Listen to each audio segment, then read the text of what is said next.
Oh, my bad.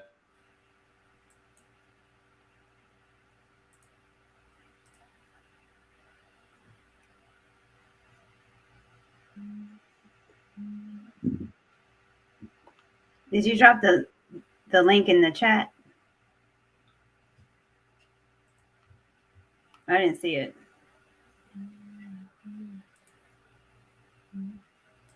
So this is the same stream. It's just it's not a new video, is it? No, it's completely new. Oh, it's completely new. We got to end the other one. Oh, okay. I just got to ending it. I just see it. Okay. You put the link in there? All right, so we should be good on the new one, right? Okay. Is it choppy to y'all? Y'all hear y'all choppy, or is that just me? Nah, it's crystal clear. You sound clear, Q. No, it's just you, Q. Yeah. Did you drop the link in the other chat before you closed it? Q, drink some No, water. when they go to the homepage, they should see it. Because the other one, let me hold on. I got to do something else. Q, are you using Somalian Wi-Fi right now? Keep it real. No, I'm using Nigerian Wi-Fi. No, you can't. I ain't gonna lie though, but Black Beauty on the late live, she lives in Nigeria and her Wi-Fi is great. Perfect Wi-Fi. I heard you chaotic. Man, Wi-Fi be great. I be like, I had to ask her. I said, "Is that Nigerian Wi-Fi?" She said, "Yeah, I'm in Lagos." I said, "Oh wow." Yeah, she got good Wi-Fi. Yeah. Wow, G. All right, y'all. We live right now, right? Yeah, should be live. Yep. No, darn, I was about to burp. Kay, I was about to burp. Kay, you got, is that a kimono? Do you got a geisha outfit on? What's going on, Kay? No, I know it's see-through. That's what it is. How does my audio sound real quick? It's all right. Android-ish. Yeah. You the biggest hater on the show. Damn comments. I am. They said it sounds way better. Yeah. Okay. Shit, I can't see the damn comments. Hold on. Guys, if you're in a comment, hit a 1 if you are in a positive mood right now. And if you need some positivity, here you go. Hit a 1 in the comment section, guys. Hit also a 1 if you went for a run today. It's beautiful. The dog days of spring are over. We're entering into summer in the next month. I did a 5-mile run today. I got to get back into my high level running, but hit a 1 if you went outside and just enjoyed nature and went for a scenic run. How long, Kay? What was your time? My marathon time? No. On your 5 mile today, what was your time? Shit, it was like 42 minutes. It was yeah. Nobody mentioned nothing about no marathon. Yeah, it was real lax today. Yeah. It was like 7 minutes, 7.5. Quest. Personal record. What's your well, when I did the marathon, it was 4 hours 26 minutes. It was pretty lax, man. I had ate like shit the night before, so it was like that was my best 4 hours 26 minutes for a marathon. What marathon did you do? I don't want to name the city because I don't want to get doxxed. Oh, I got you. Yeah. I don't want to get doxxed, man. But yeah, I mean, you know. Have you run a marathon? No, I don't run. I haven't ran one yet, but bucket list. Well, hold on. A bucket list is Chicago Marathon, Boston Marathon, New York Marathon. Let me know, man. Let me know. I'll do it with you, man. Shit, yeah, that's my bucket list. Yeah, let me know, man. I love marathons. You might lap him. Oh, I don't care about getting lapped. When you're doing a marathon, the goal is to finish. The journey is to finish. Yeah. Quest, yo, stuff is blurry. Yeah, it's to finish. My shit blurry. Hey, if you ever watch them jokers, like I was down at the Chicago Marathon one time. Yeah. Hey man, you see them jokers crossing and they earling as soon as they cross that finish line. Yeah. Yeah, it's grueling. So the goal is to finish. Q, drink your water, man. I'm drinking my water. Rilla and Anton, drink y'all waters. No, you stop popping off with them. I stay drinking water. You probably in your first bottle for today.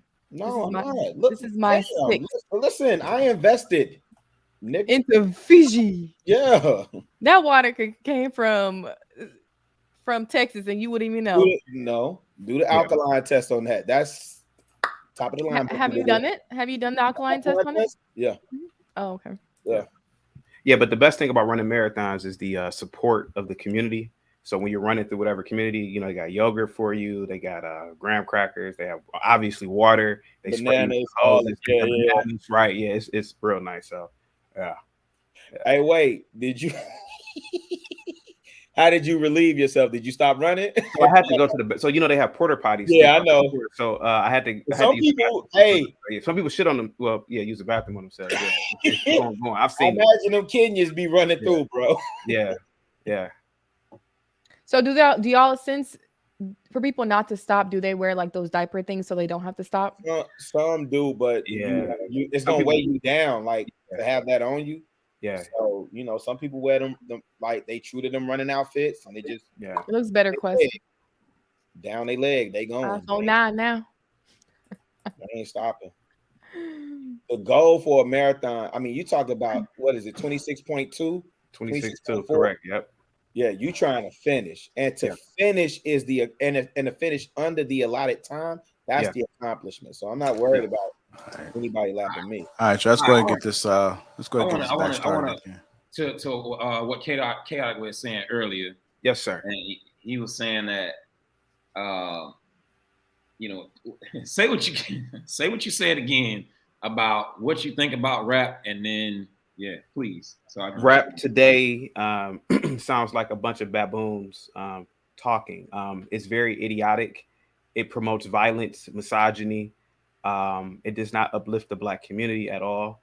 And the fact that now it has regressed to the point where the rappers are literally telling on themselves, it just shows you a regressive nature within segments of the Black community.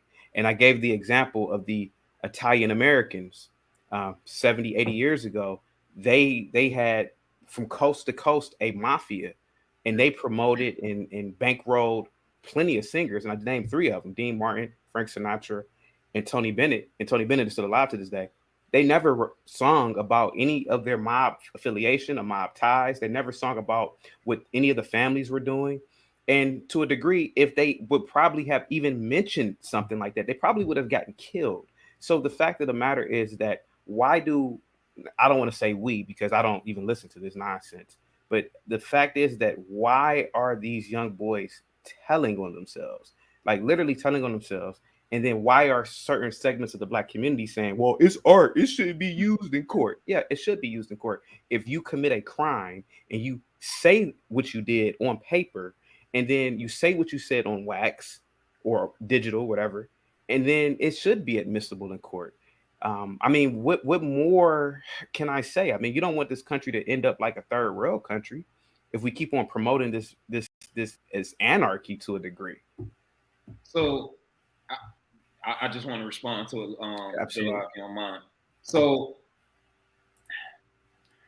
I don't agree with calling our people baboons and monkeys and things like that. So I'm not even going to play with that. I think if we as a people stop purchasing certain music, it won't make money.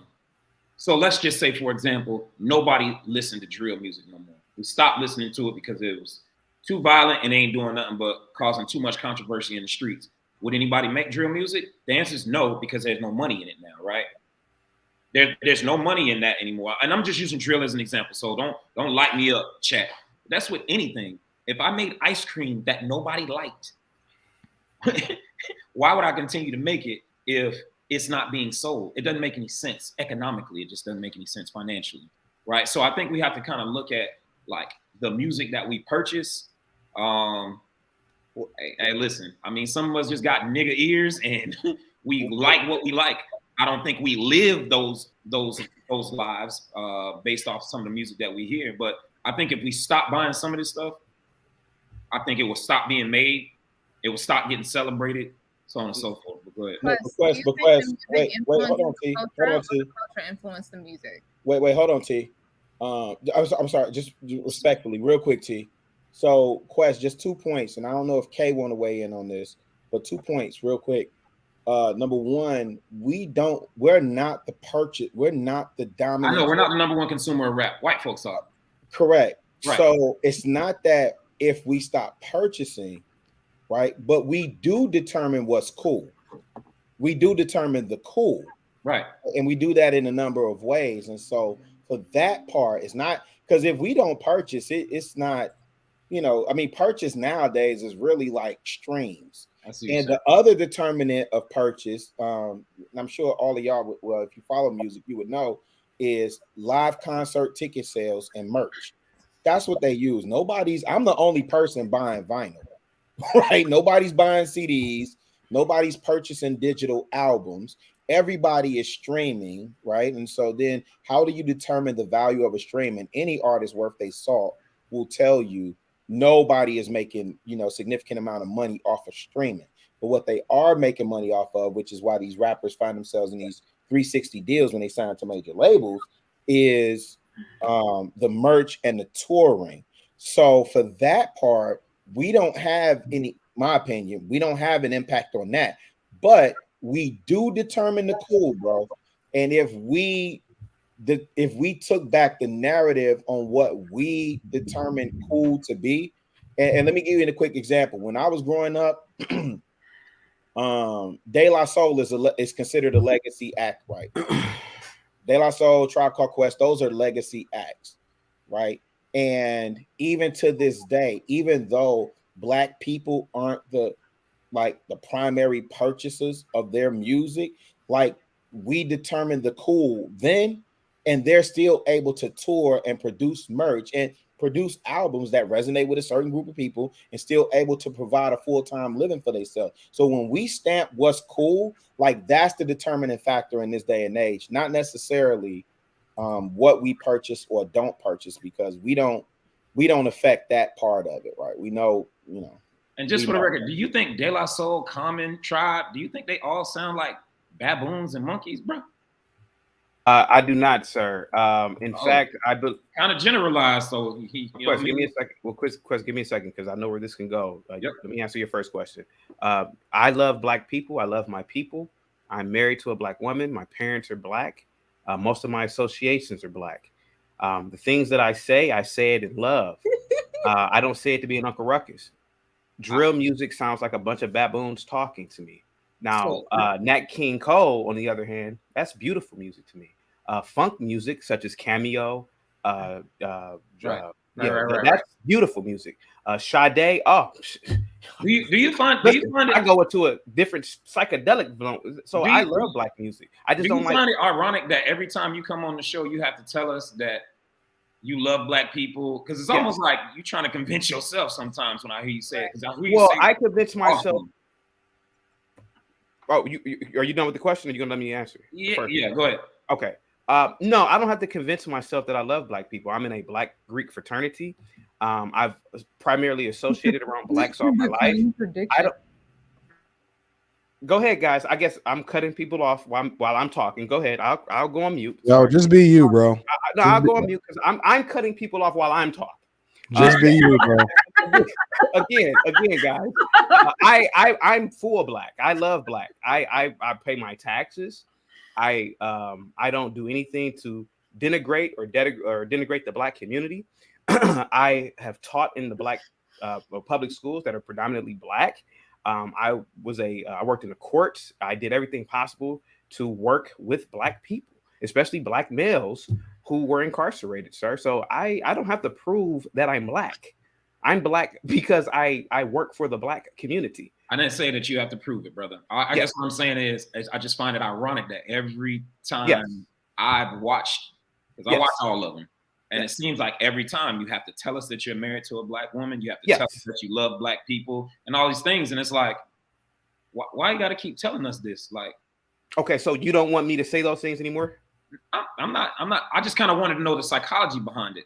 Okay, so well, Quest, how about this? I'm not telling you to do anything, bro. Okay, well, I don't know what you want me to do here. Okay, so I'll stop saying these things if you don't like them. I didn't say I didn't like them. I just said I find it funny that you have to tell the people this every time you come on. That's not demanding or asking for you to do anything or anything to that nature. I just said I find it funny that you have to do it, or you have to say it every time we have we ain't got to stay on that. We'll keep rolling. I get you. I get an observation. I get you. I got you. Don't worry about it. Guys, please hit the like button. Please subscribe to the channel. Please share this video to everybody in your contact list. And guys, please get those super chats up, guys. These $5 super chats. Nah. Lapeef Network is the greatest network on YouTube. JR and Anton, Chicago Gorilla, Quest, QK, Lady Mogulette, and Courtney could have been anywhere else in the universe, and they're here providing great entertainment. Guys, let's get everything up. Go ahead, guys. Wait. Let's not navigate away from that. Why would you bring that up in the first place, Clark? Because I'm making an observation. It's something that I've seen multiple times. Meaning what though? Because we all observe, but apparently it triggers something specifically in you, and I'm trying to figure out exactly what it is that you're insinuating. No, I didn't trigger anything. I just made an observation. I find it funny that every time he's on. But what's funny? What I'm asking is, what do you find funny about it? I'm just curious. Because I mean, you might as well say it with your chest. Don't like, you know what I'm saying? Just tap dance around it. Like if you're gonna bring it up, then go all the way in on it. First off, ain't nobody tap dancing. I said what I said. I like it. I meant what I meant. I think it's just funny he does this, right? If you were to come on here and say the same particular thing, whatever, like I don't know, I can't even come up with anything. But if you said it repeatedly, show after show after show, I'm like, why do you feel like you got to keep telling us this particular thing? Like, if I was to tell you, like, hey, I got this amount of money every single time I came on the show, y'all would be like I do it. Why are you telling us this? That's what I do. When Logic is on the show, every time somehow, some way, he mentions how he's been in the military. You say that again? When Logic comes on the show, every time he comes on, he mentions that he's in the military. When Rilla comes on the show, more often than not, he talks about how he works in the suburbs and he's dealing with certain women, so on and so forth. Every single person do it, but nobody's been called out for it specifically, except Chaotic, which I don't even remember you on the panel with him. No, I have not been on the panel. I said I've been watching all the episodes. Like I subscribe to the channel. I get it. I'm just saying, like, if you don't, all I'm saying is, if you feel a certain type of way, let's just get it out in the open right now. Or I feel like you're trying to make me feel a type of way. No. Or we're not gonna bring it back up again. So I don't think you get to tell me what the fuck I get to do, Holmes. I just did. Well, cool. I'm glad you did, but I ain't got to do nothing with it. All I said was I just made an observation. Don't come for me because I made an observation. But you see what you're doing right now? Hold on, wait. When I made an observation about you too, but you turned into a bitch and started whining, talking about, but I said what the fuck I said. Yo. But see, now you turning into a female. I'll tell you what, no. Right now, you just did the same thing with Chaos. Hold on, wait. You be like, what's up with all the name calling? Ain't nobody call you no bitch. And okay, my bad. I apologize. I shouldn't have said that. I was gonna say, bro, I apologize. I shouldn't have said that. My guy. I should not have said that. I apologize. You are absolutely 100% right. I should not have said that. You are right. Let me backtrack that. I apologize in front of everybody. I should not have called him out of his name. You ain't got to backtrack nothing. I know. I'm not. Listen. If you don't want to accept it, you don't have to. I'm apologizing to the panel and I'm apologizing to the audience. I made an observation and that's it, bro. Cool. Now, getting back to my point, though, you made an observation about him. I'm making an observation about you, and I'm saying that you a hypocrite because now you getting offended when somebody checking you on the same thing that you just did to somebody else. So here's the thing. You're saying that other people say the same things every single time. Mm-hmm. I have not heard Rilla get on here and say every single time that he works in the inner city. And so you only watch Chaotic episodes? No, bro. My God, bro, what are we talking about here? I'm telling you what I have seen. Now, to suggest that they have not done this, that's a whole nother thing, bro. Like, I'm just saying what I have seen, bro. Yo, what's up your ass today, dog? Because you got on here real reckless. You started off with Lady T, and now you jumping on me, bro. Like, don't let this internet hype, bro. Don't. Chill, my boy. Chill. I'm sorry? All right, y'all, let's move on, y'all. No, JR, please don't do this. Nah, bro. Please don't do this. But we ain't gonna get nowhere on the damn internet, man. We're not gonna get nowhere on the internet. We ain't gonna get nowhere on the internet. We still got a show. He's in this feminine energy right now. We want to mine this out. Feminine energy? Yes, sir. I can show you feminine energy, nigga. Quest. Stop, bro. No. Rilla, please don't protect me from him. I'm not protecting nobody. He's the toughest guy on the internet because he got called out. Act like niggas is men. Hey, y'all. Hey, we still got a show, man. Come on, let's agree. We do have a show. Yeah, let's keep it pushing. Watch your motherfucking mouth, nigga. It ain't no we. Good, bro. Hey, we got a show. You would guess. Let's keep it at any point, you can exit if you want to. Hey, Quest, we Gucci. I got invited. Quest, we Gucci. Yeah, you can get invited too. Hold on. Hey, everybody stand. We're moving the show on. We're gonna keep it pushing. That's just the way it's gonna go. All right, y'all. Let's move on to the next topic. We spent too much time on this topic. You guys just tune in. Welcome to Lapeef Let's Talk. Make sure we get the likes up. Also, subscribe to the channel. Moving on to our next topic, which is: should women hold off buying a home if they plan on getting married? Should women hold off buying a home if they plan on getting married? I'm gonna start with you, Island Girl Q. Your thoughts about it? You know, it's funny. I saw something on Instagram, and that's where I got it from. Yeah, people sent it to me. I saw it. I'm like, man, that's kind of interesting. Go ahead. What did it say? It says something like, women, don't buy your own house because no man is going to want to come and live with you. That's masculine or something like that. Honestly, I don't want to say it's masculine, but you know, it's a lot of work upkeep in the house though. So like, you got to find someone to cut the yard. You're paying extra bills. So, I mean, but I kind of understood where they were coming from, because men usually want to have their own house. I don't usually see men moving in with women. I either see them have their own house, and then when they get married, they either buy another house or the woman moves in with them. So I fully agree with that. I mean, they can buy it, but then I don't see a man moving in. I would say, hey, don't make that a forever home. You could Airbnb it, you can rent it, but I wouldn't see a man really moving in with you. But I might be wrong, whatever. But I definitely wouldn't see that as your forever home. But that's all I can say for that. All right, Ms. Courtney Michelle, what are your thoughts about it? Should a woman hold off buying a home if they plan on getting married? No, I mean, I'm a homeowner and I'm not married yet. So I don't think so, depending on especially your age and the real estate in your area. It was actually cheaper for me to buy a home than to rent. So it was more financially better for me to buy a home.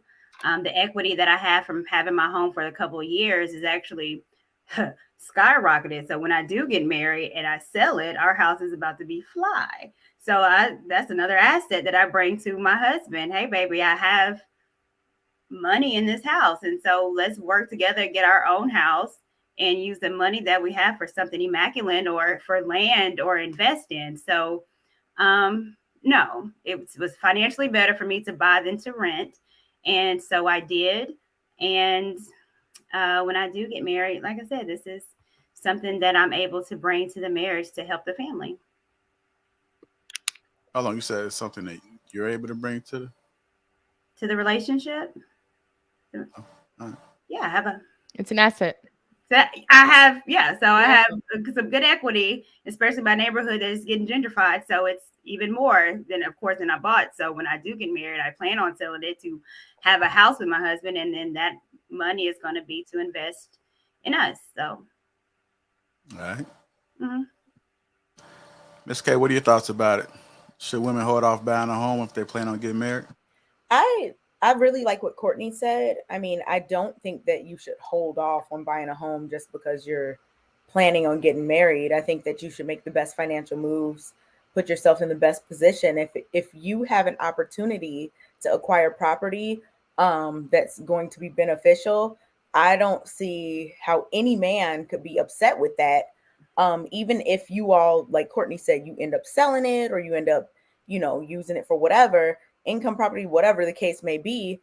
So yeah, I think that's a good move. I don't think you should wait just because, like, man, I think I'm going to get married one day, so I'm not going to buy a house, even though it's the better financial decision. Like, no, I think people should do what's best. And then when you find your mate, figure that out together, what you're going to do moving forward. Because you don't even, if you're not married and you're not like engaged even, how do you even know who or what? Like, imagine telling yourself, I'm not going to get a property because one day, even though there are no prospects, I might be married. Like, I can't even fathom that. And like I said, I can't see a man being like, no, you have an asset. I can't take that. Like, that doesn't make sense to me. So no, women should not hold off buying a home if they plan on getting married. They should be open to communicating though, and of course, working with whoever they're with seriously, if they're gonna be married, to figure out what's best for them as a unit.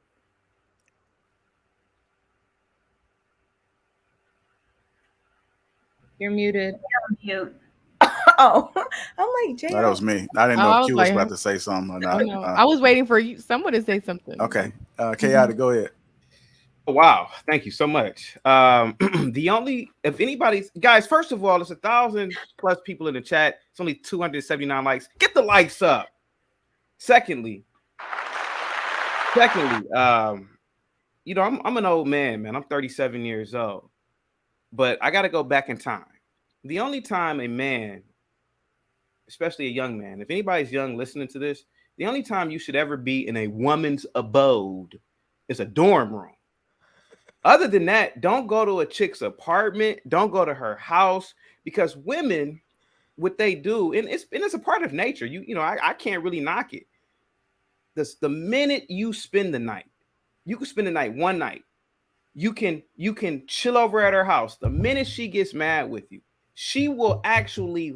I'm pretty sure people in the chat hit a 1 if this ever happened to you in the chat. If you're a man, she will lie and say, "I'm taking care of him. He was at my house." The nigga spent the night for the weekend, chick. 1 weekend.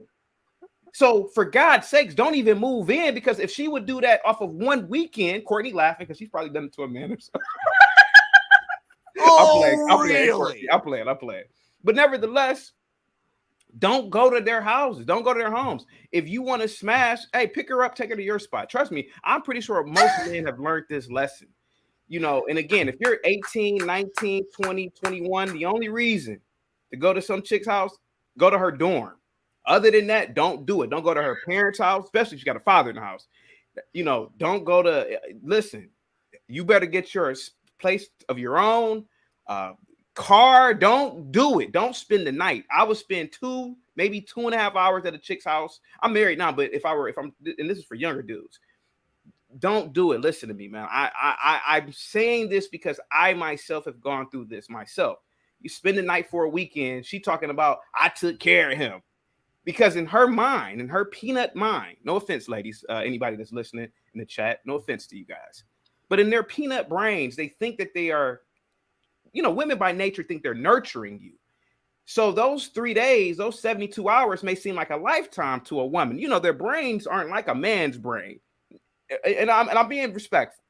And so you have to be cognizant of this. I know it may sound like I'm trolling or I'm a character. I'm not. I'm telling you the truth. I'm a prophet in a sense, man. Oh, yeah, but that's it. I'll leave it at that. I'll leave it at that. You got a mic. Guys, get those likes up, for real. Get the likes up, guys. Hey, lady, you got to follow up with that one. What are your thoughts about this? Women getting houses before they get married. So, I feel like a woman shouldn't hold off on accomplishing anything. Period. I do feel like she should. Yeah, I feel like she should. If she's in a position to purchase a home, maybe it shouldn't be a forever home, but I feel like if you come into a relationship with your home, like Courtney said, you have an asset, something of value to bring to the situation. And that's always a great thing. Especially if you're a single mom and you have a child out of wedlock, it would make sense for you to purchase a home for your child. That probably isn't for the husband if you're not marrying your child's father. So I just realized I didn't answer the question. My fault. I'm sorry. Damn, I didn't answer the question. You definitely I should have listened before I talked. To the rabbit hole. Yeah. Instead of talking about women's peanut brains and shit, you know. Well, no, I mean, I was just saying that a woman should purchase her own home, but that it might be a downfall for you if you do that, because a man is not going to approach you the same way he would approach a chick who did not have a home. That's all. Okay, that was my answer. Because of those very reasons. It may hurt you in the long run. It is an asset. I will admit that. It's a real estate asset, but it may hurt you in the long run if you're looking for a man. Would y'all ever move in with a chick? Yeah, no. I had a question for him. So, all right, to answer What his if question, she was a millionaire though? Yeah. Oh, sorry. Go ahead, Courtney. Well, Canada, what do you mean approach? What do you mean by that? I'm sorry, Courtney. What did you say? Yeah, you said something about approach. A man probably wouldn't approach a woman. Well, I'm not. Well, How of would he course, know? I mean, obviously not a man. I mean, a man will approach a woman with a home, but I'm saying that it hurts you in the long run if that man does not have a home. If he's renting an apartment or something of that magnitude, because he's not, and it goes into what Anton's saying, he's more than willingly. It's not going to be a good look if he moves in with you. So a lot of men may have some reservation about that, especially in older men. Okay. Yeah. I wasn't talking about moving in. I don't believe in moving in with me at all. Right. But yeah. Okay. Well, I just wanted clarification, but I understand. Absolutely. Ain't no moving. Ain't no moving. Nothing over now. And what if it makes sense? For what? To move in my not house? for him. Yeah, I was just saying not for him, but like, is there any possibility that you would, if it makes sense for the situation that y'all in? I don't know when it ever would make sense, but I'm just. Well, I'm not shacking up. But I'm not shacking up, so it wouldn't make any sense for someone just to be moving up in my house. And if we're married and he has an apartment and I have my house, then when we get married, we're going to jointly buy something or get something together. Because I want to make sure, like, if it's our house, he's on the lease, he's on the deed, so it's gonna be his too. I don't want a man moving in and he doesn't feel like it's his, or he didn't have any opportunity to pick out where he wants to live, and he in here with all my heels and lipstick and trying to find closet space because it ain't none. No, we getting it together. Okay, so it seemed like everybody is agreeing that a woman should just do her. Can I ask what was the context of the question, JR? Because I'm assuming somebody out there in the world is opposite of what everybody on the panel saying. No, it's what I said on Instagram. It said, "Ladies, don't get your own house because a man is not gonna want to move in with you." Okay. Yeah, because it comes like I think they're thinking about the mentality of it. How some women have the house, right? Yeah. Which and if the guy moves in, then he can expect for a woman, depending on the situation, eventually it's her house. So that if they get into a confrontation, it's like, it's my house. Right. Yeah. So as a man, you don't want to put yourself in that situation at all. Yeah. But what they saying, most men with standards do not move into a woman's house, a woman that they're dating, potentially getting ready to marry, engaged, whatever. I don't think they would move into their place unless it's a hobosexual. But that goes for an apartment. Right. That goes for the trailer park. So buying a house has nothing to do with it. A man should just be moving into a woman's house. So that's, if I live in my car, no, you ain't coming in here. Hobosexuals are hobosexuals is people that live off of other people and live on their couch. Hobo, HOBO. Just making sure I didn't say the other word. Gotcha. I'm gonna go to Chaotic real quick, and then I'm gonna go to Anton, then Quest. Really, you spoke Chaotic, like raising his hand. Yeah, I know he anxious. Well, I tend to approach panels. Yeah. Now, Q, I am so glad that you said that. I want the 1,000+ people to go back and just listen to what Q said out of her mouth. Isn't it fascinating that women could just say all types of disparaging things about men, calling a man a hobosexual? That is not a word that people use for women when women don't have anything.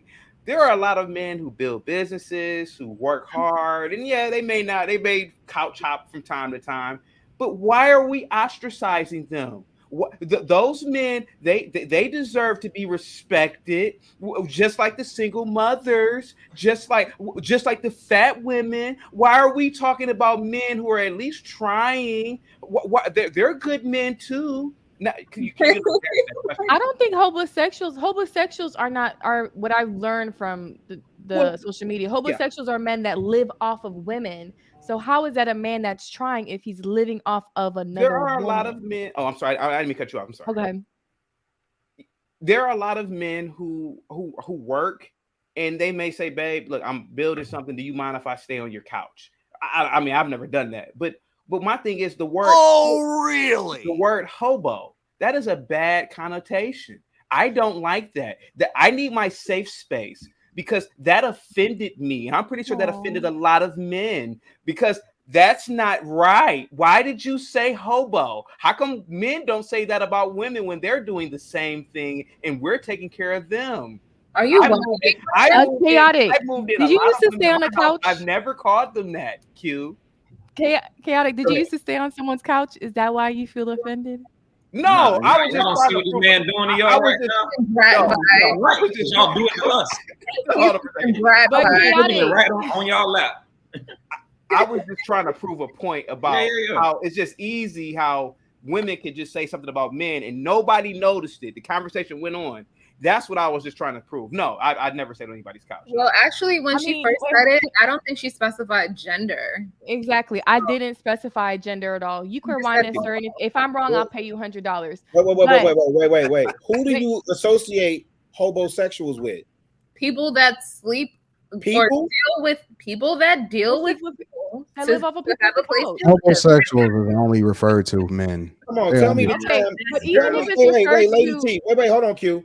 Okay. Lady T, tell me the time where you've heard in a sentence a woman referenced as a homosexual. In a sentence? In a comment, in any forum. I've definitely seen women referred to as homosexuals. Wow. I don't think I've ever heard a man say the word. Yeah, they don't use that. Let alone. They don't say it, but she wasn't talking about who says it. She was speaking about hobosexuals. Which are primarily who? Which are mostly men. You're right, T. I didn't specify gender, but usually in the terms of social media, it's used specifically for men, right? But to chaotic, if it's a man that's building himself up and he's paying for some bills, he's not a homosexual. That example you gave, right? He's not a homosexual. Damn. Homosexual. Yeah. Q, you know what this is? It's from the 1990s. Yeah.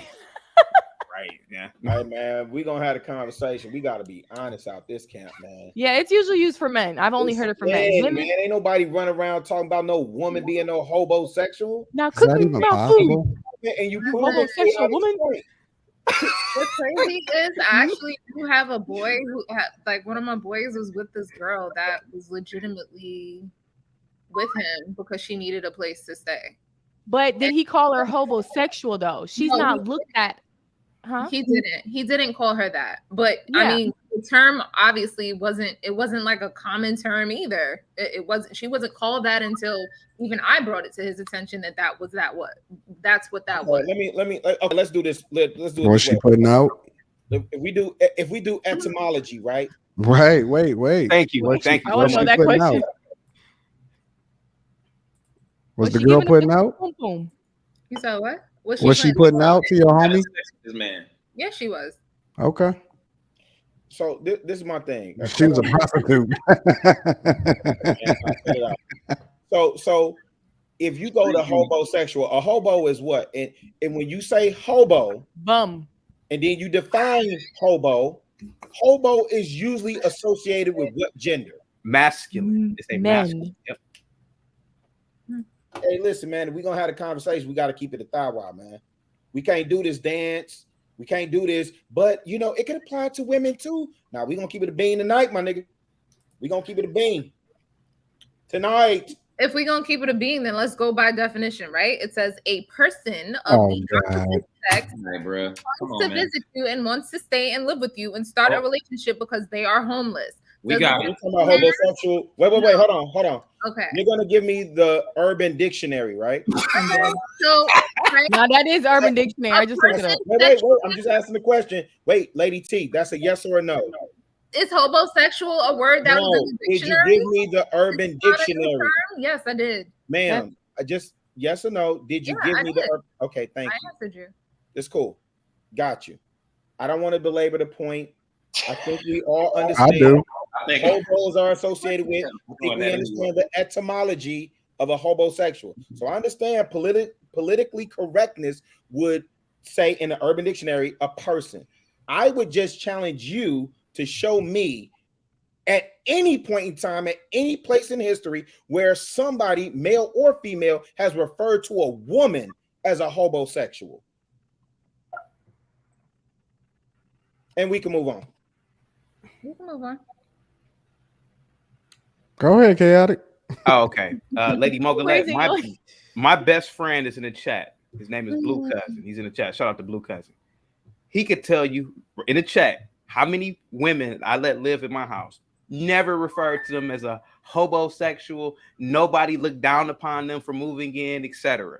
And I'm telling you, you know, Lady Mogulette. Wait a minute. Why was you letting random chicks? It was back in the day. Hold on. Wait a minute. Yeah. Did you have your cape on? Freaking get married is you was saving it was back. Don't use it. When he was cutting the women's grass, how many women? It was back in the day, but what I'm saying is that community service that time. Nobody looked down upon those females. And Lady Mogulette, you know, respectfully, I think you're capping. You know that the word hobo is in terms of, and I gotta give shout outs to Chicago Gorilla for using etymology, which is the study of language. You know that is a masculine term. Hobo, that's masculine, and it defines a man. Women aren't viewed like that, and you know that, Lady Mogulette. You know right now, the four of you ladies, if something were to hit the fan, you guys could have room and shelter immediately. Safety. Let's be honest. Yep. And nobody will look down upon you. That's a crazy assumption. And my daddy's house. That's the truth. That's the truth. You that's the truth. You guys, be right. Please don't stand on this hill. Please don't do this. You guys know it's the truth. I can't lose everything and ask somebody, can I stay on your couch? Like, nigga, you better take your ass to the homeless shelter. Yeah. Excuse me, Chaotic. What homeless shelter? Oh, right. Yo, I would rather go back and just live on my parents' couch than ever lay on a chick couch. Ever, bro. Yeah. I can't do it. Can't do it. That means I don't need to be dating. Exactly. Real talk, bro. I shouldn't. It's got to be rough out here. Yeah. I shouldn't be dating. If I'm in such a situation where I'm sleeping on somebody else's couch, I got work to do. I ain't got time. Yeah, trust me, they out there. I ain't got time for girlfriends. Yeah. I ain't got time for girlfriends. Yeah. Nah.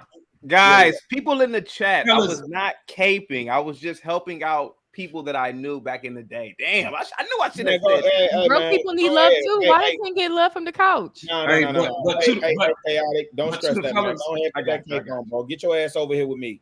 But to the fellas, though, but to the fellas that's out there that are in the chat that's listening, if you out here doing these things, bro, get your paper up, bro. Get your positioning up. Get your status up.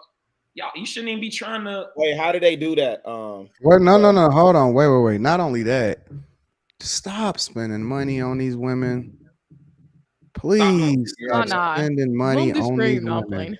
Wait, that's fucking the game. Stop. Let me say that one more time. Stop spending money on women that have you labeled in their phone as lunch. Okay. She don't love you. She don't like you. Yeah. She is using you, and you are a simp. You are literally the Boyce Watkins of 2022. She has you in the friend zone, and you are paying for her to have a good time and fill her belly. Stop spending money on these chicks, bro. Real talk.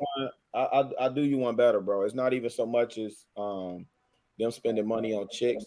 Stop buying sections that you can't afford and paying for bottle service with your entire Foot Locker check. No, listen. Hold on, wait. That's fine, but we gotta set up. You gotta basically set a standard. Listen, if you want to trick off on yourself and mess up your bag, that's a completely different conversation. I'd rather you do that than do it for women, bro. Don't do anything for these women today. You wait. Stop spending money on women. Stop taking them. Listen, stop taking them to these 4- and 5-star restaurants on the first date. Stop entertaining this. Real talk. Entertain yourself. Exactly. Wait, well, let me say this. Play with yourself, not with these women. Courtney was there. Q, you was there too. That situation at camp, that wasn't about tricking off on yourself. I know tricking off on yourself. Tricking off on yourself look like me buying myself them pair of sneakers that I wanted, or that nice artwork that I wanted, or you know what I'm saying, something that I really like for me, right? That bottle service and buying that section is about being seen.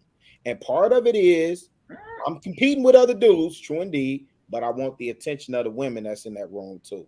And she can come over there. She can't listen. She can't get a drink. Shoes and all these other things that you're tricking off on, like you just said. Bro, like, she can't get an ice cube in my section. Nothing. You can't get water. Nothing, bro. Damn, not a napkin. No, nothing, nada, zilch. Don't spend $13. I don't care how much you balling. I don't care how much you up. It's still tricking. Don't spend a dime. No, it ain't tricking if you got it, Anton. It ain't tricking if you got it, man. Don't spend nothing. It ain't tricking if you got it, man. And here's the key though. Here's the biggest catch about it. Not only should you not spend nothing, but the less you spend, the easier it is to snatch her up, bro. The less you spend, the easier, the faster she gonna put out. Oh, the more you spend. Hey, Anton, can you explain that a little bit? Let me tell you something, bro. How do you have this? The dudes that's spending a lot of money on chicks, they it's almost like they got to compensate for something, bro. You know what I'm saying? Like they got to kind of build up something else because it's something else that ain't coming with it. If you got to spend money in order to get some pee, that's a problem, bro. Like you gonna have to. I would rather you spend some time getting yourself together, figuring out where your problems are as far as you being able to do what you do. Here's the summary of it. The more you reject them, the more they want you. The less you care, the more you get. Stop sweating these chicks, bro. They ain't worth it anyway. Half of them already done gave it up to everybody else. Just chill out. Be focused on you. Secure your bag. Go out, have a good time with your homies and everything like that. They gonna come anyway. They come with the game. You don't have to focus on them. All you got to do is worry about you, and they come with it. I mean, a lot of these cats ain't even getting the attention to reject anybody. Like I think I was just watching another podcast when we were talking about this is the highest rate for male virgins like today than there are in the history of us in modern years. I'll say that we're in the highest. You know what I'm saying? Everybody mute in between. You said what? I'm sorry. Somebody, I was telling everybody mute in between. He was saying mute. Okay, sorry. But did y'all hear what I said though? Yeah. We got the highest rate of virgins right now. Men ain't really getting no attention like that. Most men ain't really getting no attention, Anton. Request. Be able to reject them is what I'm saying. No, I don't think that's the case, bro. I just think that most men ain't out. They're not outside enough to get the attention. Most dudes is chilling, and so they'd rather send a DM and all of that. All you got to do is be outside. They everywhere. Yeah. Bro, in most situations in a lot of these places, it's more women than men there. And I ain't talking about in the club. I'm talking about out and about every day. There's more women. Yeah, in regular life. It's women outside all day, every day, bro. You don't have to try. Bro, go to Vegas. There was like a 10-to-1 ratio every night in every casino, Cosmopolitan, Bellagio, Aria, you name it, Dreas, Flamingo, all the way across it was a 10-to-1 ratio, bro. You couldn't miss. But there's if you a guy out there, you can't miss. But it's a reason for that. The clubs are designed for people to come in there and spend bread, spend money. If it's niggas in there, if it's dudes in there, that's in there spending the money, they will come. They're gonna come. And you're talking about dudes rejecting. The more they reject, the more the easier it'll be for them to bag. But if they ain't got nothing, they ain't even getting that. You ain't gotta have nothing, bro. Listen. I'm just talking about in today's era, not how it was before, because you didn't need anything back in the day. But now, I don't think you need nothing now. Bro, I think it's easier now than it's ever been, bro. I think it's something that y'all missing, fam. Here's the thing. I think about my sons, and I think about young blood like Cheeky, right? And what I think about is it's not that young lions don't have the opportunity. They do because they'll knock down just about anything. What they're looking at, Quest, honestly, these young bloods, the reason why that number is one of the reasons why that number is so high. And I don't disagree with what you're saying, but one part that y'all leaving out is these young bloods are looking at the selection. Hot girl summer, city girls. But it depends, Rilla. Listen, the chicks that they spending money on is not chicks that they need to be spending money on, is my point. Those are not women that you take home to mom and introduce her and say, hey, mom, I want you to meet, this chick over here from the streets. They're for the streets. Stop spending money on chicks that's putting you in their phone as lunch. They got these crazy butterfly eyelashes. Hey. No. They got these crazy butterfly eyelashes, bro. They got tattoos on their face. Like, you can tell a chick for the streets. Stop spending money on these chicks, bro. Right, but what I'm saying is, where did Anton go? Oh, there you go. I'm saying Generation Z. I'm saying for Generation Z, I don't want to speak on the millennials because I think that would apply to millennials. But for Generation Z, that's what I see happening. They're looking at the pool and they're like, yeah, I ain't going. I'd rather do everything else under the sun, beat off, fascinate, or just abstain altogether than to participate in the market based on what's available for me to pair bond with. That's Rilla and Anton, y'all sound like that would happen in a good world, but we talking about today's world, right? We see what's out there. Generation Z. Wait. Women like Generation Z. Yes, women like flashy men, like especially in Houston. If a woman sees a man in a nice car, them designer whatever, they gonna flock to that man. The man could be butt ass ugly. And that's these the truth. Women out and here he still don't have to spend one dime on her. No. Women. I'm sorry. Say that again. No, I'm saying to Quest's point. I was speaking to the point what Quest was making about more virgins, right? Like more virgins now than ever. That's the point that I was speaking to, and I was saying, in addition to what him and Anton was going back and forth on, I'm saying it's not only that. Generation Z, from my observation, right? They're saying I'm not going to participate at all. So I get it. I get it. The ladies want to see the men with the cars and the this, that. Generation Z ain't got no flashy cars. What are you talking about? They still living in their mama basement.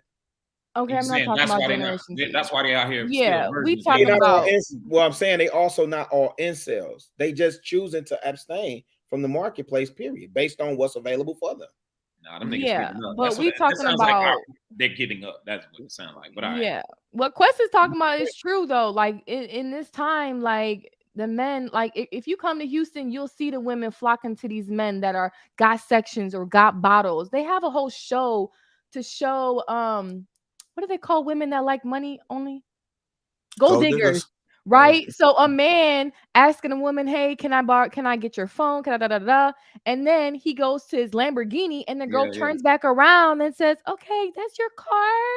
Oh, it's nice. But that'd be staged. No, Anton, but that's real. We see that, like that's the premise of it is true. I agree. Yeah, if a man got a nice car, that happens. I don't think that's cool. And all I'm saying is, I don't care if you driving a Ford Focus or you driving a Lamborghini. Don't spend one dime on her. I mean, anything she gonna do it for free. I mean, there are women that are. You're right, but so here's the thing, though. It sounds good being in your position right now, right? Somebody who ain't got that. They will do anything in order to get. But I mean, when we was coming up, we felt like we can pull a chick no matter if we was riding a tricycle. That's like 50 years ago, Anton. You were really. That's the same mentality. Hold on, wait. The game. I don't know what y'all been looking at, but y'all really need to study. The game don't change. The players do. Okay, so then the players women are the same, Anton. These women are not. Hold on. Here's how the game has changed, or how players have changed the game. It's literally based off what you're saying men shouldn't do, because men are doing this in absorbent amounts right now. It changed the game, bro. We were used to going to club. There were no sections in clubs. Do you remember those days? There were never sections in the clubs, but now there are. And so wait, you don't think that all the way from the 70s to the 80s with the dookie ropes, and all the way through the 90s that it was, bro. Y'all was wearing FUBU. Out here, they wearing Gucci, which is how much compared to FUBU? Like, no, we wasn't. Listen, back in the 90s, we was wearing Gucci loafers. It ain't no change. It's the same thing. We had Gucci loafers. I mean, I was a baby, so I wouldn't know. We had Gucci and we was wearing all of that back then. This ain't new. The game is still the same. Oh, it don't change. I don't know if I can agree with that one, man. I think because dudes have gone completely fucked up the multiverse, bro. Like, with how much money is getting spent on these women that do not deserve it. I agree with you on that. That has completely changed the game. So when every single woman walks into the club, they're looking specifically for dudes with bread. And if you even look like you don't have anything, I think we talked about this on a panel like ago, and we were talking about how the dude who was a contractor who's making more than probably most of the people that's in the room or whatever, because they don't look the part. They not. But you know what's so funny? What's so funny? We just got done talking about hobosexuals that's pulling chicks and sleeping on their couches. So where they getting their chicks from? So that's why I said there are some women that are willing to do it for free, but I see most women think, oh, if this man doesn't spend this amount on a date, like, I'm not going. If he doesn't take me to this type of restaurant, I'm not going. Where are the hobosexuals finding all of their chicks from then? Those are the ones. Y'all just had a whole section on hobosexuals. So where are they getting them from then? Walmart. All you gotta say is y'all can't pull them. That's the only thing. If you gotta spend money for a chick, you can't pull them. Right. So the part of the game that's changed is we had game back in our era when we was coming up. Like, just for context, I'm 39. I ain't no young dude on here. Oh yeah, you old too. Dang, we all old up here. What?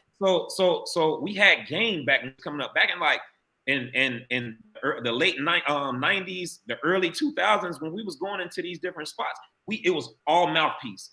You don't need mouthpiece no more. That's how the game has changed. I think. I agree. It's easier than ever. It's easier. It's not hard. It's easier. Nah, he's saying you could be Gucci to the head to the toe, and you don't gotta even lack any knowledge or have a mouthpiece, and then the girl will come over and flock over there. Exactly. Like, that happens. Right. Exactly. And you gonna get you some. It's sad. Just off that alone. Long as you don't say nothing absolutely goofy, nigga, you all gonna end up getting some poo-poo, bro. That's just how it works now. That's why there's the lunch man, Anton. That's why there's this that women have men as lunch man, section man, because that's all they there for. Like, they're not doing nothing else with them. Like, but here's the other side of it though. She got the lunch man, she got the section man, and then the guy that's really busting it down, he ain't doing none of that. I mean, he ain't doing none of that. He the bust down man, and he the dude that y'all not paying attention to, and he just chilling and he having a good time and he living his life, and you spending lunch on her and you getting sections for her and you taking her shopping and you flying her out, and then when she come back home, bust down man gonna be like, you have a good time, come on over here, and then he gonna kick her right out after he get his nut off because post clarity is real. And that's how it works. I mean, it's true. But it does hold true that having game can get that accomplished. Dudes that don't have game and they are incels or they hardly even going out, they ain't got no Mac like that, man. These niggas got a little bit of paper and they trying to spend it and make it easy for them. But I think what holds true is just having game, which is what we had when we was coming up. That's just not what they have no more. And that's why I was saying why. Bro, listen, bro. Look, bro. And now we can move on past this after this. City to city, state to state. I literally vlog it. As soon as I landed, whether I'm in Houston, soon as we landed in OKC, I walk outside my hotel room. 3 chicks is down right away. Never said 2 words to them. I literally just had the camera walking down the street, vlogged it, never did no jump cuts, nothing. Chicks is right there ready, like, yo, and where you stand? You stand right there across the street. It's literally on my channel from last weekend. As soon as I landed in Oklahoma City. Anton, you're it's right. Not hard, bro. It's right there. I had a t-shirt on. Ain't nobody had no Lambo or nothing. I ain't even had my rental car. It was over in the parking lot. And they was trying to hard, bro. They're trying to holler at you. I ain't gonna lie, Anton, you're right, but Quest is right too. But I see more around Houston. It's more these women out here are like what Quest is talking about in Houston. Yeah, we got to move on, y'all. Appreciate you guys tuning in to Lapeef Let's Talks. Make sure we get them likes up. Also, subscribe to the channel again. Tickets are on sale for Atlanta. The link is pinned to the top of the chat. Go ahead and click it. Shout out to the people that purchased their tickets. I do see you guys. It's going to be a great experience. So make sure you guys come ready to kick it. All right, let's move on to our next topic. Now, this was a little weird one. I was debating about putting this in there. I hate to go this way, but it is what it is. Anyway, there was a woman online, and she was on a podcast, and somebody mentioned to me that Kevin Gates went through the same situation, but after 3 years of dating, a woman found out she was dating her cousin. And I'm not asking you guys in particular, but just in general. Like, what if somebody did do that? Like, what advice would you give them? Would you tell them to go ahead and stick it out? Would you just say, fam, you just got to leave? I'm not asking about you because I know how we do here. It'll look weird if you guys was to answer that. But feel free to answer it. I'm going to start with you, Chaotic. Go ahead. I'm just gonna be real quick. Absolutely not. End it immediately if you find something out like that. If I knew a friend like that, I'd say end it immediately. First, second, third. No, absolutely not. Okay. Mm-hmm. In some cultures, they rather keep it in the family. Let's just be honest. Hey, what cultures are those, by the way? In America, we don't care. I mean, in American culture, we don't care. We're not keeping it in Mr. Unknown. Get your ass out of here. We don't care, man. Like ain't no royal bloodline to preserve. None of that, man. That shit is nasty. Is we look at it as country backwood, like that's nasty. Yeah. Sleeping with family is nasty. It is, girls. It's nasty. Right. So I hear you and I agree with you, Q, because I mean, I know in other cultures where they're trying to preserve the bloodline for very obvious reasons. Cool. That's what they do.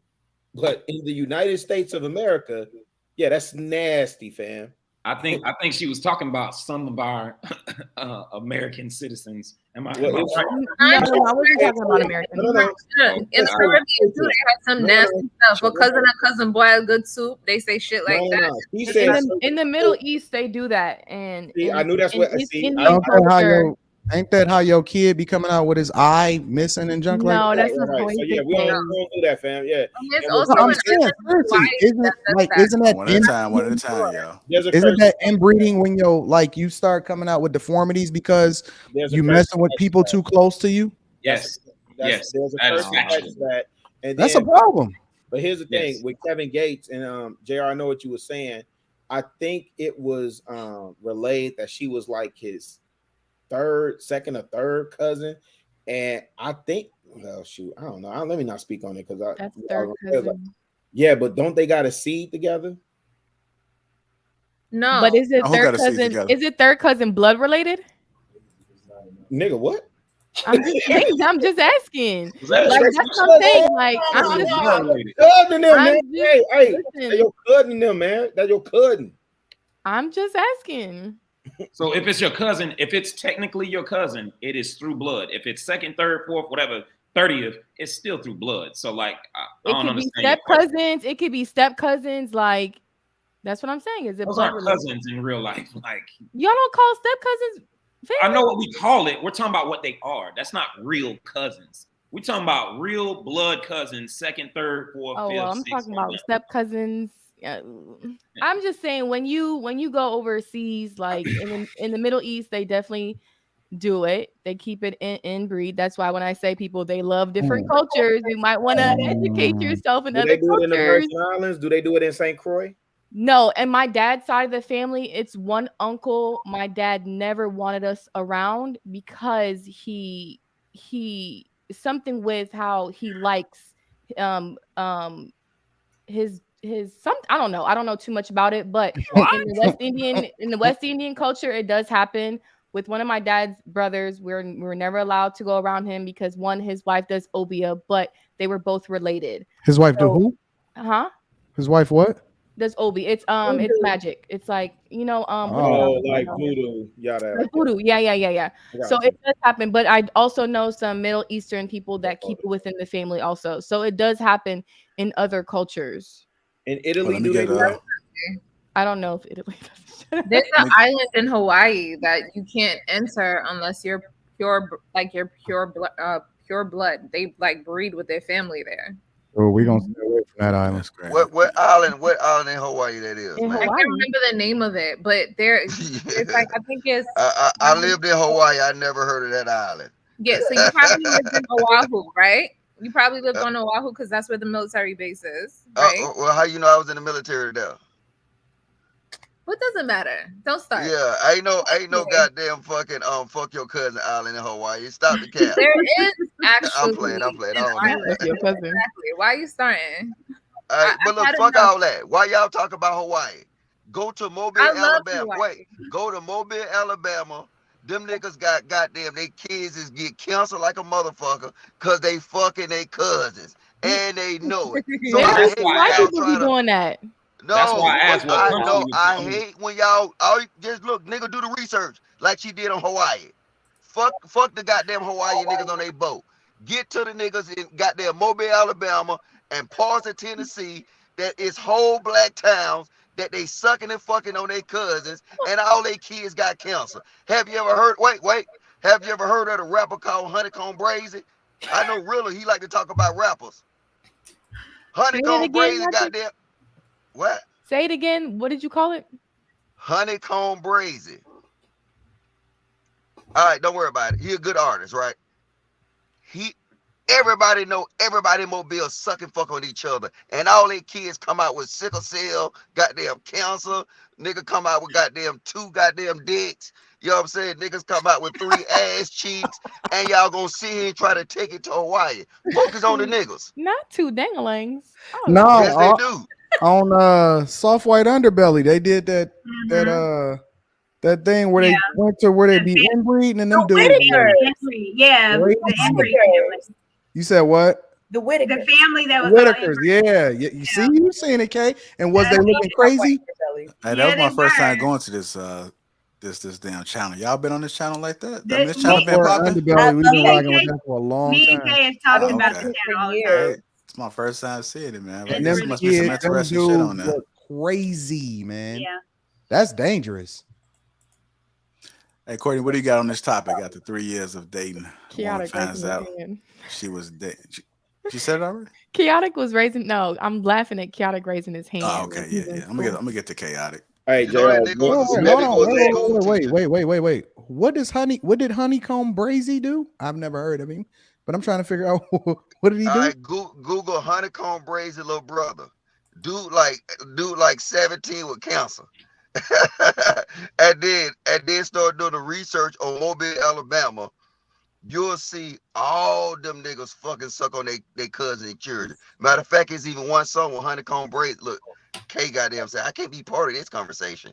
Look, they fucking suck all in that area on their goddamn cousins. They don't give a fuck. They even put in their raps. Jesus Christ. What? I was gonna say, JR, let me read this quote from this brings us back to the original subject. You should be able to be prosecuted for what you put in your lyrics, bro. With that. But this thing with Kevin Gates, right? Since we mentioned it, right? He said this is 2015. This is direct quote. And he found out he was sleeping with his cousin. But I ain't about to stop fucking with her, he said. Shit, pussy good. And we clicked. What? Shit. I ain't grow up with you knowing you was my people.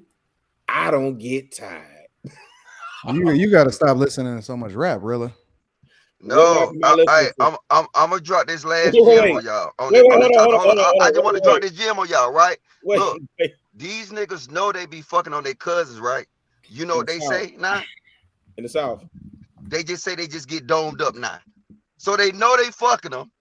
So now they say instead of just stop fucking their cousins and travel goddamn outside their town, they just say they get domed up. So they get their cousins suck their dick instead of fucking them now because they know their cousins and they know the repercussion of goddamn fucking their cousins. Well, this is taking a awkward turn here. Yeah, I think we need to I'm starting to feel a little bit uncomfortable. I'm listening to Kendrick Lamar right now. I just need to know why I need to stop listening to so much rap. Yeah. Anyhow, go ahead, Miss Courtney Michelle. Want to speak on it? No, I mean, yeah, I think. I think you should immediately stop. Don't go. Don't collect $200. Stop. Okay, that is your cousin, your blood. I don't care how, when, who found out. You got to stop. Now, we'll say this.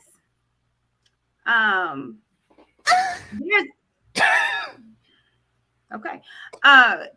There, in particular in our community, and especially like when someone passed, and then you find out that this your cousin, this who, and that this has happened to me where I found out I had an uncle, and I didn't find out till I had an uncle till I was in high school, and then he had kids.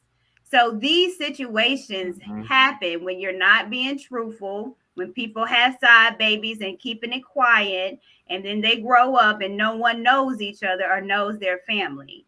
So these situations do occur. I'm not surprised that if someone found out that's my third, fourth cousin, because those situations happen. That's why my family have a reunion every 2 years. I make sure I know all your side babies, under babies, over babies, left, right babies. So I try to be very, very cognizant of who is in my family, especially for my daughter. So I can see how that happens. I can see uncle had a child, he passed, and then all of a sudden the woman comes to the funeral. I want you to know I was with him and these his babies. That happens a lot in our community. But if that were to happen to anyone, stop. On delay. I mean, yeah, stop. And that's what I got to say about that. Oh, wow. Okay, I had to go ahead. I know you raised your hand, sir. Yes, sir. I noticed that when I give my opinions, not on this panel particularly, but any panel, when you're dealing with Black people, we don't really listen to each other. So in the private chat, I put 3 peer-reviewed articles about the Middle East and how there's a high prevalence of, and I'm not going to use the R word anymore because that is dated, but of intellectual disability due to high volumes or high rates of incest. And I wanted to address that to Q, which I'm pretty sure Q, you already knew that. So that's why I say if anything like this were to happen, and Courtney, believe it or not, I did a live stream about that about a year ago about the prevalence of unknowing incest within the Black community. There are a lot of side families, side chicks. A lot of times kids are in school with their brothers that they don't even know. They come to find out as their siblings. So these things exist, and it could, and hear me out, and it could, you could equate this to the fact that maybe there's so much violence and other situations in certain communities because of incest, because of because obviously incest will breed low intellectual abilities and other, dysfunctions biologically speaking. So it's possible. So that's why I promote interracial relationships, divesting. I promote Black Americans mingling with Africans. You have to mingle up your DNA. But if you do not do that, you will have a situation like they have in Montgomery. Did I say it very Southern, Mr. Unknown? I'm sorry, brother, not Montgomery. Mobile. Yes, Atmo. Yeah. Is still Atmore still a city down in Alabama? Atmo, Mobile, Montgomery, all those. Chaotic. You my nigga, dog. Thank you. And guys, there's a. So I would hope that this is just a rumor that Kevin Gates. I hope this is just a rumor. I hope this is just something for show. But this is something that should never ever be promoted. Because these incestual relationships, they cause catastrophic social issues. If you look at West Virginia, for example, a lot of whites, if you look at those whites are inbred. And look at the communities there. Look at the rural communities. And guys, like I said, I put the articles in the private chat, the articles that the good white folk have researched. And so you don't have to believe me, just believe the white man. The articles are in the private chat. If anybody wants to share them to anybody, go ahead, guys. You got the floor. Okay. Hey, guys, please get the light. You know what Courtney did? I just want to add something, Courtney, because I'm a quick trolling about the Mobile situation. Okay. Even though I'm being truthful, but I just added a little more to it. But Courtney explained the actual how it started.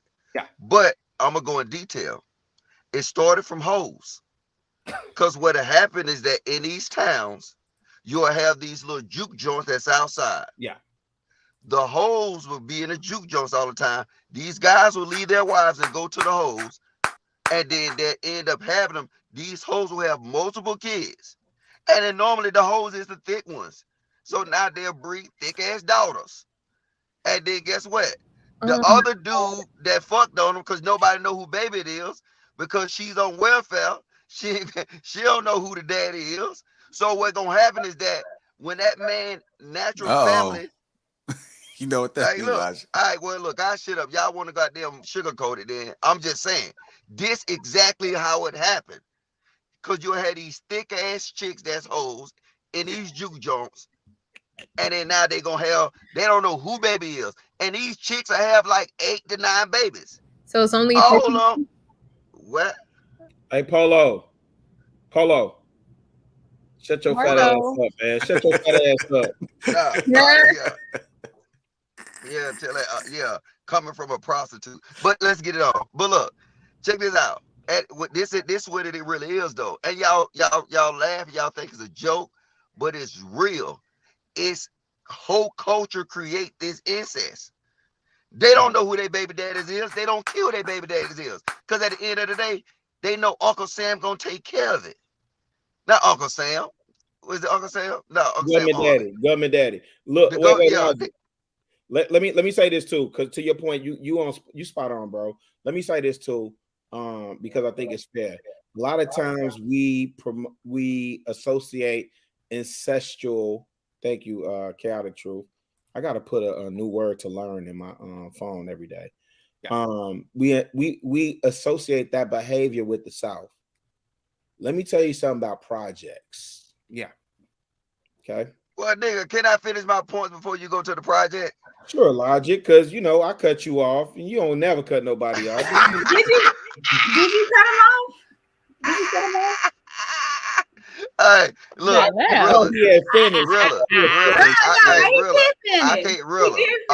I can't fight Rilla. I'm in a car struggle streaming. Y'all know I'm moving to the goddamn set of fucking Keeping Focus Friday tomorrow. So if y'all niggas happy for Keeping Focus Friday, chat, nigga, put a 1 in the chat. His laugh like he's suffocated. I'm off the ball. I'm pulling up the ball.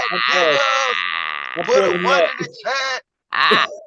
Keeping Focus Fridays coming up. Chat, nigga. Hey, real talk. I don't need to be laughing like that, man. The motherfuckers that was hilarious. Hold on. Let me get some other people in here real quick. Hey, lady, you want to chime in on this, lady? Hold on, Rilla. Go ahead. Not really. I mean, it's gross. And I do feel like I know they did stop dating as soon as they found out. I think they found out at like a family reunion or something. Who stopped dating? It was a chick named Star. I don't know where she's from, but she was the one that brought this up. Yeah. And found out. Okay. No. Yeah. But yeah, absolutely. That's gross. It's family. Like, you shouldn't want to. I mean, it'd be weird to want to reproduce with family. All right, it's getting a little weird, man. We can move on from this. Exactly. Exactly. Yeah, we can move on. I think we got enough. But before we move on, never. You said yeah, but then you come back and say. I wanted to say something real quick, guys. I think you assess. Go ahead. Okay. I need to have what you drinking. right? Okay. There, guys, I think this conversation is very weird. It's very perverted, but I like it. I rock with it. But here goes the thing. There's a lot of evidence that suggests that a lot of royal families fell into disarray because of incest, particularly in Rome, Greece, Egypt. They were having sex with their brothers and sisters, and there's a lot of evidence to suggest that's why these families fell. Even the current British family right now, the royal family in Britain. But let me stop right there because Let's move along. All right, we're gonna move on. Just so you know, and then I did check into a girl Q. Like nobody could see the comments on StreamYard. I know the super chats are coming in. We can't see it. I know we do have one from To Go that says, "Me too, Courtney. I went to a family reunion. I decided the family I never knew. The whole time I was looking at all the women to make sure I didn't smash any of them." that's a confession right there. John the Baptist. You gotta go to a black family reunion and you gotta have off limits on the back of your t-shirt. Goddamn shit, niggas. John Baptist, the $10 super chat said, when the Hubsons found out he was not the dad, but it was the milkman kids. Oh wow. Shit, that's yeah. So I'm gonna try to read the super chats as they're coming in. If I don't get to some, I apologize. When we did the switch over, it became a little bit strange. Wait, hold on, the service. I see one from Dub Will something. He said they said Logic Lab inbred. $2 super chat. Oh yeah. I would like to read a super chat. It's To Go. It's a $20 super chat. Thank you so much. It says, "Me too, Courtney. I went to a family reunion of a side of the family I never knew. The whole time I was looking at all the women to make That's what we just read. That's what we just read that. Sorry about that. Sorry. Oh damn. Boy, chaotic. Is that a pipe? Right, you don't listen. Chaotic. Is that a crack pipe in your hand or ink This pen? is a pen. I'm always in the mode of writing notes. Oh, and for the individual who said I do not listen, it's hard to listen when black people are talking over each other. I keep saying it. I go to white panels. It's can I speak real quick? It's very quiet. But chaotic. Can we see that pen so we can make sure it's not a straight shooter? It's a pen, sir. Okay. All right. Do you know what a straight shooter is? I do not. What is a straight shooter, sir? Wait, I don't know what that is either. What is that? Oh no, we're gonna move on, y'all. All right, y'all. I don't want to say that I do it, then Courtney catches me in another lie. I'm on the case, baby. All right, y'all. We're going. If you guys just tuning in, welcome to Lapeef Let's Talk. Make sure you guys hit that like button. Also, subscribe to the channel. Again, Atlanta tickets are on sale. That link is pinned to the top of the chat. Go ahead and click that link. Get your tickets. Michael Blackston says he doesn't think any American needs to own a gun except authority. Oh, let me go first. Let me go first because I'm an anchor. You know what? I thought about you. I'm gonna try to get to some people that haven't spoke yet. I think I'm gonna start with Rilla. Michael Blackson said he doesn't. Huh? Yeah, don't start with me because these likes is down, and I'm going. No, I don't want to hear that, man. That's what you definitely. To. You know, we got 1,600 in here, and it's only 600 likes. I'm feeling that. Don't have nothing to do with the panel. I'm waving my hand. Okay, I'll take a bite at the apple, and then I want to hear what Kate thinks. Michael Blackson says he doesn't think any American needs to own a gun except authority. I would disagree. I think the problem what we have, and I know some, Second Amendment, pro Second Amendment people would disagree. I know Courtney is beyond a hunter and all that other stuff with bow and arrows and all that other stuff, right? Chaotic does the bow and arrows. Right. I do right. I think you need to have. You know what I think about, JR? Honestly, I think about the football player that was in Miami, that was in Florida, and because he had a felony, he couldn't own a gun, purchase a gun, have a gun in his house, and somebody broke into his house and tried to rob him in it, and he was there with his wife or girlfriend or mother of his child or whatever, and all he had was a machete. Do you know what I'm talking about, Quest? Remember when I think his name was Sean something, and they gunned him down, right? I think every man. I think it was Sean Bell. No, not Sean Bell. That's New York. Now I know who Sean Bell is, but his name was Sean. He was an NFL player. Sean Taylor. That's what they said in the chat. Sean Taylor. Yes, I think it was Sean Taylor. My point being is that I think every man should have the opportunity to defend himself, right? Now, do I need to have the Commando, Arnold Schwarzenegger, Arsenal?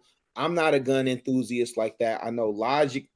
Well, I don't know that Logic is. I assume that maybe Logic is. Now I can assume that maybe Quest is, and I know Courtney is. Courtney be waiting to bust a cap, y'all bitch nigga ass. But anyway, really, you know. but I think everybody should have reasonable access, right, to be able to protect themselves. But yeah, to sit up there and say that no American needs to own guns except for like authority, yo, fam, you would literally set yourself up to say they decide to do just the extreme. Say the government decide to do whatever and just impose whatever on its citizens. Boy, you stuck like Chuck. Ain't finna be no revolution. I ain't stuck. Yo, you definitely gonna be stuck with your bow and arrow. No, I got a gun, but you or know your machete. Not no, if. I don't got a machete. Wait, hold on, Q. Oh. Not if the only people that can, if the only people that can own guns are authority, i.e., police, military, maybe politician. I don't know how that would work out. So I don't even know what Michael Blackson talking about. I didn't see the clip. I didn't get the context of the interview. Right. I think he says a lot of things for shock value, but I definitely don't agree with that. But I am 1,000% interested in what Kay has to say on this. All right. Yeah. Hey, Courtney, do Chaotic got a bow and arrow? Wait, and don't know how to shoot that. Let's be real. All right, yeah, we're gonna go to Kay. Let's try to get these. Let's try to get these perspectives. Go ahead, Kay. What are your thoughts? With a How the BB gun?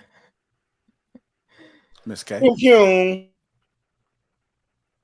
I do not think that the right to bear arms should be taken away.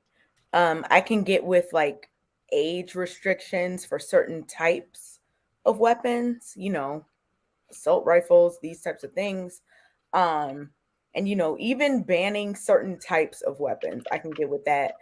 But owning guns? What would you age restricted on? Like I'm talking about, I don't think like an 18-year-old should be able to buy like an AK. Oh, okay. Like an assault rifle.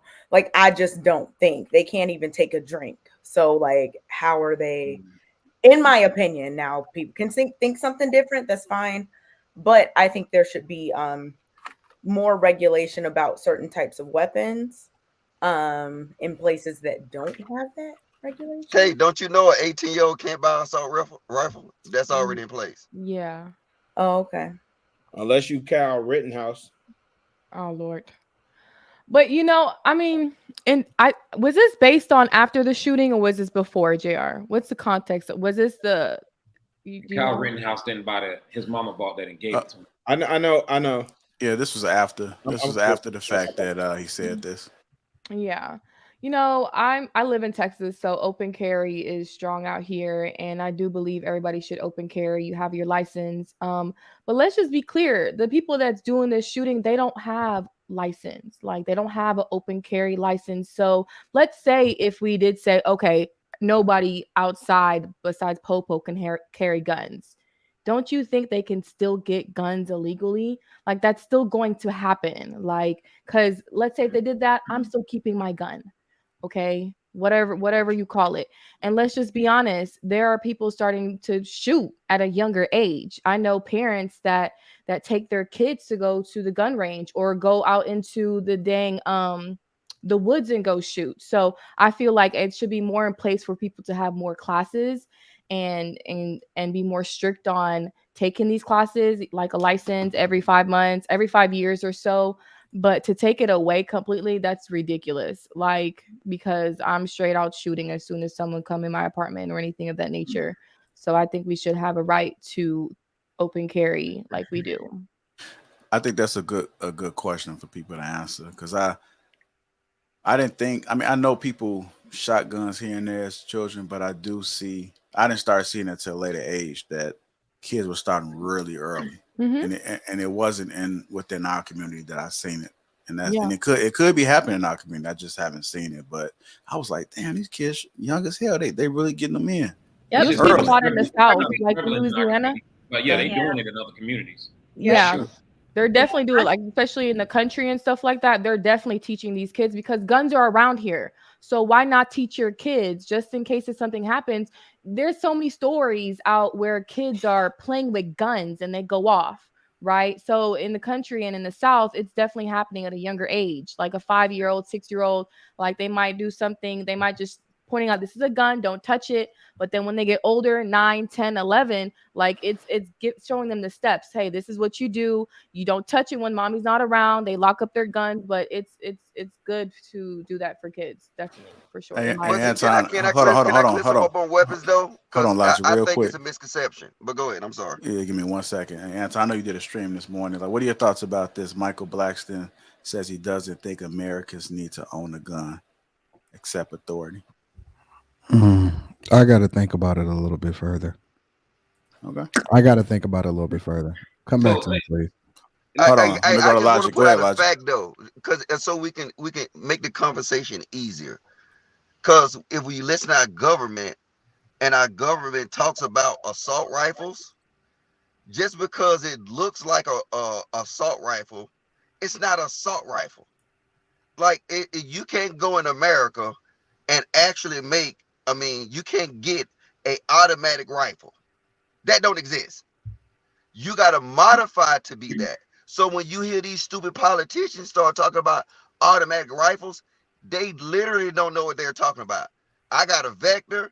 I got, you know what I'm saying? I got all kind of weapons. But guess what? They're not automatic. And what he means by automatic, he means fully automatic versus semi-automatic, I think is what he's talking about. And yes, but you see the politicians don't know what they're talking about. And then I see most time people repeat the dumb shit and they don't know what they're talking about. That guy that went to the school shooting, his capability that he used with his rifle, which was semi-automatic, he had the same capability with his handgun. His same rate of fire he could have got off with that handgun. Yeah, I think the only but Logic, the only difference would be the capacity of rounds that he would be able to shoot. The capacity of ammunition that he would be able to shoot. To get more victims. But Quest, they got. Do you see the magazines they got now for these handguns? Hold on, but I know. I've seen the 50 rounds. I've seen the drums. Exactly. I agree.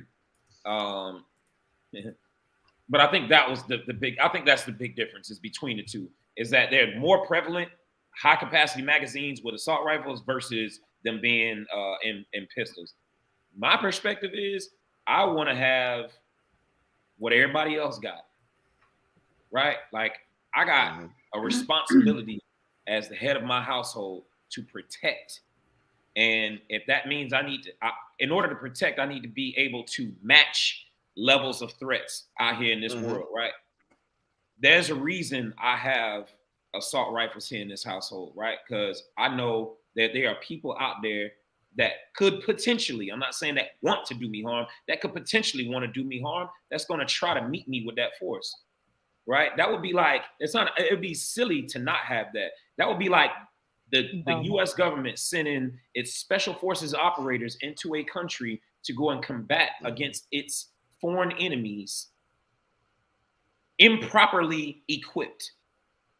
We would lose, right? And because I have a family that I am responsible for, I need to have what everybody else got, right? Now, I don't need to have a fully automatic because that is not really prevalent out here in our country. It's not. It's very select few people that have fully automatics. I don't need to go to that extent, right? But everything shy of that, I want to have that capability. Not that necessarily the weapon system, but the capability. So I have semi-automatic rifles and I have handguns, right here in my household.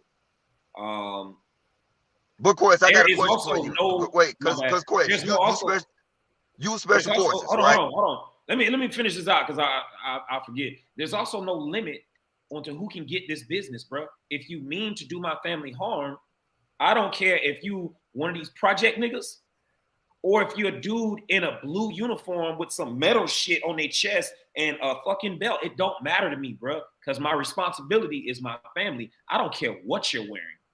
right? So I just want to also state that. Wait. I just want to clear this up because if you don't know, hold on, y'all.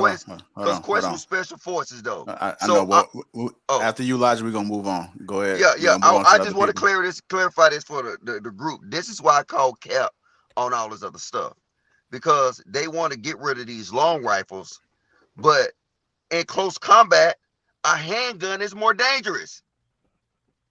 It's more dangerous because you know what? It's easy to grab a long barrel, and if you look at all these situations, a handgun would be classified as more dangerous. That's why when the special forces, that's not true. If that is the case, Paul, no, I got to stop you, bro. I got to stop you. First off, because I can speak as an expert within close quarters combat based off of what I've done for 20 years, bro. And you already know what time it is.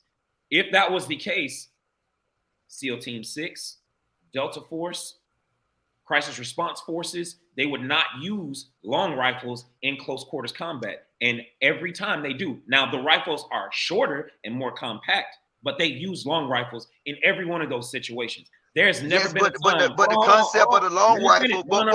Wait. You capping a little bit though. The concept of the long rifle is used for what? What is the concept of a long rifle? We're not talking about concepts. We're talking about what you just said about going in close quarters battle. Yes, and the average person actually uses a long rifle in close quarter combat. I'm saying a handgun is more efficient in these type of situations. So my whole point is they're trying to ban these long rifles, and then in these situations, the handgun is more deadlier. You know what? This is an interesting conversation. I really think it is. But I just want to make sure we get everybody else. I don't want to fall down that rabbit hole. Who hasn't spoke yet? Because I kind of lost track a little bit. Chaotic, I know you haven't spoke. I've been seeing their hand waving like a church, like you're in a church. Yeah. Go ahead. Yeah, go ahead. I don't think anybody on the panel answered the question. The question was, what do you think about what Michael Blackson said? Now, before I get into that, Quest, your soundbite should be recorded and it should go viral. You are absolutely correct on everything that you said about protecting your family. The question was, what do we think about Michael Blackson and what he said? Michael Blackson is a foreigner. He is an immigrant. He is not an anchor baby. He was not born here. He was born in Liberia. Liberia, and to respect anybody born in Liberia, it's a very unstable country even to this day. They've had all types of coup d'etats, all types of presidents assassinated within the last 50 years. It's an unstable place. For an individual like himself, in respect to Michael Blackson, I actually met him before, to come here and question the Constitution, the Second Amendment, is absurd. The fact of the matter is that this Constitution is the reason why he's in this country in the first place, enjoying the fruits of this country. The Second Amendment, just like the entire Constitution itself, is the greatest document on the planet. And it is the reason why so many people are in this country exercising their freedoms that they don't have in their native countries. The difference between this country and Liberia, the country he's from, the difference between this country and most other countries is that every single blade of grass is protected by a weapon here. There are 390 million privately owned guns in this country. And the idea that the founders, these beautiful founders had 200 plus years ago was to prevent any insurrection, to fight off the government. And that's why I kind of respect what I respect what Quest said in terms of, hey, I don't care if it's a project, that's what he said, nigga, or the police. I agree with that, and so many other people agree with that. You have a right to protect your freedoms in this country. And if you listen to a foreigner say you should give up those rights, that is absolutely absurd. And I know people are like, wow, aren't you an anchor baby? Well, maybe so, but I respect the Constitution. And it's the binding document of this country. Now, I did do a live stream on this last night. I don't agree with Americans owning semi-automatic weapons. There was a automatic weapons, and Quest, you seem to be an expert on this. There was an assault ban. There was an automatic assault ban in the 80s, if I'm not mistaken, by the Reagan administration. And I know that there were certain semi-automatic weapons that were banned under Clinton. I think that all semi-automatic weapons should be banned. But that's a pistol. Hold on. Pause. I'm talking about AR-15s and stuff like that. You said semi-automatic. You got to be careful because a pistol is a semi-automatic, which is what Roger was saying earlier. Right. Okay. So I meant to say, like AR-15, those types, right? Okay. So what I'm saying is that I believe those types of weapons should be banned. I don't think them semi-automatic too. You don't know the fuck you talking about. Whoa, hold on, Logic. No, but I'm saying I gotta correct them. Okay, we'll correct them, bro. I get where Quest was. Go ahead, Quest. Okay, so I was saying is that I believe that pistols should be obviously owned, but no, I don't think that there's a need for people to have AR-15s and things of that magnitude. I don't see the reason for those types of weapons. Yeah. So if somebody could possibly invade your house that would carry a AR-15 style rifle, right? Would you not want to have that to protect yourself and your family? Well, I guess it's easy for me. I get what I get where you're going with it, but like I'll let you answer, and then I'm gonna follow up. Well, I guess it's easy for me to say what I'm saying because I don't have children. I guess my mindset would change if I probably had children.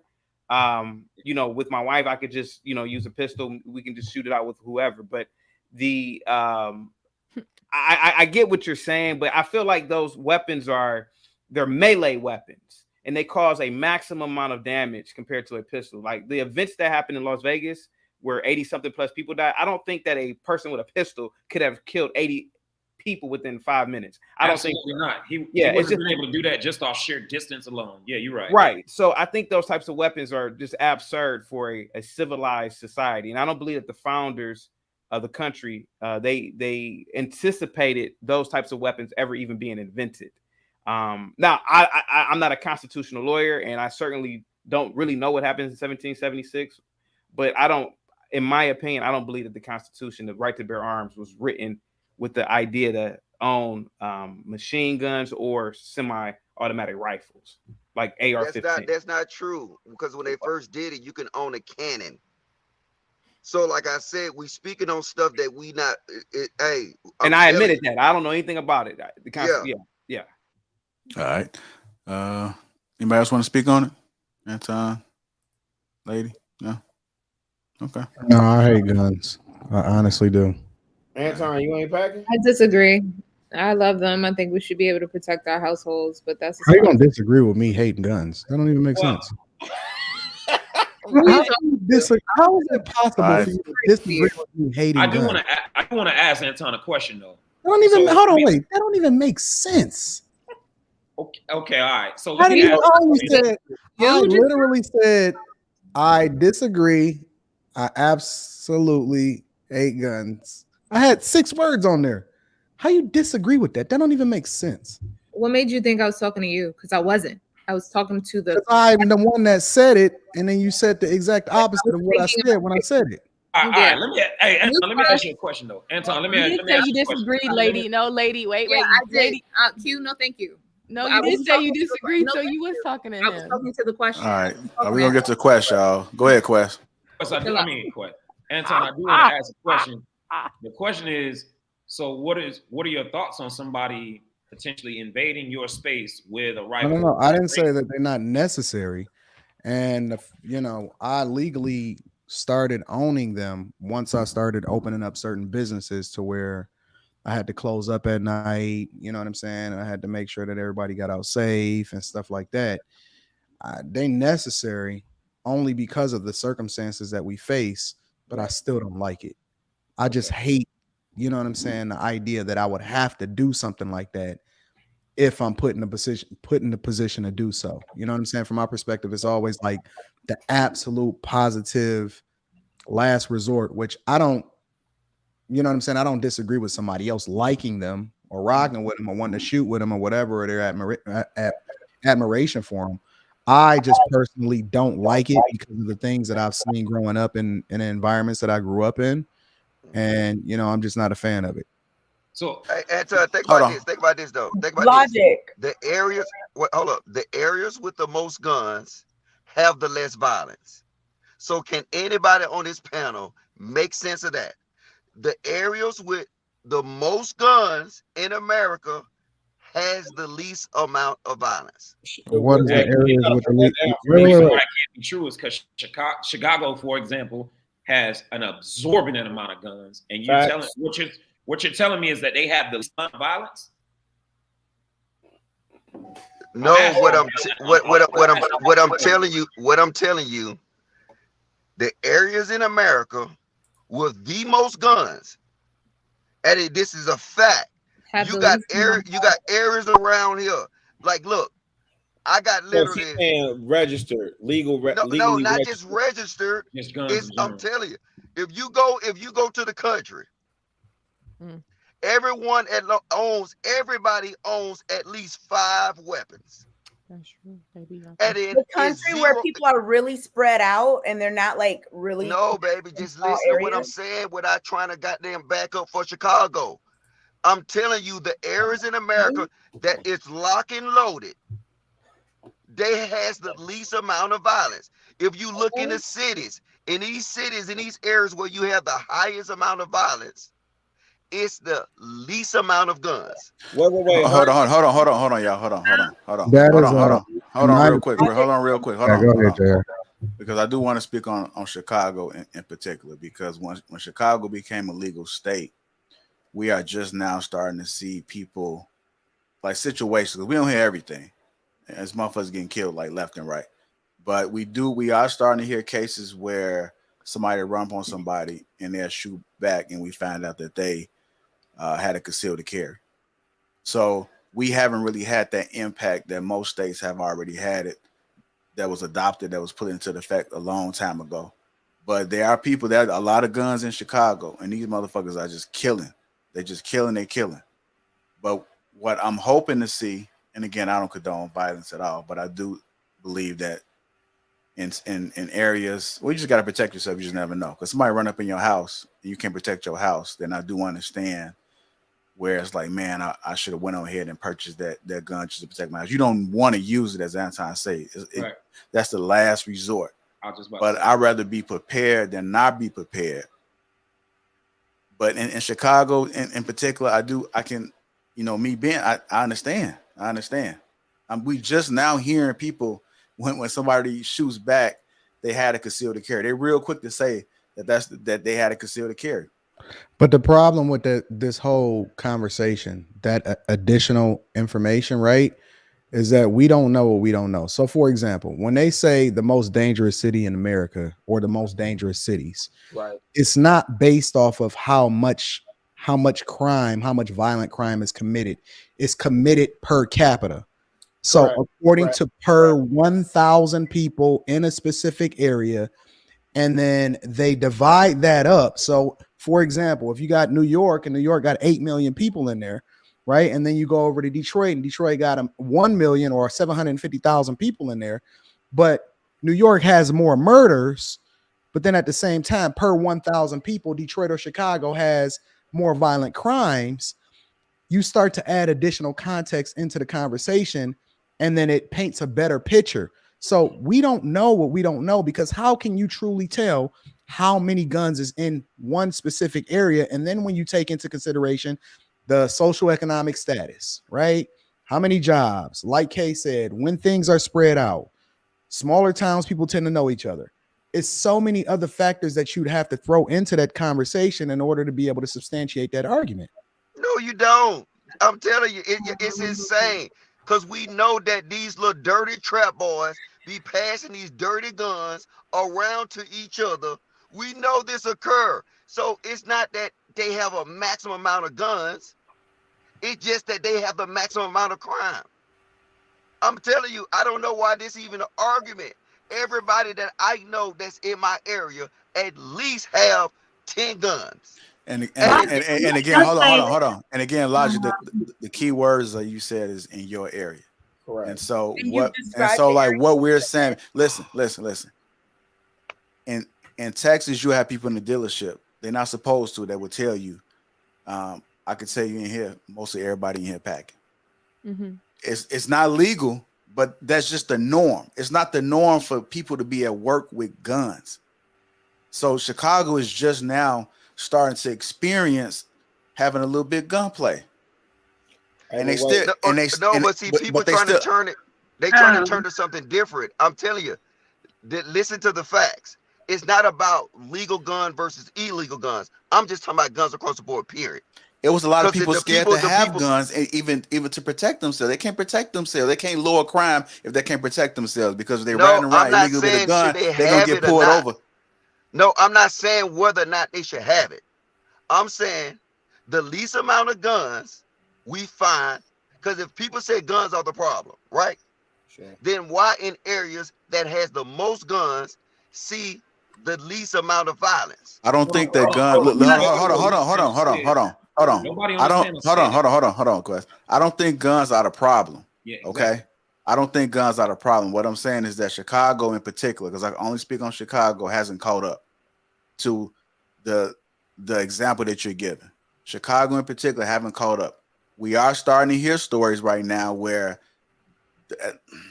5 years from now, everybody might have a concealed carry. You got to think, we just coming out of pandemic. It's a lot of people that applied for concealed carry that took months for them to even get their concealed carry, so they can't protect. And if they out here riding around, police pull them over, they're gonna get a gun case, or they're gonna go to court for it. So once it catch up, once it becomes a norm, I can see what you're saying working. But you go to the state of Texas. It's not that I'm saying something ain't working. Have anybody on this panel ever been to West Virginia? Yes, I have. Well, okay, if you've been to West Virginia, no matter where you go in West Virginia, you see dudes packing, you see dudes with guns on their back, you see guns everywhere. And then they have absolute, I ain't gonna say absolutely How no do violence. you know who has the most guns? In West Virginia that is as densely populated as NYC or Chicago? Oh my fucking God. You know what, y'all got yes or no? No, Logic, no. I think yes or no? Was no, but okay. I think this is a difference. It has a point, but I think what every other variable. Hold on, wait. We got to do one at a time so they can hear us, y'all. We got to do one at a time so they can hear us. I haven't spoken. And Courtney haven't talked, so. Thank you. I am all for the Second Amendment, the right to bear arms. Point blank, period. I think the difference that Mr. Logic is maybe not pointing out is that being a Southern girl, and when we have guns, it's not just for protection. We actually enjoy guns. We go to shoot. I've said this before that when I go out on dates, the dates are at gun ranges. So we collect guns. The hunting is fun. So when we talk about people that have a whole lot of guns, it's not that we're doing it to just protect ourselves. It's fun. Guns, shooting, going to the gun range, going hunting, these are hobbies. And when you go out to rural areas, I'm in a rural area here outside of Nashville. Everyone has guns. You'll hear guns shooting. It's just because I live there's woods. And so I don't feel like, oh, they shoot somebody getting robbed. I already know someone's over there hunting deer. But I feel safe. These people over here where I live don't, doors unlocked. Because everyone carries. Because we know how to shoot, and no one's going to run in nobody's house because we have guns, but we actively shoot all the time. It's not I'm just carrying in my side or in my car just in case a nigga want to trip. No, we going out shooting just because we're stressed and we want to, empty a magazine on it. So I think that's something that Logic, I understand what you're trying to say. But we forget to say that a lot of times when we do have guns in the South, particularly, it's more than just protection. Like we collect them. We like to shoot. Yeah, we got to move on to the next question. So go ahead and finish up. And let me finish this too. And I'm all for. I don't like Cave speak either.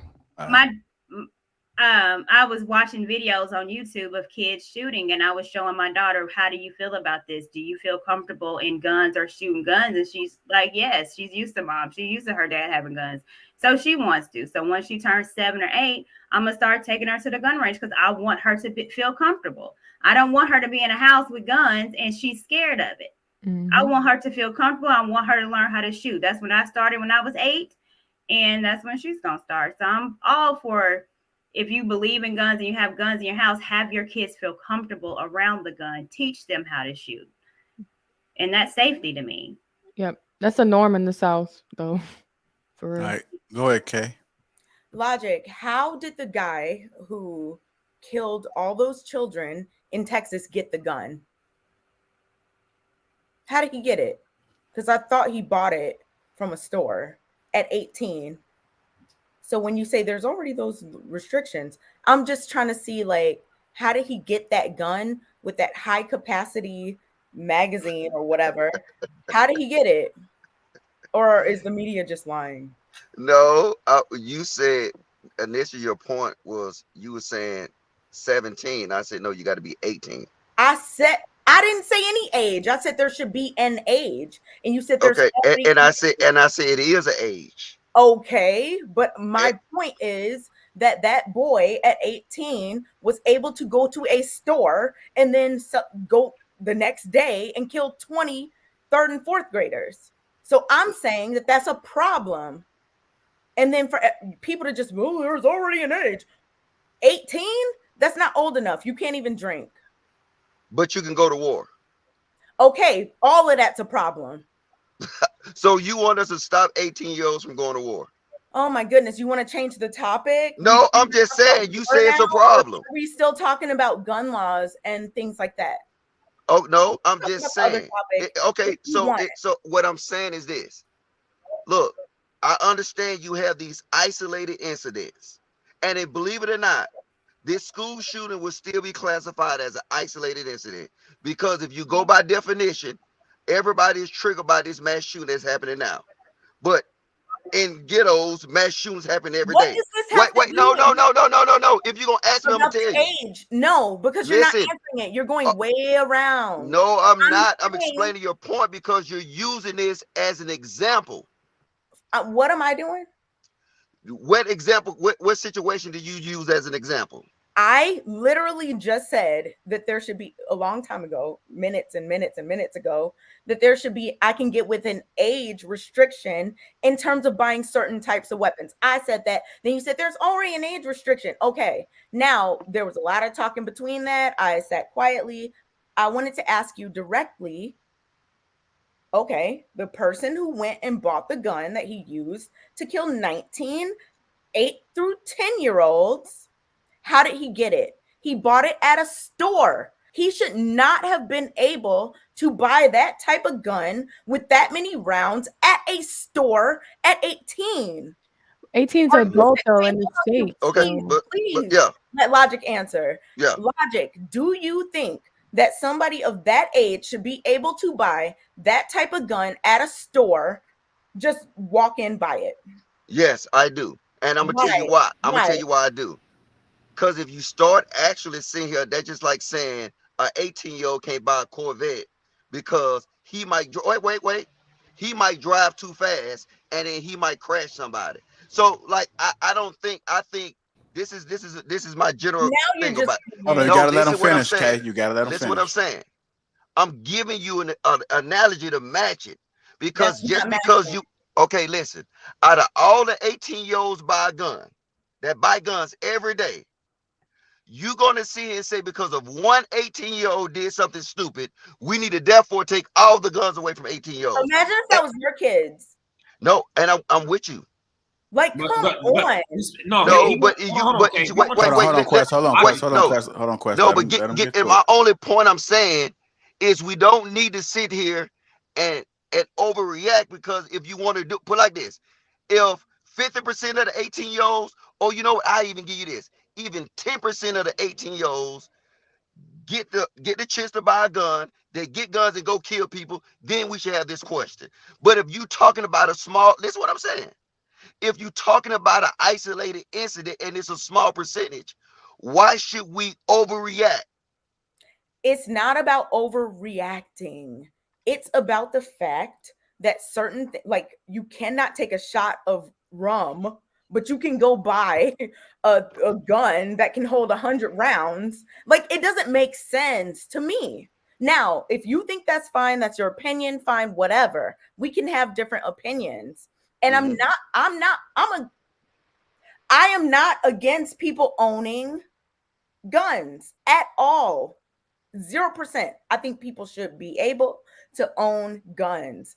But a 18-year-old walking in on their 18th birthday and being like, yeah, I'm gonna get this rifle that has the capacity of 100 rounds. And okay, I got a question for you. So what is the point? So is it the type of gun or is it the gun period? It's the type of gun.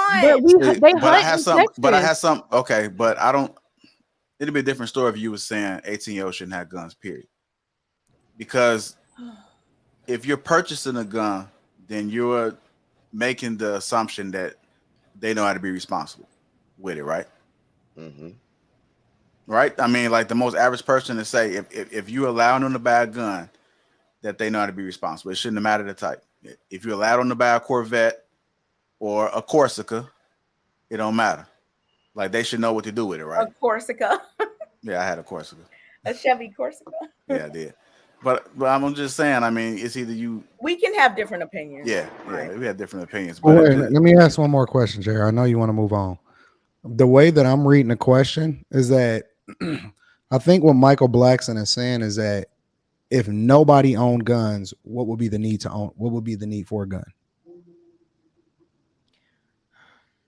Because it seems like everybody's answer was we needed to protect it because what Quest said specifically was, I want what everybody else has. So according to what Michael Blackson's saying, and I'm not saying I agree with him or not, I think what he's saying is that if nobody owned them, then what will be the need for them? Because if you come in my house with a knife, I'm going to shoot you. I'm shooting. If you come in my house trying to jump on me and grape, I'm going to shoot you. The whole extended clip will be released. So the only reason I think y'all missing this point. Y'all missing this point because I lived in Korea and I keep saying this, and we had conversations where guns are illegal. And then now because guns are illegal, you know what you don't have? Crime. You don't have gun crimes. I mean, the Korean mafia is known to use machetes.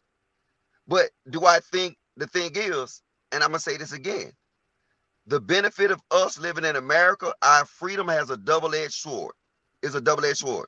Because by the same logic that we ask for freedom, that freedom comes with costs.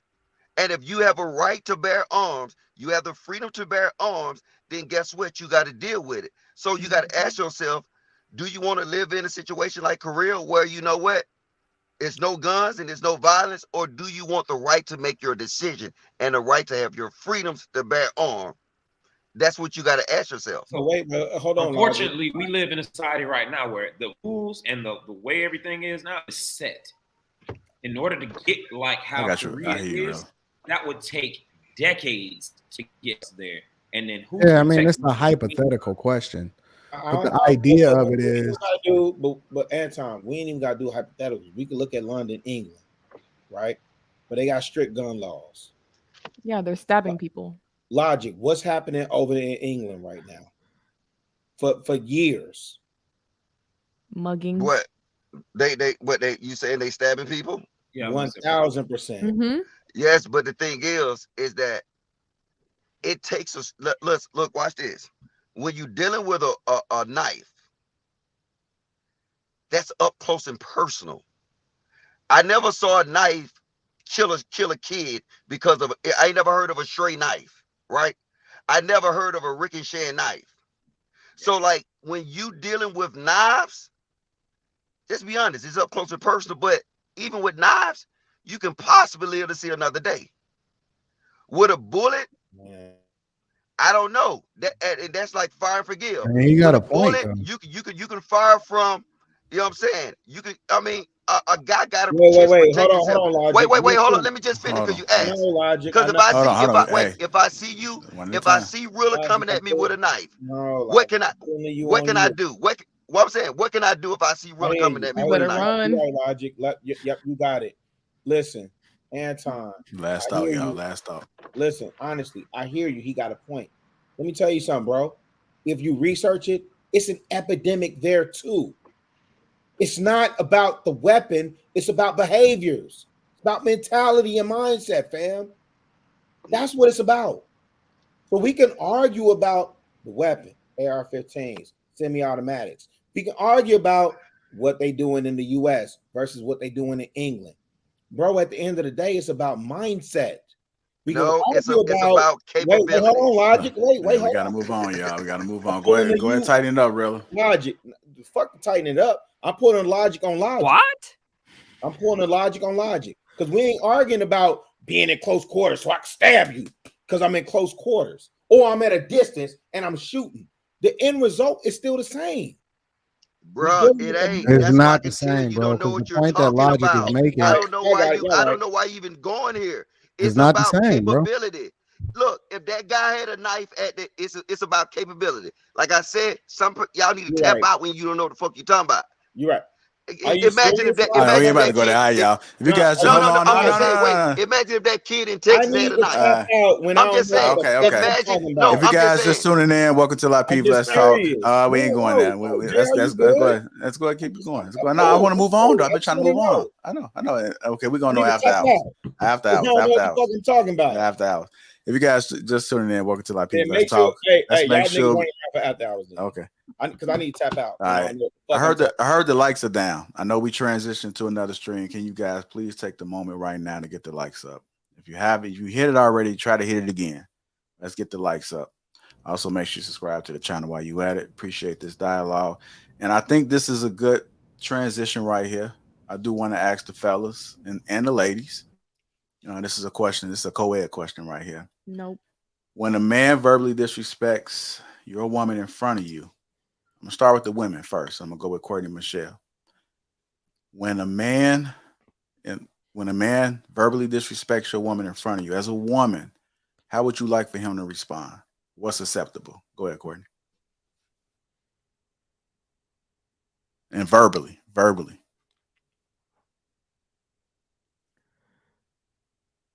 You're muted, Courtney. However he seems fit. So if he doesn't want to necessarily go back and forth, baby, let's go, then baby, okay, I'm with you. If he wants to be like, you better shut the fuck, I'd probably calm him down. Because I'm like, baby, it's just words. Again, this whole knife stuff, gun stuff. I don't want him to feel like he needs to put himself in a situation of someone just talking crazy that might put him in a situation to get hurt. So it's, baby, F that nigga. Let's just go. Whatever he got to say, let him say it. But, I mean, words, I don't want my man to get into nothing crazy over some words. So if a man, you stinking bitch, I'll be a stinky bitch, baby. Let's go. This ain't the crowd we need to be around. This ain't the club we need to be at. This ain't the lounge we need to rock. Let's go. Because his safety, I don't want him to be in any kind of harm's way. I agree with that. Like, people kill people for less out here or in other places. So you can call me whatever in the book. We can go home. Even if a man says something and my man's not there, and I'm not even telling him till we get home. Because, he might be carrying, he might got a knife, or he might got anger problems. He might got a bow and arrow or something. So I'm not taking that risk, especially if he got a lot to lose.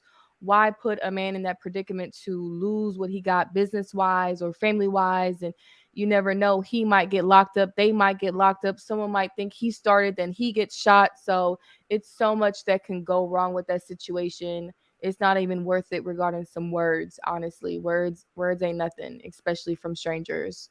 Like, we can go home. Okay. Lady? Smack his ass like Will Smith. No, I'm joking. Yeah, I fully agree with Nah, you meant it. Yeah, no, I didn't. It was a joke. But I fully What's wrong with you, girl? You need a hug? With Courtney. What do you mean was wrong with me? The shade? What? You were saying? Anyway, yeah, like I was saying, I agree with Courtney. I wouldn't want him to put himself in harm's way. Like, I would want him to deal with it how he sees fit, but I would definitely want for us both to read the room. I probably would likely just want us to leave at that point, wherever that was, get away from that, like, not really even engage in that energy, and just dismiss it,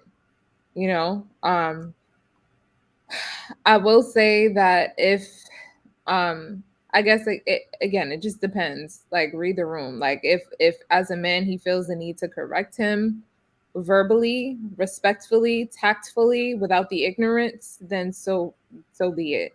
But like, I'm not really encouraging that. Like, I wouldn't want him to be in harm's way at the end of the day. So, all right, Miss K. I would immediately try to give like the Kayla Silver Fox vibes and like touch him and be like hypnotizing, because I would not want my husband to ever be in harm's way because of anything that's going on. I think that, you know, a lot of times men, you know, want to protect and everything and, you know, act on that immediately. But, you know, sometimes it's just like, let's just keep going. And I get that you can't tell a man what to do all the time, but sometimes it's just not worth it. And I would not want anything to happen to my husband. So, yeah, I would try to do what I could. It's kind of interesting. Nobody got the X-Men reference? No? Okay. I didn't get that one. But that's, somebody else did, but that's, you know, that's the connection you got. That synergy. Hey, come on to me, man. I'm calling cap on all this. Okay. Yeah. I mean, I was just gonna say, I was waiting on somebody to say. I was waiting on somebody to say, depending on the situation. Fuck the depending on the situation, man. And if I gotta help, if I gotta come on as a wingman in the situation, I probably would. But go ahead, Rilla. What are your thoughts? That's bullshit, fam. This is why we see men in the situations that they in, and I get it. You know, I would protect my man. I would tell my man. Rilla, what? Oh no! Oh no, baby, don't do that. He said, fuck out of here, man. Get the fuck out. When you see two bulls matching, go ahead. Well, if you do jump in the middle of it, your man telling you get the fuck back. Number one, jump your ass in this shit. Fuck you talking about. Number one, and number two, not all, but there are some women want to see how you finna match against that man. That happens. And if we finna sit up here and act like that don't happen, that there aren't men that we know find themselves in certain situations, and other men that will jump on this panel and say, oh man, you a simp, you a beta, you a hoster, you a this, you a that, you took up for your woman or this. Ooh, come on, man. I don't know no grown woman in real life, not no woman above the age of.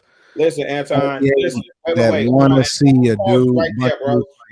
Anton, I promise you, famo, I love you with the love of God, bro. I agree with you, Anton. In your world, bro. No, okay, bro, listen, you can look at any fight on the internet. Usually what happens is the girls is up there saying, no, stop. Like they literally be running in. Whoa, hold on. Wait. Too involved trying to stop the dudes from fighting. So are we not watching the same video? Anton, tell me what video I'm talking about grown women. I'm not talking about children. I'm not talking about teenagers.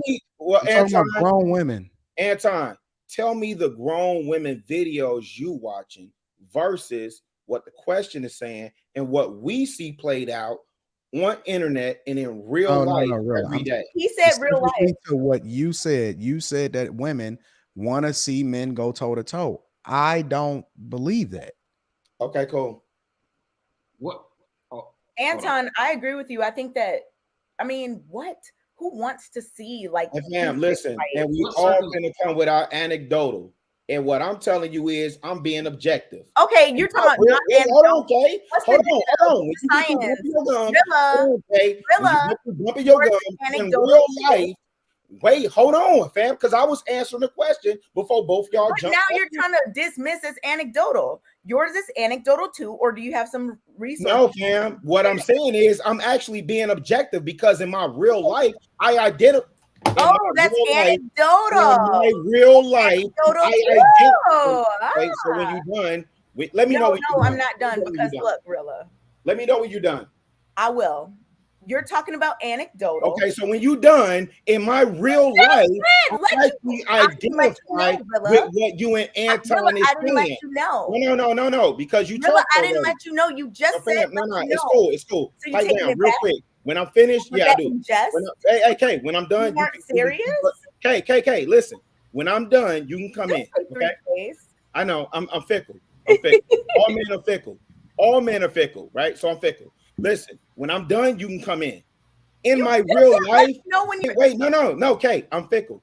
In my real life, I actually identify with what you and Anton are saying, right? So the women that I associate with, they don't want to see that shit, right? They probably would jump in, but we gonna sit up here and cap and act like there are not women out here in real life that want to see men matched against other men, and that's not what we see. And we don't hear the story. K, you gotta let me finish. Don't say 3 Ks. K, you gotta let me finish. Don't say 3K. 3K. Let me finish. When I'm done, you can go. Okay, because you had just all men. No, I ain't been talking, and all men are fickle. So let me finish, and then you can go. If you have a problem with Andrea, take it up with her. I didn't. Why you bringing her name? Exactly, because y'all going her all night. What? You're using her place. Okay, let me let y'all ladies have it. Y'all perfect. Ready? Go ahead. Rilla, the issue that okay, let that man finish. You the one who was up here protecting that. Because you the one that was protecting that stripper. You was protecting that stripper. Why are you still talking about her? You mad because she? Hey, because y'all brought it up and y'all gonna try to shit up. Let that man finish. You know what I'm saying? Do really need to get on the pole and damn shake his ass for him to get some respect? Do he need to shake his ass on the pole to get some respect? I mean, Anton, give that man some respect. He ain't got. No, I don't give 2 fucks. He ain't got a twerk to get no respect. So leave her name out of it. Thank you. I don't give a fuck. I'm gonna use her name. All right, y'all. All right. I need to. Hold on. I'm about to get that. Wait. Hold on. And I was offended. I said I'm fickle. Wait. I said I'm fickle. No. Right? But Anton, wait. Hold on. I want you to notice something. Anton went on mute. And he conceded, and he was willing to let me finish my point. That's Anton. Right. And then I said, Kay, let me finish. You told me, let you know. And then I rescinded. I reclaim my time. I'm reclaiming my time. Kay. Okay, go ahead. And then I reclaim my time. Go ahead. Hey, Rilla, bro, just get up and start twerking. How come you're not telling him to stop? Rilla, get up and start twerking. I guarantee you, they will respect you. I did that in Houston. The conversation. Logic stupid. I did that in Houston. This is what I'm saying. Chicago, go ahead, because if we finna sit up here and act like that's not the case, I just, listen, man. In my real life experience, anecdotal experience, I lean towards what you and Anton was saying. But if we finna sit up here and act like women not positioning men against men or want to see or doing, like, come on, fam, what we doing? We never position that. Not JR. Right. No, you don't position them, Q. No. I'm saying JR questioned. I could respond, Chicago, when you were done. The lack of accountability. So Chicago, you said that do one at a time, family. Come on, I'm ready for the smoke tonight. Come on, let's go. It's not smoke. No, not you, Kay. I wasn't even talking. Come on, y'all. Let's go ahead and get through it, y'all. Come to Q. Okay. What did I say? Question? You said that Anton, what he was saying, anecdotal, anecdotal. But the whole thing about women do want to see this. That's also anecdotal unless you can provide us with some kind of data. Can you? Yo, Kay, do you want me to pull up? Yes or no? Okay. Yes. It's okay if you can. Okay, wait. Do you want me to pull up domestic violence cases? No, I want you to pull up what do you want me to put up? What you claim. No. Tell me what you want me to pull up. Wait. Tell me what you want me to pull up. I want you to pull up what you claimed. No. Tell me specifically. I'm going to tell you. You claimed that women like to see their men fighting because Anton specifically I said there are women that like. No. You said that Anton's experience was anecdotal. You also said that to me to write it off. And I'm saying yours is also anecdotal unless you have some type of evidence that proves that women actually want to see their men fighting. If you do, let me know. I could be wrong. Hey, go ahead, Chaotic. While really got us the information. Go ahead and Go ahead, sir. Once again, guys, thank you for inviting me to the panel. Please, guys, if you have not done it, please hit the like button. Please subscribe to the channel, and please share the video with as many people as possible. And I also want to give a shout out to Quest. Sir, thank you for serving this country and providing and securing our freedoms. Thank you, sir. Hold on, what about me, nigga? Oh yeah, Mr. Unknown. Thank you. Yeah, thank you too, sir. Sorry about that. I thought I said to you before too. Logic, I could have sworn I said it to you. And you forgot about me too, Chaotic. Oh, JR, you were in the military? I didn't know. No, he was not. I didn't know JR was in the military. I didn't know that, JR. Sorry about that. JR was on the low end. I wasn't talking about the military. Okay. That's another story. Go ahead, Chaotic. Everything is set. Everything is set in setting. You as a man, if you are married, or if you are in a serious relationship with a woman, you should automatically have a sense of protection before you leave the house. First of all, a lot of these incidents typically occur in places like bars, clubs, etc. Typically, when a woman is disrespected, a lot of the times is because she is doing something that is out of nature, running and yapping her mouth to men, particularly. I'm sorry. Go ahead. I cut one of the ladies off while I was talking. I'm sorry. Go ahead.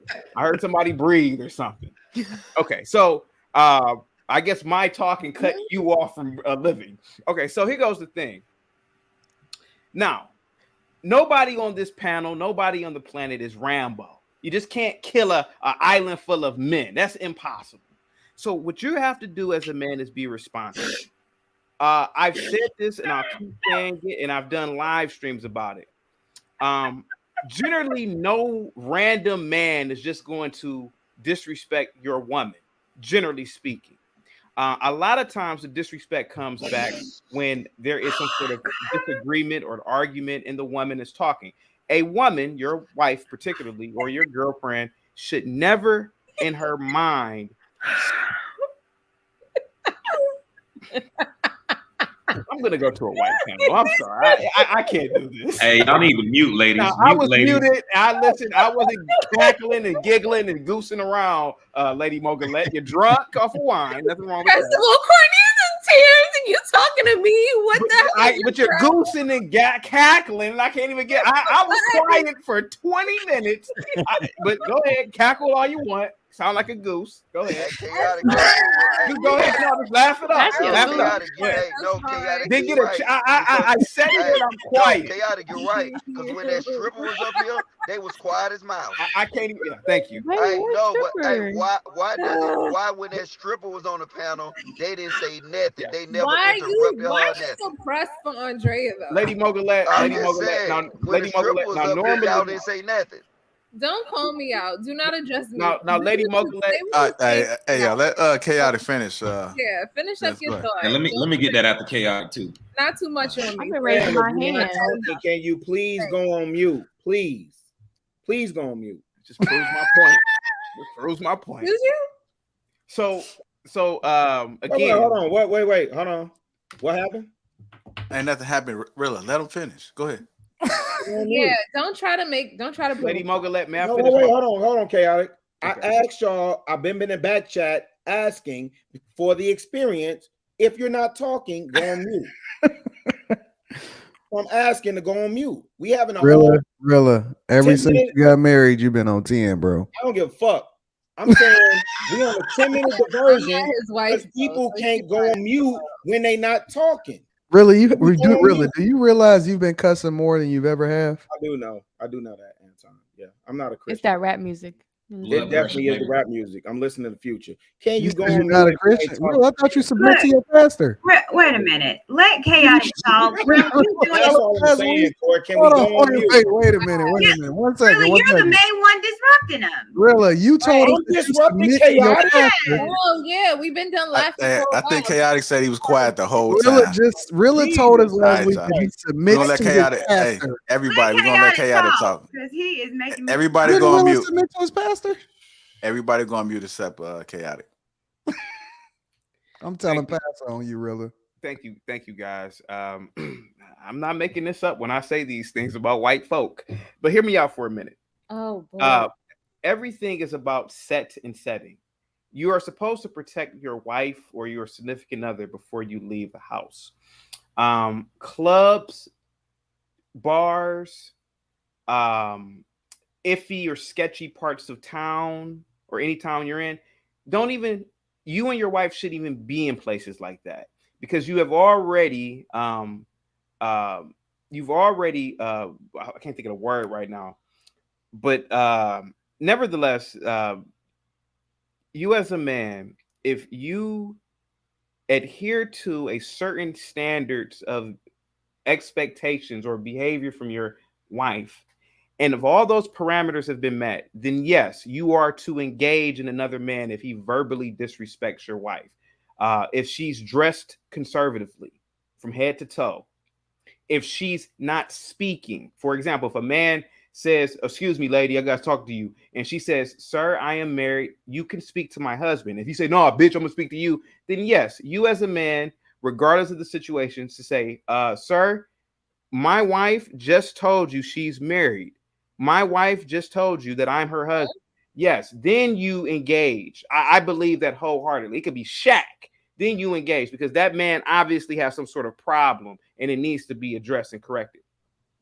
But if your wife is at a bar and she's cackling and being disrespectful to men, or she's somewhere being disrespectful for a man and she's going back and forth with another man and he happens to call her a bitch or something, you as a man, you have to say, "See, I told you not to converse with strange men in the first place." If there is a disagreement, if there is some sort of situation, you immediately leave, or you call the police, or you tell a male, particularly me. But women should never engage with another man that she particularly does not know. If all of those parameters have been set, then yes, you are to intercede as a man. That's why I say this: if your woman is dressed provocatively with damn near no clothes on and somebody is catcalling her, don't be a fool. Don't be Superman and say, "Why you catcalling my wife, nigga? Why you do?" Don't do that, because your wife has compromised. That's the word I was looking for, compromise. She's compromised the security of your relationship, your marriage already, because she's dressed like a prostitute. If she's doing something that compromises the security, then no, you as a man should say, "See, I told you not to do that, and this is what happens." But if you've done everything as a man and she's doing everything as a woman to maintain the sanctity of the relationship, then yes, you as a man should say something. Again, I say this and I'll keep saying it. If you are at the club with your girlfriend or your wife and something happens, that's on you. That's your fault as a man. And shame on you. You should not be in places like that. These places are typically dangerous. I'm not even going to go there with the demographics, but you shouldn't be there with your significant other. But other than that, if you are young in the chat and listening to this, please take heed to it. Don't live the experiences that us old folk on the panel have lived through. Don't do it at all, because a lot of men are in jail, dead, maimed, injured, because they are assisting in the aid of a Jezebel.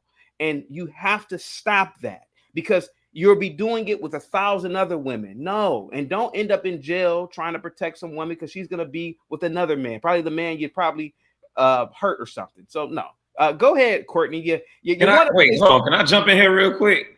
JR. Hold on. I ain't said nothing on this topic. We already talked to the ladies on this. Courtney, I'm messing with you. I'm sorry. Can I jump in here? All right. So go ahead, Quest. I'm a yield. Go ahead, Quest. Go ahead, Quest. You know what? I appreciate that, baby. So married women that are cackling and doing all that, fam, don't marry somebody like that. First off, let's just be very clear. Exactly. That is not who you want to marry. All right. So that's that. Not going into clubs. I think you got to define cackling. What is cackling? Who, me? Laughing in their faces. Cackling is what Lady Mogulette was doing about 10 minutes ago. That was the equivalent of cackling. Just laughing, goosing and giggling, interrupting the flow of conversation. That was cackling. Oh. And I'm surprised, because generally she's not like that. It's that Cabernet Sauvignon. Wow, you're on point. That's really what I'm drinking. I could Good tell. job. Yeah, I could Good tell. job. Yeah, I could tell you've had a few glasses too. Oh yeah. So, I'm on my second bottle. all right. Let me. Oh my God. Oh yeah. Right, so Hey, go ahead, Quay. I think we kind of looking at this kind of one-dimensionally a little bit. I ain't gonna say completely, but a little bit, right? Like, yes, before I sir. get there, I want to say I did have a conversation with my wife about this, and what she told me is, baby, if you said, so if somebody comes in disrespecting, if you said at that moment, all right, baby, let's go. She has no expectations on what it is that I should do, because she knows that there is a reason for what it is that I'm doing, right? So if I turn around and say, hey, baby, let's go, boom. She was like, I know you, Quest. You might have been looking at like what's on his hip. What are your surroundings? You got situational awareness. You're thinking about second, third order effects of me reacting versus not or whatever, right? So she has no expectations on how I should react in that particular moment. Now, what I do is something completely different. In some situations, I may be like, all right, bro, let's go. Because he popping his mouth, he ain't really about that action. He just flapping gums. He ain't really about to do nothing. So let's not even, we got shit to lose out here. So, and I know this nigga don't. So let's not even waste any time on that. Let's keep it moving or whatever. Then typically, if we're just talking about verbal, which is what the question is, that's more or less what it's going to be about. You'd have to really go above and beyond to get me to react. Uh-oh, that went out. Give me 1 second. You have to go. Not you didn't pay your bill. Nah, that was my little spotlight. But you'd have to go above and beyond to get me to really, you know what I'm saying, go outside of that. If it was physical, that's different. There have been times in the club where physical got you knocked the fuck out in the middle of the club or whatever. I did want to touch on a couple other things. You also have to understand what position this man is in, right? Is this man on papers? Is this man on probation? He might have to let things slide that he would not normally let slide. And you cannot have expectations on this man because he's letting it slide. This man may be on probation. He gonna literally throw his life away for some words. I think that's kind of silly. So ladies, not you may not have had expectations on your men as far as these niggas, they better say something. But there are women, to Rilla's point, that have these expectations on men. And I think that is what we're talking about here, right? Ladies, don't have expectations on your man, right? Trust your man, okay? Trust that he's going to be in a position, or he's going to take lead and make the most logical decision in that particular situation or whatever. So I yield, but I just want to get that off. All right. I mean, okay, so I wanted to go with talking. Rilla was talking about Rilla. We never said, none of us ladies said there aren't women out there. We were talking from our perspective if it happened to us. But you're definitely right. There are women out there that want a man to fight for them, or they'll be like, "Oh, what you gonna do about it? He just called me the B word. He called me out my name. What you gonna do about it?" Or they'll look down on a man if he doesn't defend his honor. But you're right, Rilla. But none of us ladies said there aren't women out there that does that. We were speaking. Wait, hold on. I accused you ladies of no, what? sir. You said, how can y'all ladies say there aren't women like that out there? But we were just right? Or no? I mean, that was before chaotic, but I wanted to let chaotic go first and then address what you said. Because we didn't trying to figure out where I'm never mind. It's okay. Can I go now? Because I'm finna ruffle some feathers. No, I'm just wait, hold on, Lodge, before you go, because goddamn nigga. Hold on. Nigga, sit your ass in your car. Sit your ass in that Maserati, calm the fuck down. Q, what I'm looking for is where you're saying really you missed it. I'm not doing no personal attacks to you ladies on the panel, right? But what I'm saying is, like, are we not acknowledging? Like, I get it. You ladies are saying I don't do that personally. Cool. I'm saying, like, damn, are we not going to acknowledge? Because I know for the men on the panel, we've seen it with the observable eye, even if it hasn't happened to us. Are we not going to say that there are ladies that pit men against? if that nigga said something, nigga, you better say something. This absolutely happens. I agree. No. I never said you missed it, but we were talking about if our man, if we're out, we were talking from our perspective. We were out and we got disrespected. How would you like our man to handle it? We never said anything about other women. So you was like, how can y'all say that there aren't women? There are. I'm sorry. Yeah, I definitely said I'm calling cap. Yeah, exactly. You said, you said we were calling cap, but we never said, because you're right. There are women that do that. They'll look down on a man if he doesn't defend their honor and all of that.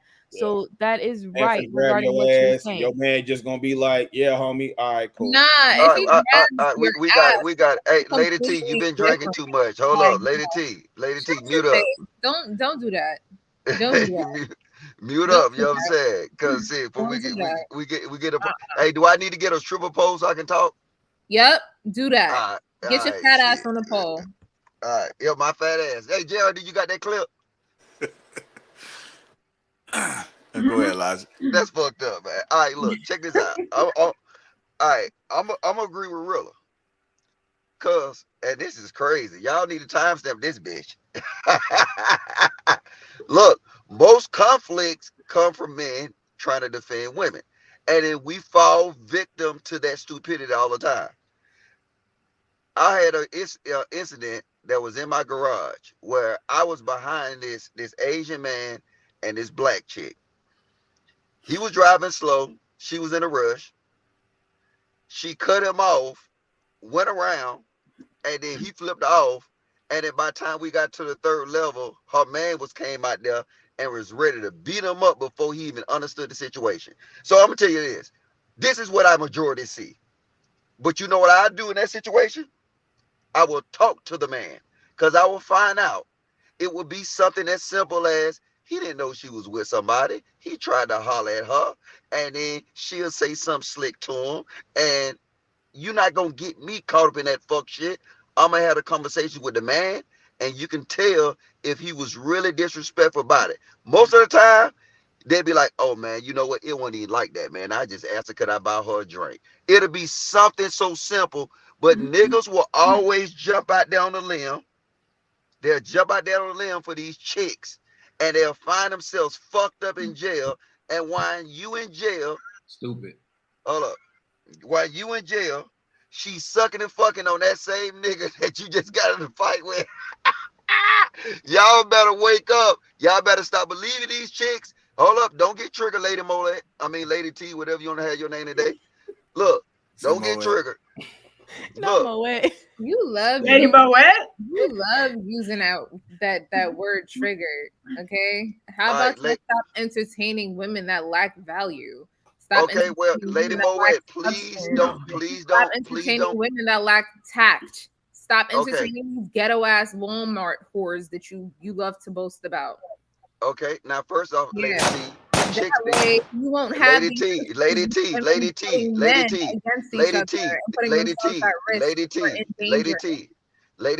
the women I date will put you to shame, baby. Come on, let's not do that. Okay, that's cute. I did. Okay, then. So don't try to do that. I'm speaking from what I see. Women do this all the time.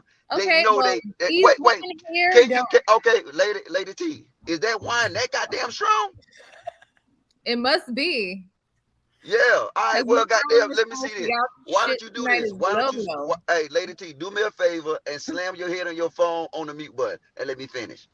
All right. Thank you, baby. No, I don't like it. And see now, look, I like she did this because this is a perfect example. Yeah. No. Because what you will see, y'all see how Lady T is a shit starter. And then now, if we was in real life.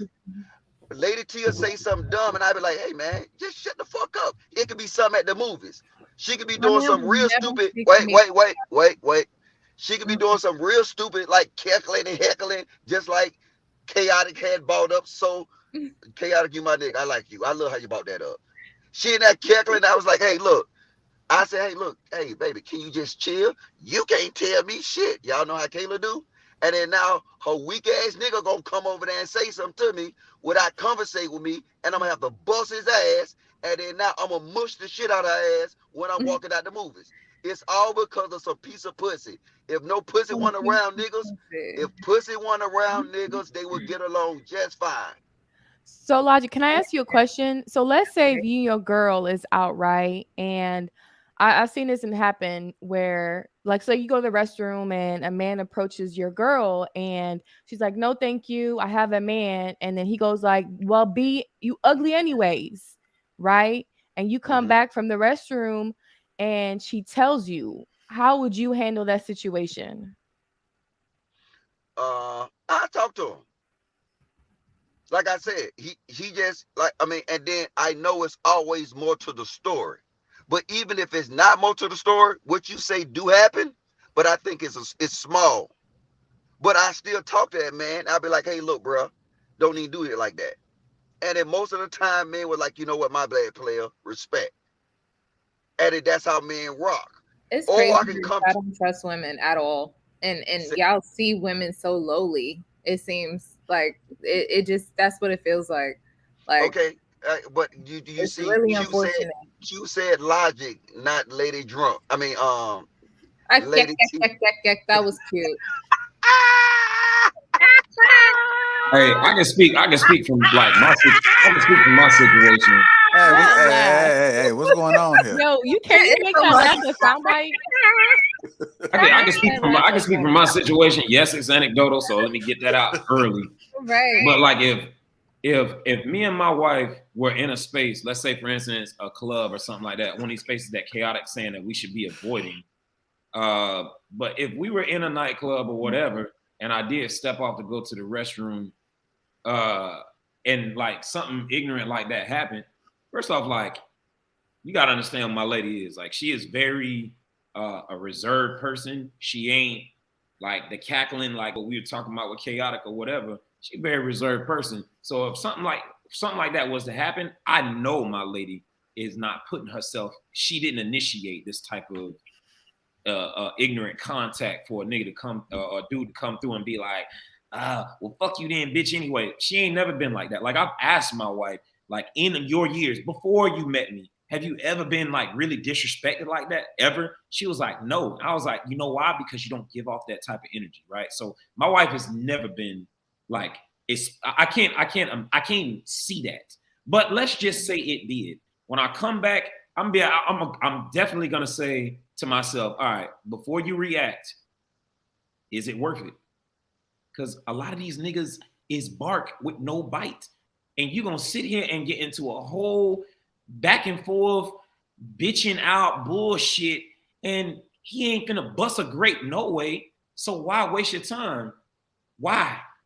You know what I'm saying? So I just, more so than not, I just can't even see myself in that type of situation. And it doesn't matter what environment I'm in, Chaotic. If I'm in a club, bar, whatever. Now, is this something that my wife and I frequent often together? No.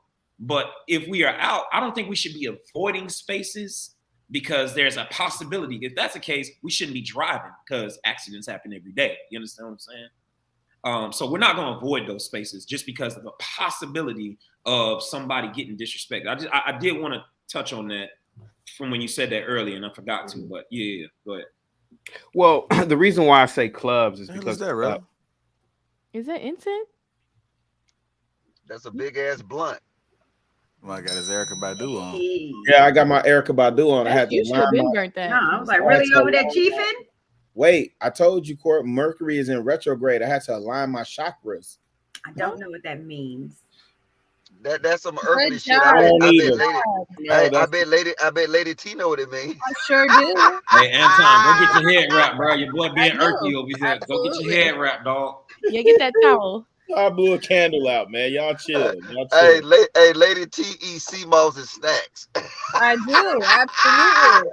Every morning. Me too. Okay. Absolutely. All right, so I think that's a good transition, y'all. Well, hold on. Hey, Chaotic, go ahead and finish us off on this. Yeah, I was just trying to address what Quest was saying. All right, it's the last point, y'all. Last point, Chaotic. And salute to him and his point. But however, I just wholeheartedly believe that if you are married or if you are in a significant relationship, the only place that your wife should be is in the home or in the park, I mean, in my opinion, there's no reason why your wife should be at a club at all. I mean, even if it's with you, I just don't get that concept. You know, let me tell you real quick. I'm gonna tell you about setting, right? My younger brother got married last October, and at his wedding, my brother is very diverse. So he hangs with all types of people. There was a Muslim couple there, an Arab Muslim couple. While we were all drinking at that table, they weren't drinking. The women weren't dancing, so they didn't even put themselves in the position to be fallout, twerking on the floor, just acting a fool. And what I'm saying is that you don't see a lot of Arab men in the penitentiary or things happening to them over women in this country, because there's a behavior that certain cultures do. Just like with Jews, you don't see Jewish women at the clubs or at the bars twerking. You just don't see those things. And so the Jewish man doesn't have to knock somebody out because his woman is already practicing what naturally comes or supposed to come to women. And this is why I tell a lot of younger Black men, it's probably best for you to divest, because what is happening in this country is that this notion that absolutely not. Nope. I don't care. Nope. Did you divest? Did you divest? Lady Mogalet, I was quiet the entire time. I never cut you off. Sir. And you know what? But Lady Mogalet, I didn't you cut drop you some off. gems, but sometimes you say the craziest. But Lady Mogalet, I was peaceful. I did not cut you off. Did you divest? You No, like because to say my wife is a Black woman. To Lady Mogalet, I did not cut you off. I don't know why you're doing this. Why are you doing this, Lady Mogalet? Lady T, stop cutting a man off, man. This is what I'm talking about. Instead of yapping at me, you should be washing dishes. Why are you talking That's about so rude. divesting? No, but it's the That's truth. so It's rude. not. No. I know it's rude, but it's also the truth. No, I'm Because if talking. she I'm was- telling she's being rude. Oh, thank you. That's Because you wouldn't want Logic saying you a single mother. Like that's rude. I don't care. I am a single mother. What are Like, you? Wait up. You need to put down the bottle. I know You need we, to put down the bottle. wait a minute, lady. Let's just move on, JR. Let's just No. Hey, chaotic. Like personal attacks, calling him fat and stuff. Like you wouldn't like to be He's not attacked even personally. fat. Lady, you realize he's not fat, right? I do know he's not fat. Oh, I'm only okay. going according to the joke that Lady she Mogalet, called him Lady fat. Mogalet, That's all Lady it was. Mogalet, It was nothing. Lady He knows Mogalet. I'm not calling him fat. Hey, Lady T, Lady T, do the T stand for tipsy? Lady Mogalet, I was trying to give a point. I was quiet every time. No, people but you talk. said the whole divesting thing. That was Ma'am, just- what does that have to do with you if you are not divesting? I'm doesn't talking to matter. younger. You're being I'm talking to irresponsible younger with your Black people who messaging. are watching this great show. Okay, ma'am. that's fine. And I'm you're not being talking to you. responsible with your messaging. So, Ma'am, even this if is you're a not plat- talking to ma'am, me. This is a whole panel. ma'am, I'm ma'am, on the panel with you. I mean, just let Ma'am. him finish. So let ma'am. him Thank finish. you, Q. Thank you so much, Why Q. don't you just let him finish? Thank you, Q.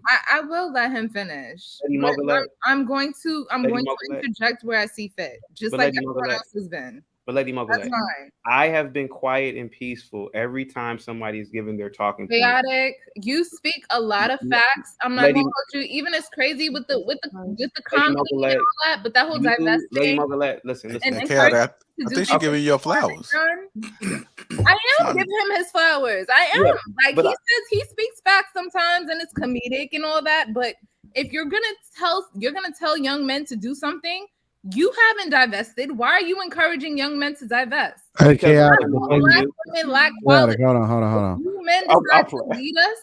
Wait, chaotic. Before you answer that question, what you was saying? What should she be doing? Yes, what I was trying to say is that I don't necessarily disagree with what Quest has said, but I believe that what will fix a lot of these problems, these preventative measures, the disrespect that happens, especially in the Black community, is that Black women should stay in the house, should be cooking, cleaning, taking care of their children. Stop talking to men that are not their fathers or their husbands or their brothers. Go back to those ancient Blessed be the fruit. gender roles that kept the Black community intact. Lady Mogalet, the fact that you keep cutting me off, it like that is so indicative of a pattern of poor patterns of behavior in the Black community. I don't get cut off by Jewish women. I don't get by my neighbors. I just don't. Oh, hey, chaotic. It's just beautiful, pleasant conversations. But every time I talk, you cut me off because it offends you. If it doesn't apply to you, which it doesn't, then don't worry about it. There are young kids who watch this show because the show is very popular.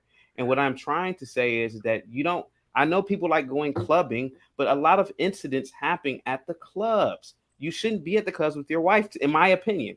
Now, I didn't say that Quest was wrong, but what I'm saying is, I just prefer not to be out in certain places with my wife.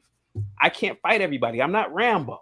And I agree. I agree with that point. I agree with that point. But I will say this: it's the frequency in which you do it. Absolutely. If me and my wife are there every weekend, like that'd be stupid. We're asking. We're literally asking for problems. Right. Now, if we're doing this once every now and then, and once every blue moon, we want to step into a club together. Cool, that might be our little, you know what I'm saying? Whatever. But yeah. I don't even want to deliberate on that point too much. Hey, lady. Hey, no, look, chaotic is right. Hey, chaotic is right though. Look, I just want to give chaotic his flowers. But I'm gonna sum it up in my way. White people bring you oatmeal cookies, black people bring you crime. What? I'm good. Logic. They bringing you cucumber sandwiches, man. Sandwich. I just don't understand the whole concept. And JR, I couldn't hear because it was so much talking, and she was giving me my flowers. I couldn't hear it. But Lady Mogulette, I listen. I understand some of the things I say are just upfront and just brutal, but some of the things I say are absolutely true. We have to stop cutting each other off when we're speaking. And I'm not lying. I've been around all groups of people. They don't cut me off when I'm talking. They're like, "Oh wow, I just love when chaotic talks." I'm just gonna listen. Why do you insist on comparing us? We got to move on. You have to learn from your poor patterns, Lady Mogulette. That's the point that Quest was making earlier. You say shit like that and be like, I love black people. I'm married to a black woman. This is another thing. Your foul mouth. It's similar to like other races trying to validate. There's no racism, man, that you've never been through. Our culture by saying, "Oh, I love black people. I have black." Can we move on? This woman is drunk. Chaotic. Can I ask her something real quick? Chaotic, respectfully, Lady T. Honestly, because we are where we are, right? FBA, ADOS, What's the solution? The solution is to tap into self and spread love and live and let live. We've been doing that since the 70s. Okay, we got to move on, y'all. We got to move on. We definitely have. We got to move on. No, we haven't. Go ahead, JR. Okay, all right. If you guys are just tuning in, welcome to Lapeef Let's Talk. We appreciate you guys. Let's get the likes up, y'all. I heard the likes are down. How we looking on the likes, brother? You got to be on point, man. Anybody know how we looking on the likes? Anybody that was in the chat? Was anybody in the chat? Put the number of likes. Chatters. No, I'm talking about the panel. Was anybody in the chat on the panel? Kay was in the chat. Kay know the numbers. I was in the chat, but I didn't see how many people liked. Oh, come on. They said they got 1K. Hey, hold on. Obviously, I know you can see. Wait. Chill, real quick. It's 1,900 of us in here, and it's 1,000 likes. Come on, we need to get. Okay, yeah, we gotta get another 900 likes. 900 likes, y'all. Hit that like button. Hit that like button so Lady Mogul could take another bottle. Come on, y'all. All right, y'all. So 3 tonight. I know in the thumbnail you guys saw Pick Me, so we are going to discuss Pick Me. Shout out to Rilla. At the end of the day, when you get through bumping your gums, let's talk about Pick Me's. Pick Me's. Anybody smiling at the word Pick Me? Three episodes ago. No. Pick Me shouldn't do wifey duties because a man knows what he wants in the beginning. Pick Me's shouldn't do wifey duties because a man knows what he wants in the beginning. What do you guys think about that statement? Well, first off, I think we need to go ahead and define the pick me thing, right? Because I know there's gonna be somebody in the chat that like, I don't know what we defined it. We already defined it and talked about this same topic. Okay, let me go. So let me say this, man. And this is an area that I 1000% agree with Anton on. And again, I try and use myself as a real example. And I know y'all keep telling me this is anecdotal and this, that, and the third, whoopty woo, blase, splee, right? You told us we were anecdotal. Don't try to now make yourself into the victim. Okay, go ahead. Now I'm making myself. I know you. Wait. Y'all told me. Meanwhile, let me say this again. Let me say this again. Chicago. I didn't even give the example, but let me say this again. Let me say this again, because every time I talk about how I've been able to raise my 2 daughters, right, who have only been with one man, and I was about to go into a dissertation on how we do shit bass backwards, and I was agreeing with Anton's premise around dating, and I was about to go into that, but somehow I'm making myself a victim. Because you didn't have no. Okay, I don't need you to come every in on time this, you guys make me feel like I don't remember interrupting you at no point in time tonight. Okay, let him go, Kay. I don't remember interrupting you on anything in the last 4 weeks, 6 weeks, 8 weeks on anything. So I really would appreciate. Hey, we got it, Rilla. Go ahead. Rilla. Hey, I would really appreciate the opportunity to okay, she got it. She stopped, brother. She stopped. Let's go. No. Fuck that. I'm gonna keep it funky. Right. Hey, Rilla, do you want the definition of pick me? I'm gonna give you the definition real fast. The definition of pick me. I'm gonna read it for the audience. Go ahead, bro. A pick me girl is a woman who claims or a pick me girl is a woman who claims or act as if she is unlike other women in order to gain attention from men. Right. So I think for women, they say pick-me's are the what men consider simps. They say pick-me's are the same, and I don't necessarily agree. No. But here's the thing. Here's the thing for me.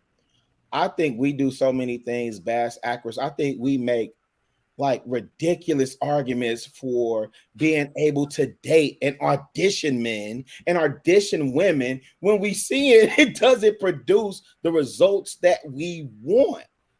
Right? It doesn't. Right? So the women that people keep calling pick-me's or whatever, if they getting picked, I'm with that shit, fam. Yo, keep being a pick-me. Go ahead and keep getting picked. All of y'all, all you chameleon, all that shit. All these labels that people keep doing on, man, like this shit is just crazy to me, fam. Right? The truth of the matter is, as Chaotic was talking about, the culture and the traditions that our grandparents, our great grandparents, our great great grandparents adhered to worked for a reason. It's only in these modern times that we think we know everything about nothing, and somehow we got to change the formula because we think we know something better than what they knew, and then what we see is chaos in these modern times where up is down, right is left, wrong is right, all this other crazy shit. No, I'm not raising my. Listen, I'm just telling you for me. I told Courtney earlier, my 16-year-old daughter probably coming to live with me, right? I'm not finna raise my daughter to be sitting up here motherfucking dating other niggas, auditioning niggas, and motherfucking dating people to get her heart broke. No, I'm not finna do that. No, she's gonna be a pick-me. She's gonna be a pick-me. She's gonna position herself to be the best version of herself that she. This Chicago, man, come on, put the rest of it in there, JR. Because I'm not doing that shit, fam. I'm not finna sit up there and position her so she coming home crying about some boy that broke her heart and this, that, and the third. What the fuck? No, we not doing that, fam. We sit up here and we go on these long talking points, and I get it. Everything is anecdotal and this, that, and the third. Your talking point long as fuck right now. I wouldn't give a fuck, Logic, because listen, because for the most part, I'm quiet on this bitch. And then when I speak, y'all got a problem with it. So I'm gonna draw this bitch out. Dig what I'm saying? Dig what I'm saying, my nigga. I'm not raising my daughter to be like that. This Chicago. Period. It's not Chicago. Period. We bass awkward with the thinking that we do, that we gotta go out. And then the women that want to be married, you got up, because it ain't the men that's tearing the women that want to be married down. It's the other women that tear women down. say, oh, that's a pick me shit. That's a pick me. That's a this, that, and third. Shit is crazy to me, fam. Okay, I'm gonna go ahead. I'm gonna say this. I got to go back with my son. So look, I want to say this. Based on the definition, a pygmy is the most dangerous female that you can possibly deal with, because there's somebody pretending to be something. I would rather know that woman is like that. She's pretending to be unlike the modern women or the norm or whatever that men don't like, only to gain men attention. So I disagree. A pygmy is the most dangerous shit. I say it all the time.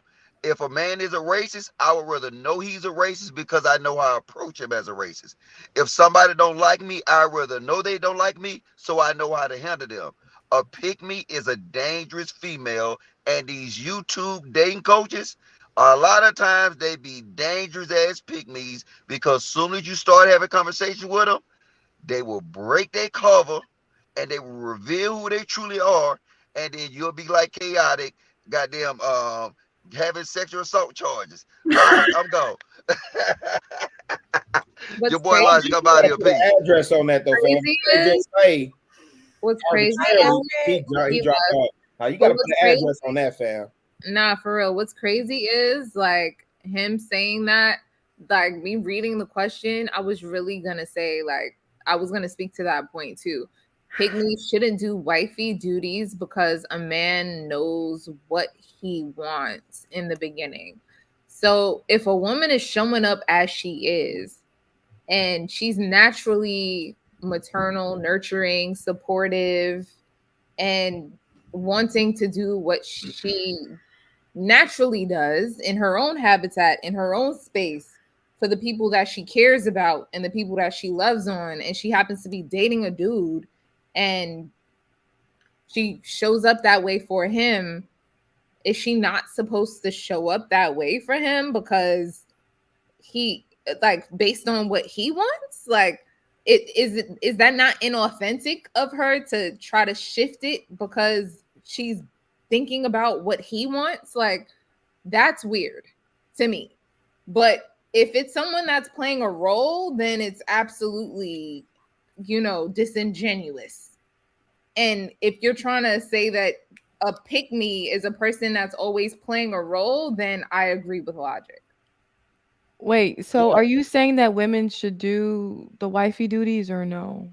I'm saying women should show up the way they show up so that the dudes that are dating them will see them for what they are. Yeah, she's saying don't fake it. Don't but fake it. If a woman was born, if she was raised to do those type of duties. That's my point. If you're raised to do those type of duties, then do them type of duties. What the hell? Why are you trying to stop yourself from doing wifely duties to try to not appear or not do for a dude more than you feel like he deserves before? So there's an answer. There's an answer to that question.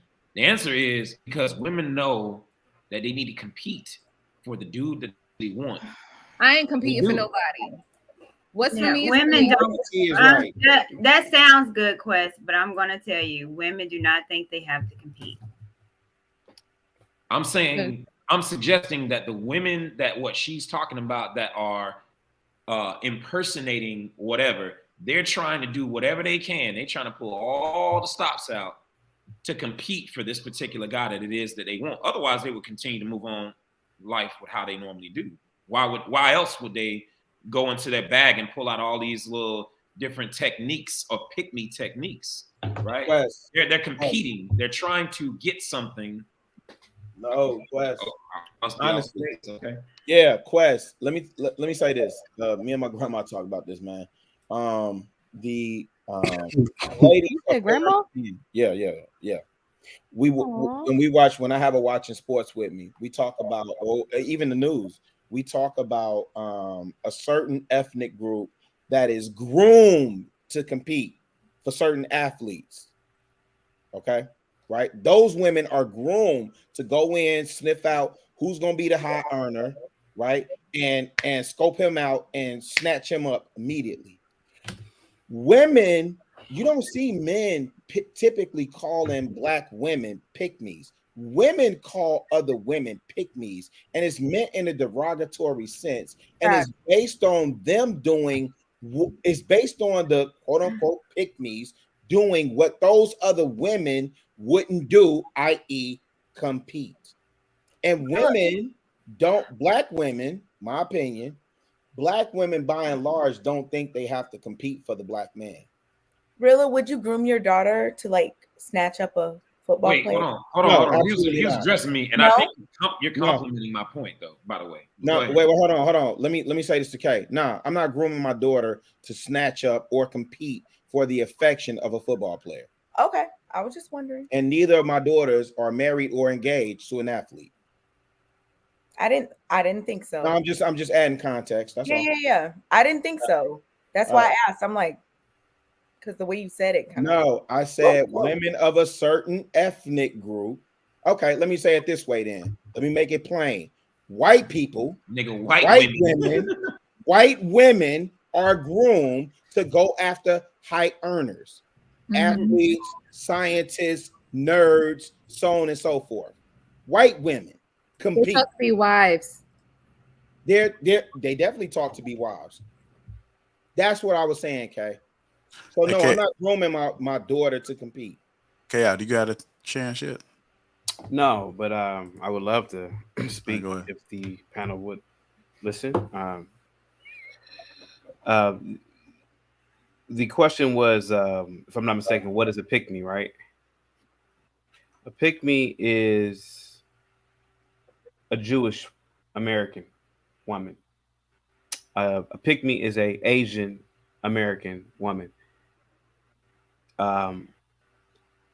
If you want to see the quintessential or the most symbolic pick-me, those two ethnicities are they're meek, they're quiet, they understand hierarchy, they understand family structure, etc. Are they perfect? No, not at all. However, if you look at their stats, and you can just Google it, go to Wikipedia, hey, economically they are better, societal they are better. I've been around, I actually live in a community, and actually my friend is in the chat, and we live in a community around Jewish women. They're better. Please explain. I was quiet, and I don't understand. Understand better. I just want to understand better. Yes. Michael Jordan is better than most NBA players. There's nothing wrong with saying somebody's better at something. Better than what? Better than who? They are better at being wives, and whether they are pretending or not, they maintain their marriages for a long time, and they maintain whatever facade. So even if it is pretending, I respect and I love the pick-me. And yes, I have to agree with logic. A lot of the women are pretending. They are putting it on the front. But eventually, the character that you are pretending to be, eventually you actually become that person. I hated wearing suits when I was younger. And I've wore suits so long that I actually fell in love with wearing suits about 10 years ago. But because I saw the inherent power in it. But I used to hate it when I was a teenager. Like, I hate wearing suits. But now I understand it. It makes you more refined. It makes you walk straight. It makes you walk more dignified. And it took me years to figure that out. It hit me one day while I was wearing it, like, oh, I understand it now. So even the pick-me, she may not truly understand the essential nature of cooking and cleaning and shutting the fuck up. But eventually it will hit her when she's 27 and she's married to a damn neurosurgeon. I'm hitting out the ballpark with this one, but she's married to a neurosurgeon and she sees all her friends who are 27, 28 at the bar. I'm just doing me. I'm free. And she's going to say, wow, these women are Jezebels. They're harlots. They're unstable while I'm the stable one. So maybe me pretending or maybe me putting on a facade at first when I was 20, it worked. Maybe my mom and dad were right. I used to hate their guts, but now maybe they're right. Maybe that's the reason why I'm married and taken care of. So are you encouraging women to deceive men? No, what I am encouraging is for the younger people who are watching this, the younger generation. Your generation will be the generation that will fix what we, the millennials, fucked up. And the fact is that, yes, even I too, I used to love partying and kicking it and sleeping around. But if I can go back in time, I would have gotten married when I was younger in college. You know, all these black girls that I went to school with, single from college, because we all thought, oh, being single and free, and no, that destroys the fabric of a country when the people are single and frolicking around and having children outside of wedlock, etc. So the pick me, even though she may be pretending, or it may be a facade, eventually she will fall into that role and she will become that person. You ever met somebody who's phony at work? Yeah, they may be phony for the first couple of years. They may be professional, but then eventually you wonder why they get promoted, and then they really start taking the stuff serious because they understand the overall picture here of maintaining a company or being a C-suite executive. Yeah, maybe me pretending when I was younger as a lower mid manager, that was all bullshit. But now I'm in a position where I can really influence. And that and maybe the pick me is what women really need to be. What say you, Lady Mocha? You keep yapping and cutting me off. Go ahead. What do you want to talk to me about? What are you yapping about?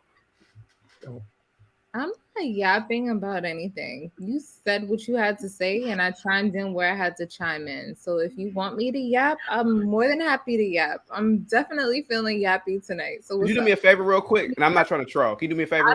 I don't know. Can you count? No, I'm listening. Can you count from 20 backwards real quick? 20, 19, 18, 17, 16, 15, 14, 13, 12, 11, 10, 9, 8, 7, 6, 5, 4, 3, 2, 1. Okay, you're not as okay. All right, okay. You redeemed yourself with me. Okay.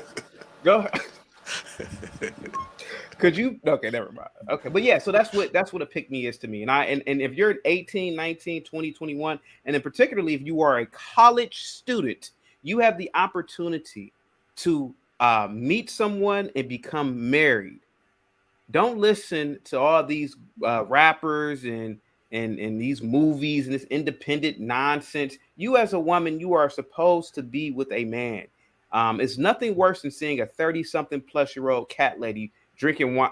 Never mind. Sorry. Oh, sorry. Wait, chaotic. You mean don't listen to the rappers that preach infidelity and having all these hoes, but they married? I'm on a new level. And that's the ironic part, right? Yeah. It's gonna be cap, really, don't it? They be capping. Yeah. They always capping. Yeah. And they influence the culture more than anyone else. That's the irony of it all. Hey, real quick, can I get anybody want to give a final thought on this? Close. Yeah, I don't think only two people talk, right? Oh, okay. Okay. I'll say something. I've said this before. People call me a pick-me, then they call me a chameleon. What? Quite frankly, I'd rather be a chameleon because there's some trill shit. However, but no, I cannot stand the idea of a chameleon. You're either submissive or you're not. You either want to be a good wife or you don't. Like, I'm damn near almost 40, and for me to pick me up, like, who does that? Labels in real communication, in real life relationships. No one is saying, "Hi, I'm a pick me," or "Hey, baby, I like you. You will pick me." Like, you're either a good woman or you're not, and that's it. And I see a lot of women that tote the name and one day I'm a pick me. But let's be real, you don't know. You're not in a relationship. They can say what they would do to a man, but you don't know because it could be game. A lot of these women say they're pick me's because it does get a lot of likes and views and a lot of attention. But you don't know that particular woman. You don't know who she is in the house. That's just, it's just real. So damn this, are you a pick me or not?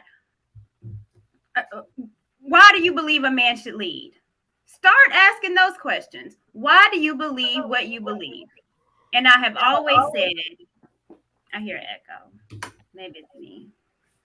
I have always said my views are traditional because I'm Christian.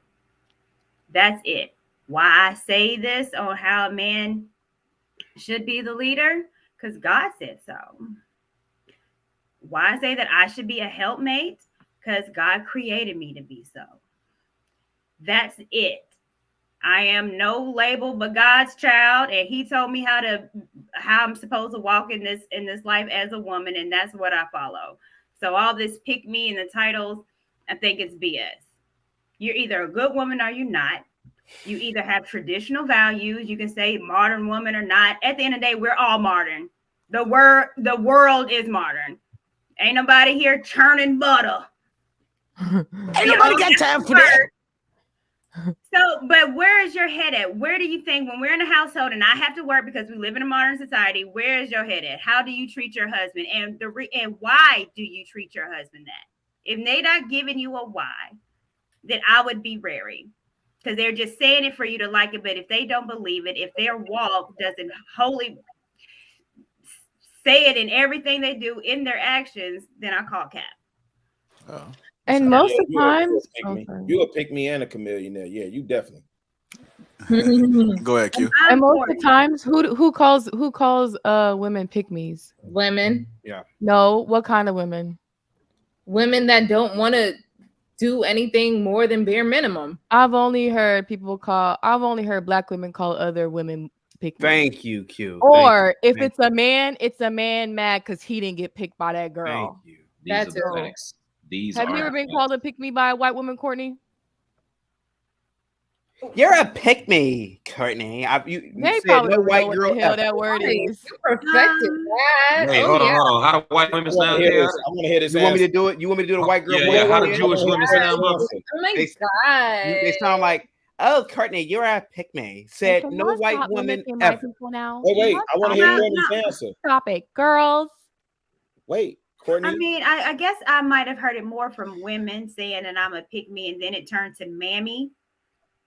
No, have you heard a white woman called you no, but white women don't use that terminology. Exactly. White women, there's no other culture that uses the term pick me. You want to know why? Because they're taught just to be a wife. And what is a good wife? It ain't no, I'm a pick me. I'm not. You either a good woman or you not. You either good in a relationship or you not. It ain't no pick me. We only do that here. And when women split the uprights just now, you literally just split the uprights. Like that's why I don't do that term. I don't do that. I don't use the word pick me. I don't like to be called it. You call me, I don't give a shit. But I don't like that term because I'm just a woman and I have traditional views and values. That's it.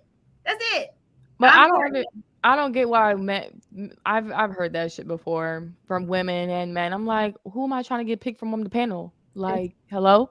And not just especially on the late lives. Like I hear you're picking men from who? Who do I want to get picked from on the late lives? Pick-me's pretend. If that. I don't know. Either pick-me's pretend or pick-me's intimidate women that aren't. That's not my problem. Put an address on that. What pick-me? That's not my problem. They weren't born to nurture and to cook, to clean. That's not my problem. You were raised that way. JR, can I get one more point? My fault. That's how I feel. Put an address on it. It is what it is. Wait. Hold on. Put an address on it.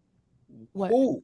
What women are we saying? No, I've heard it on my Clubhouse. definition. Hold on. For women that are demeaning to other women. Who? While trying to be chosen by men. Who? Name them. Put an address on it. Like, give me names. Like, give me Lady T Mogulette is designated as a I've person. been called to pick me before because I constantly speak up in spaces. I speak up for my black men. I speak up for the things that they deal with. And I speak to the things that other women do that may make them feel like they cannot necessarily trust women. Ain't nobody ever called it no pick me, girl. I was about to say the same thing, Quest. Cut it out. Quest is reading my mind. What was that? I said, ain't nobody ever called you no pick me. Cut it out. Oh, I mean, that's cute. I wish that was the case because it's annoying as fuck. But I've definitely been called to pick me. I mean, it's cute because y'all see what y'all see on this panel, but my life definitely is more than here. So anyway, like I was saying before, the assumptions and the inaccurate assessments came in. My bad. I made some assumptions. You definitely made an assumption. I feel like you're capping, but But anyway, like I was saying, there are women that try to make it seem like doing bare minimum is like what you're supposed to do, and they kind of resent women that are willing to do what they want to do for their dudes, and that's why they end up being called pygmies. All right, go ahead, Chaotic. Okay. Oh, I forgot to say this real quick. I forgot who it was, but somebody has said that they would rather Black women be upfront, and that the whole pick me thing is generally what white women do. But this is something I've noticed that white women do perfectly. Let's use the restaurant example. When I go into a restaurant, I literally will go to the host and I will ask the host to not put me in a zone with a Black waitress. Now, a lot of times it's shocking to the hostess. And the reason is that Black women are upfront. If they have an attitude, they have an attitude and they'll show it to you. If they're upset about something, they'll show it to you.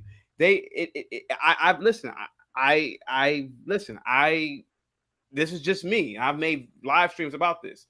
That upfront mentality, what it does is it's bad for business. And so while the white woman, she may be suffering from depression, she may be upset about something, she's going to come to your table with a smile from ear to ear. Hey, how you doing? Oh, whatever you want. What's your name? Oh, you want a drink? What kind of drink do you want? So she's always got that perky attitude wherever you go. But Black women don't do that. If a Black woman comes to your table and if she's upset about something, yeah, we that ain't on the menu. And it could be a fine dine. Listen, I've been through this. So the beauty of the pick me is that they understand the overall business goal, whether that's the marriage or whether that is the restaurant or etc. And Black women, yes, not all Black women are like my example, and not all white women are perky either. But what I'm saying is that Black women, particularly, especially if you're young, you're gonna have to embrace that concept of professionalism. It doesn't matter if you're upset. We don't give a shit about that. Oh yeah, you just raw, man. No man want no chick with a raw attitude. We want you to listen. You may not like making sandwiches and bringing me a beer, but at least pretend to do it. Make me happy, and I mean me as all men. Make us happy. Pretend to do it. That is the pick me. I'm being honest with you. Chaotic, you know what that white woman is doing in the back? That's cute. Yo, Chaotic, you know what that white woman is doing in the back? She's spinning your food and say, "Here you go, sir." Just blooding your spaghetti. That's not true. That's not true. Say the blood part. That's not true. Because until you show me a video recording of that white woman doing that, I won't believe it. I got a question. Chaotic. Oh, go ahead. Because I know plenty of so-called pick-me's that have gotten married. As a matter of fact, I was just talking to my homegirl. I think her name was Allie Drummond. Yeah. Real Femme Sapien. She literally labels herself a pick-me. Rebecca, she labels herself a pick-me. I mean, there's plenty of women that label themselves as pick-me's that get picked. And then there's plenty of women that don't, that get picked. And so I guess my question is, so if y'all want them to be whatever they are, or do you want them to be submissive or pick me or whatever? It seemed like it's like no right answer. What do y'all want them to do? Which one is it? Nah, the people that's out here calling them pick-me's want these women to be miserable just like how they are. Exactly. They don't like the fact that these women are out here competing for a husband and competing for a lifestyle that they want, right?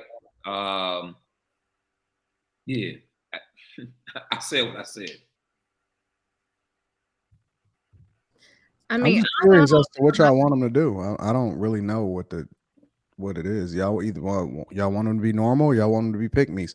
Then when they become submissive, y'all say, "Well, I don't like them because I don't know if it's real." I mean, what do y'all want from them? I don't really understand what y'all want. Is all I'm asking.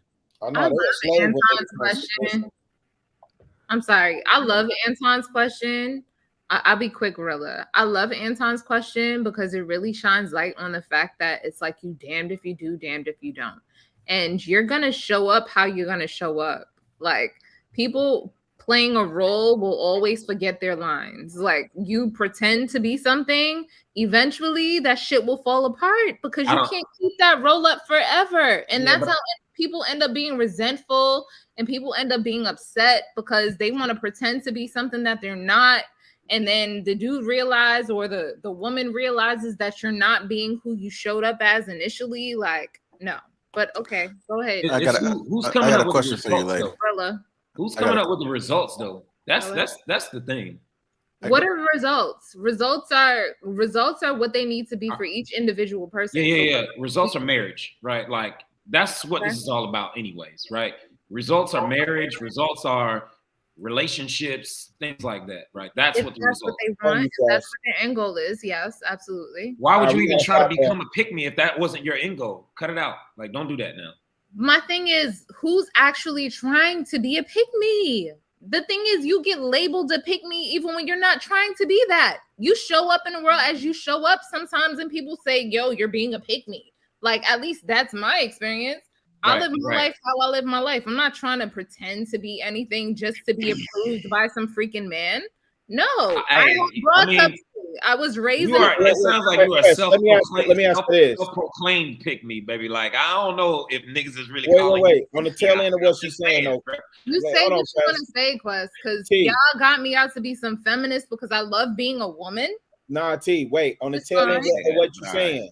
If we set up there and said women label women pick-me's 9 out of 10 times, where do you reconcile that you have to get the approval of men? Sounds like you need the approval of other women.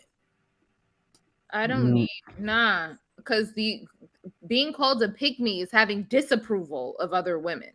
So and really not giving a fuck about that personally. Yeah, but you said you concerned with what other women thinking about you anyways. But I don't. Right. Yeah, but you talked about needing the approval of men, but men don't label women by and large, unless they chatty patties and messy betties. Men don't label women pick-me's. Exactly. There We're not doing are plenty of chatty patty men, but that's not what I was speaking to. I was speaking to what he said. I was speaking to him saying, oh, I don't see you being labeled a pick-me or you're capping or whatever the hell he was talking about based on his little 2 freaking, I guess, episodes or whatever he saw of me here. I guess he's judging me and drawing an assessment based on this panel that I guess owns my life. So there's that.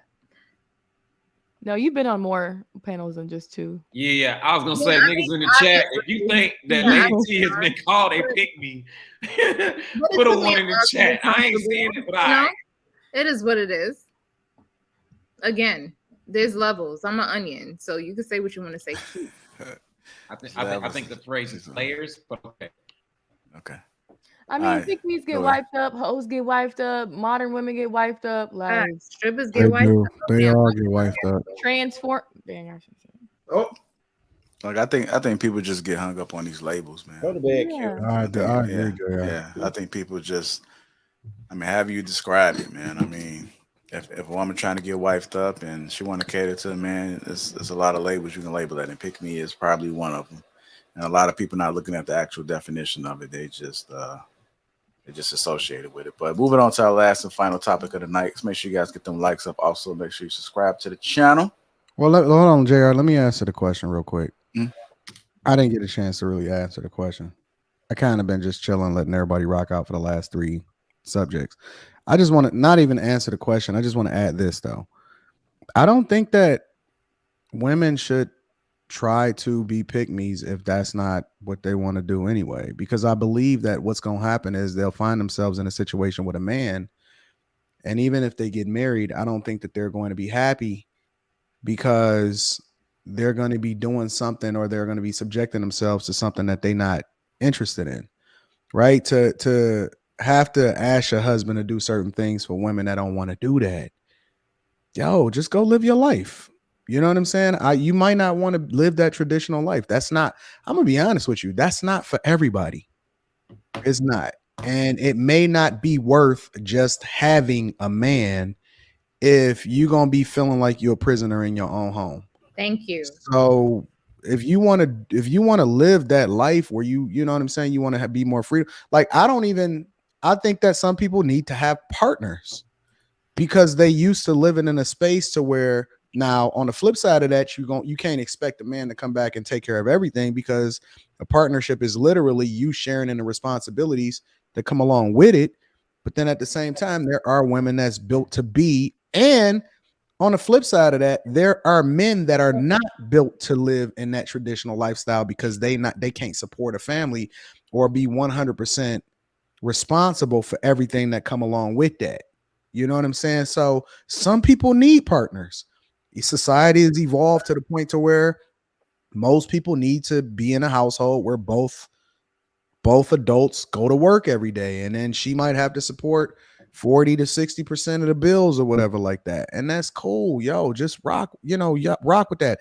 But I think the worst thing that you can do is put yourself in a situation where you will feel like a prisoner in your own crib. So you got to be careful with what you want, because it could be empowering for a certain person, but then it could be a trap for you, and you might find yourself being single in the end anyway, because you wasn't built for that specific lifestyle. So just be careful what you ask for is all I'm saying. Yeah, let it be organic. Let it be organic. Like I agree. you moving outside of what's organic, it's a recipe for disaster. Like I 100% agree with what you just said. Okay. I wanted to say something, but I don't know. I mean, I think you kind of touched on it a little bit, because you said, huh? No, I was just thinking about if we was to reverse that on the man, like how I think Anton kind of touched on it a little bit. I hear echo. I don't know who was finding everybody mute up, but if a man isn't really that guy, right? He comes in like being that 50-50 guy. Like, would that be okay? So to Anton's point, he's saying that there are some women that are okay with that, right? With just being in a 50-50, even if it's the man coming to the situation, or will she eventually? And we can't speak for all because we don't have the data or statistics, but based off our experience and the people we talk to and what we've seen, would you say that some women are okay with that? That most women are okay with that? I think a lot of people go out and date and do all these things, putting out this image of any gender, and then they attract this person and, oh my goodness, we're in love, blah, blah, blah, blah. And then 8 years later, they're divorced. My thing is, get with the person, be who you are, and that's the best thing you can do. A lot of people, in my opinion, in my observation, pretend to be these, oh my God, I cook, I clean, I do anything you want. And then they're single. And the thing is, why would that many women that are like that be so single if this is what men want, allegedly? Why? Like it's not matching up. I agree. Everyone should be who they are. The best way to get the person for you is to be who you are. If you pretend to be somebody else, you're going to get somebody for somebody else, and then that relationship is not going to work. Yeah, let me just add this really quickly. I rock with you, Chaotic, but like for me personally, like I don't want my chick not dancing. Part of the way in which we operate is that Rita is very, very sociable, and she goes out and she interacts with people and she loves people, and she's brought in so much value, even from a financial perspective, from a networking mindset and interacting with people. She's brought in so much value into my relationship.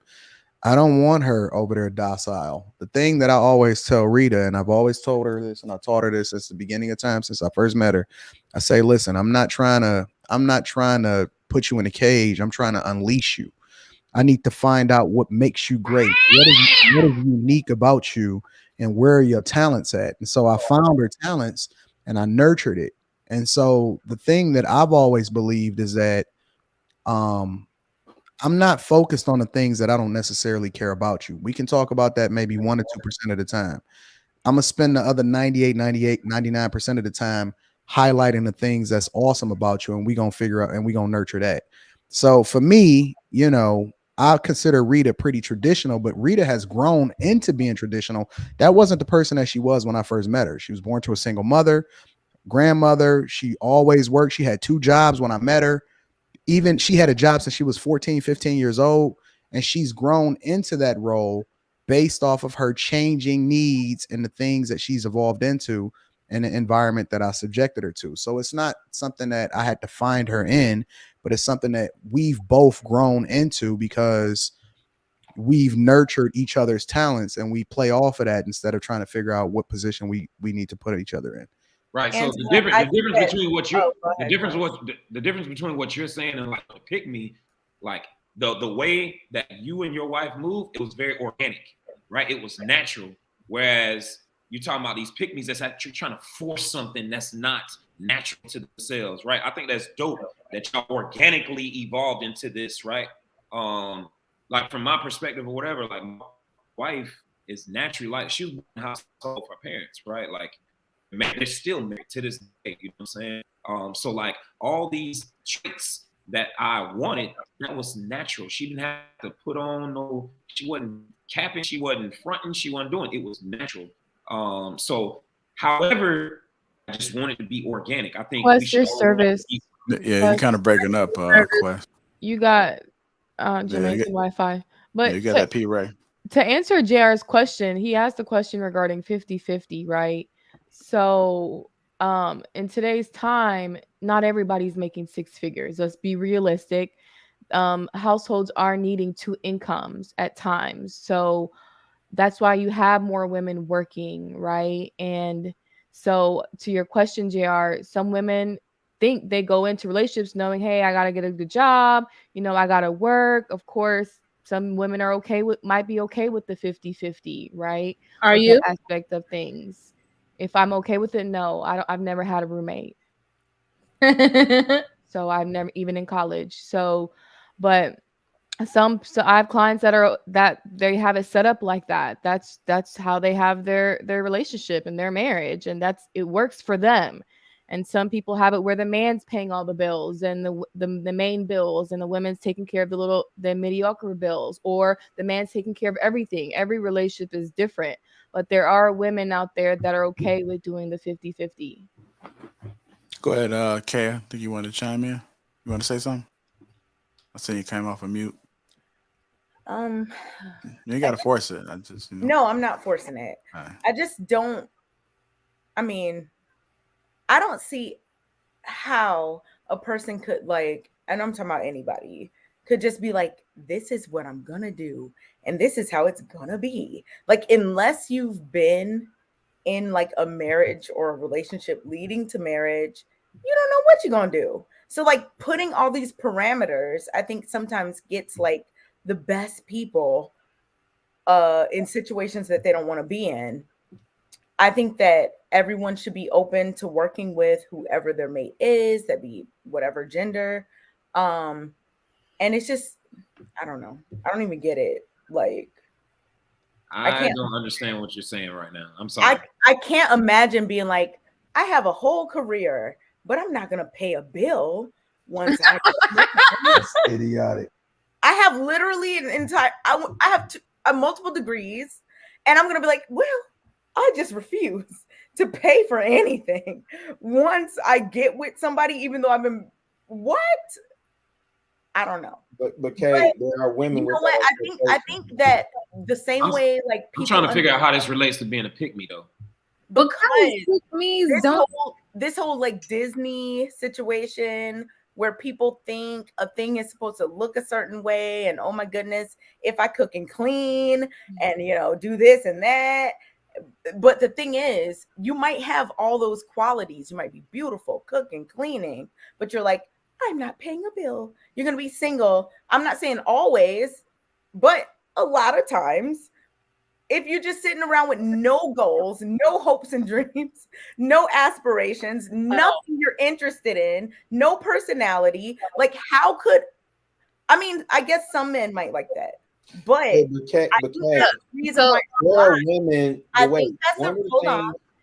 that's the reason why a lot of very beautiful women who people see as the perfect mates are very single and unmarried, because they buy into this whole Disney princess thing. I'm not going to do anything. It's crazy. I totally agree. Because I don't think that that's always going to be the case. And you're sold short. When you're in a relationship with a dude that you genuinely rock with, and you support them, and you have your own career, and you're an asset and not a liability, and you don't feel like you need to, like, you're not looking to him to see only, like, of course you feel a sense of protection when he's willing to provide, right? But you're not gonna sit there and not do anything because he can provide. So I think that's the difference between a pick-me that's pretending I don't think and a pick-me that actually supports her man and supports the elevation and supports the legacy building aspect of the relationship. I don't like the term pick-me. I don't like that shit either. I don't call people that, but like it's a thing. Some people think they have to fit into this mold to find a man, but then it's like, come on, look at the historical data, look at what's going on. If you are not with someone and you're well into your 30s, 40s, 50s, 60s, 70s, 80s, and beyond, and you've been following this framework, maybe it's not working.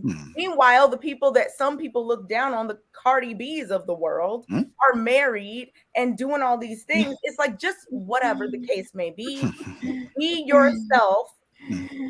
Be yourself. If you a hoe, be a hoe like Cardi, y'all. Be loud about it too. I respect the ones that are loud yourself. If you're not yourself, you're gonna be free. Be yourself. Be yourself. Be yourself, because if you're not, you're gonna attract someone who likes the fake version of you. And then when they get to know the real version of you, you're gonna be single again, and then it's gonna be cycle after cycle. So all I can say is gonna be bitter and mad. That's it. Listen, And some ladies. and some people Hold on, bro. Let me see if Kayla, you there? Some people being themselves means they're gonna be yes, single. I'm here. Oh, you driving? That's what it is. Be yourself, though. I just want us to keep that same energy for men who need to be the themselves. same thing. Yeah. So be yourself. I hear you. Whoever you are. So if the Cardi B's can get wiped up, I'm gonna put my AirPods on. And we advocating for that, then the big meat. The offsets also get husband up. And so do whoever. No freaking shortage of baby mamas. Wait, hold on. Let's not do that. I'm just saying. Not get husband up. Chicago. Not only did Offset not get husband up, there was multiple allegations of infidelity against. Are they married? Are they still married? Yes. Okay. So my thing is, wait. So your point is my point is that the best way to get the mate for you is to be yourself. How can anyone argue this? If you're someone different, it's going to eventually come out and you're going to be sitting somewhere upset, disappointed, and doing all types of stuff. Hey, but people got to grow in life though, right? Yeah. But I think what she's saying is it needs to be organic in how they grow. Exactly. Nah. Hold on. Hold on, y'all. Courtney been patient, y'all. Oh, you heard that? Yeah, and I understand what Kayla's saying, but I think we're missing another point too. There's a lot of women that are single that are doing a lot better as far as themselves and work because of the quality of man that they want. So if I was sitting there 400 pounds, well, the quality of man is going to be different from me losing weight and being 150 pounds. If I wanted to marry, the quality of man is going to be different from me being loud and ratchet than me being quiet and submissive and listening. So me doing, and I'm talking in particular about me doing work, getting better, getting more in shape, the quality of man that approaches me was completely different than a year ago or a year and a half ago. The type of man that I do want, that I want to be a wife for, is that particular quality of man, but I can't get that quality of man until I get myself together. So a lot of times women are single, and some women are because they don't want to change a lot of stuff about who they are. We keep speaking, be yourself and be yourself. Well, sometimes there's some stuff about yourself that's on some bullshit, and you need to fix and change. Do you think they're single by choice? But you're doing that organically, though. I keep like you're doing it. So can hold on, y'all. Single by choice. And hold on, y'all. Hold on. Kay had a question for Courtney. So Courtney, like with what you're saying, is it single by choice? Because a lot of women say that and people discredit them. So based on what you're saying, is it single by choice? Is this a personal question or just in general? In general. However you want to answer it. I don't think majority of women or majority of men want to be single by choice. What? That's some bullshit. I'm sorry. You can call it whatever the hell you want to call it. But I think majority of people want to be with someone. Majority of people want to be married. So can I say? Hold on, y'all. Hold on, one at a time.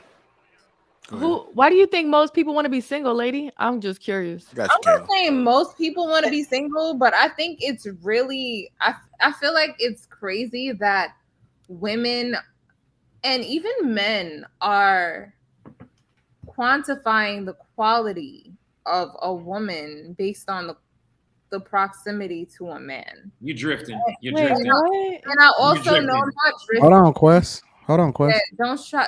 Yeah, we're not gonna drag the whole wine. Lady Mola, come on, babe. Can I finish or not? Yeah, I was trying to create space for you to talk. Thank you. Okay. Well, what I'm saying is it's not about like you can totally be single by choice. And I feel like it's really sad that people make it seem like being singular in your singleness is not something that some of us want to do. Like I've literally been doing it. I just recently started to even explore allowing other people into my aura sphere, like my energy center. Like I'm very stingy with my energy because I realized that once you're in a relationship, like when you date intentionally and you're the type of woman to be with men that you are. I've been in committed relationships, so I can't. You're talking about you. Okay, I'm speaking about me. I'm speaking from my anecdotal experience, and there are women that have the same anecdotal experience. So allow me to speak to my experience. Is that okay with you, Q? No. Oh well. Okay. No, but can you? Hold on. I wasn't done. There are people that genuinely take the time to develop themselves and don't focus on, and they're not codependent and unhealthy and not willing to face themselves before moving on. So there are people that are single by choice. So y'all need to stop making it seem like that's like being in a relationship isn't a prize unless you're showing up as your best self and able to actually contribute and be conducive to productivity and like actually an upward progression of a relationship. You know how we know you capping? Lady, but Courtney never said that though. Hold on, Q. You know how we know you capping? What? Because you was trying to get wifed up when you told us previously that you got engaged. The only reason that you left the relationship. Trying to get wifed up? Yes, you were. And the only you fucking failure. What are you talking about? You volunteered the information previous.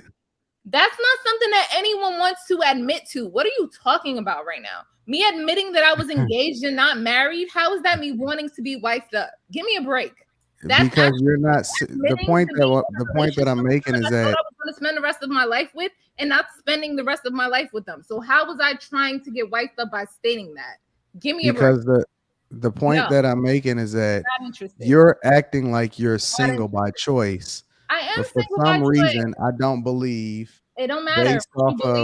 I don't care what you or anyone believes because I know what I'm saying. That's some reason point. I don't believe. I don't care. That you wanted to have a child out of wedlock. I didn't. We planned my child, and I was engaged when we planned my child. We planned. Correct. Which means that you was trying to get married. Right. That was my second. Which means that the goal was to get married, and the fact that you're not married and that you had to leave the relationship due to unfortunate circumstances that you provided us the details for means that you were trying to be in a relationship and you were not single by choice. It was not your choice to be single. You didn't have any other. You didn't have any other choice. Then I wasn't planning to reproduce out of wedlock. So no, I wasn't single by choice. Then I was in a relationship, engaged to be married, planned to have a child with a wedding date planned. After my last engagement, I decided to take time for myself and be single by choice. And now I'm deciding to date because that is my choice. I didn't decide to date before I felt like I was ready for it because I decided to be single and work on myself. So what other narrative are you trying to pin on me? I wasn't pinning a narrative. I was actually You speaking sound like to you were trying to pin me in a corner like you always do. What's up? You know, honestly, if you wasn't drunk, I would have more. I'm not drunk. I'm tipsy. I'm nice, but you know what it is. I'm typically reserved, but I do love my wine because it makes me not give a fuck enough to actually speak up. So what else you gotta say? I'm here for that shit. Can I go back to Courtney's point though? Fuck here for that shit. Absolutely. Thank you. Can I go back to Courtney's point? Courtney never said there's nothing wrong with people working on. I got a flight to catch. I'm gonna holler at y'all later. Have a good one. Bye. Bye. Bye. Courtney never said there's nothing wrong with people working on themselves. She said majority people don't want to be alone. So I think you kind of took it personal because you're what? No, I agree. Oh, yeah. I She think wasn't saying everybody. She's saying majority people want to be together. Majority women want to be. Absolutely. But you disagree with her. What do you mean? Absolutely. You literally just went on a fucking 10-minute rant. Contradicting that. What are you talking about, eventually? But when you're listen to yourself. No, lady, you're not listening because Courtney said that, and then you went on a rant trying to go against what she said. What are you talking about? On a 10-minute rant because y'all trying to make. Can I say something? Like, no, she never. You're not listening though. Courtney never said it was a problem. You're not listening. Hold on, y'all. Hold on, real quick. Hold on. Okay. Let's try to do a reset real quick. Let's just set it down. But let's get Kayla in real quick. Go ahead, Kayla. What you want to say? Hey, what's going on? So, what a lot of things have been said, but what I will say to the most recent thing said is that there are a few people that I know that are single by choice, not because they want to be alone, but because they don't want the work or the responsibility of a relationship. Thank you. I talked to a number of these men in Clubhouse. Number of these men that have no desire to get married, that feel like they can always get with women and women will always be available to them. So they see no purpose in marriage and they don't want to put in the work for marriage or the sacrifice for it. And they just don't want to do it. So I don't know why there's a narrative that there aren't people out there that exist like that, because there are people that are single that have no desire to get married and are not lonely. Kim, I'm sorry, but you just fucked up. Can I talk? Like, can I talk? Hold on, y'all. Hold on. Just let her finish, and then we'll go around and get. Yeah, I'm just asking her to put an address on it. I don't want to know people. I want to know, are you saying men or women? On here for 3 hours. I'm going to say what I'm going to say. We're not going to police what I'm going to say or make any requests in regards to what I'm going to say. I'm just going to say what I feel. That's how this works. I'm just asking for clarity. Are you saying men or women? No. So I just genuinely feel that is the reality, because that is a literal poll of real people in real life. And so I think that we have to understand that there are just different people. I don't know why it's so hard in this space on YouTube that people can't understand that people are different and operate differently. And that is okay. I think at the end of the day, I think at the end of the day, if you have a goal and say that is to be married and you feel like you need to do the self-work to get there, that's great. But I'll have to agree with Kay that if you're doing the work only for another human being, it's fake as fuck. You're not doing it for you. If you're doing it in objective to get someone, to get something, it's not authentic, because otherwise you would have been did it. But now you're doing it because you're tired of being alone and you feel like this is what you need to do to be with somebody. So I agree with Kay on this one, that I think you should be your authentic self, because eventually your authentic self is going to come back. It's going to come back and they're going to see it and they're going to leave you. So the best thing, I'm sorry, I have to agree with Kay on this. The best thing that you can do is be yourself. Anything that you're doing to improve yourself, you're doing it for yourself. in your own self-confidence, your own self-worth. It's about self, not about another human being. And that's how you're going to get to the right person and the more successful, per what I've heard of married people. So I'll leave it at that. I know y'all have y'all things to say. Well, let me piggyback, because you said talking about these people in YouTube, and then you said I talk to a lot of people in Clubhouse. Same damn thing. It's internet. And internet. I talk to people in real life as well. I know y'all always mad about me having friends. It's real people, but I talk to people. All right, I'll let you speak. So let me finish. So regardless, in real life, people on the internet are still real life. So if someone says that they are doing work for themselves because the results that they were getting, the type of quality of man that they were attracting, and that's not what they wanted, and they said, oh, it's something within me that's not getting the results that I want, and the results is being a wife, a good wife to a good man and a good quality of man, doesn't mean that's fake as fuck. It's someone holding themselves accountable and understanding my results are not, it's not becoming of what I really want. And it's me looking inward instead of blaming everybody else.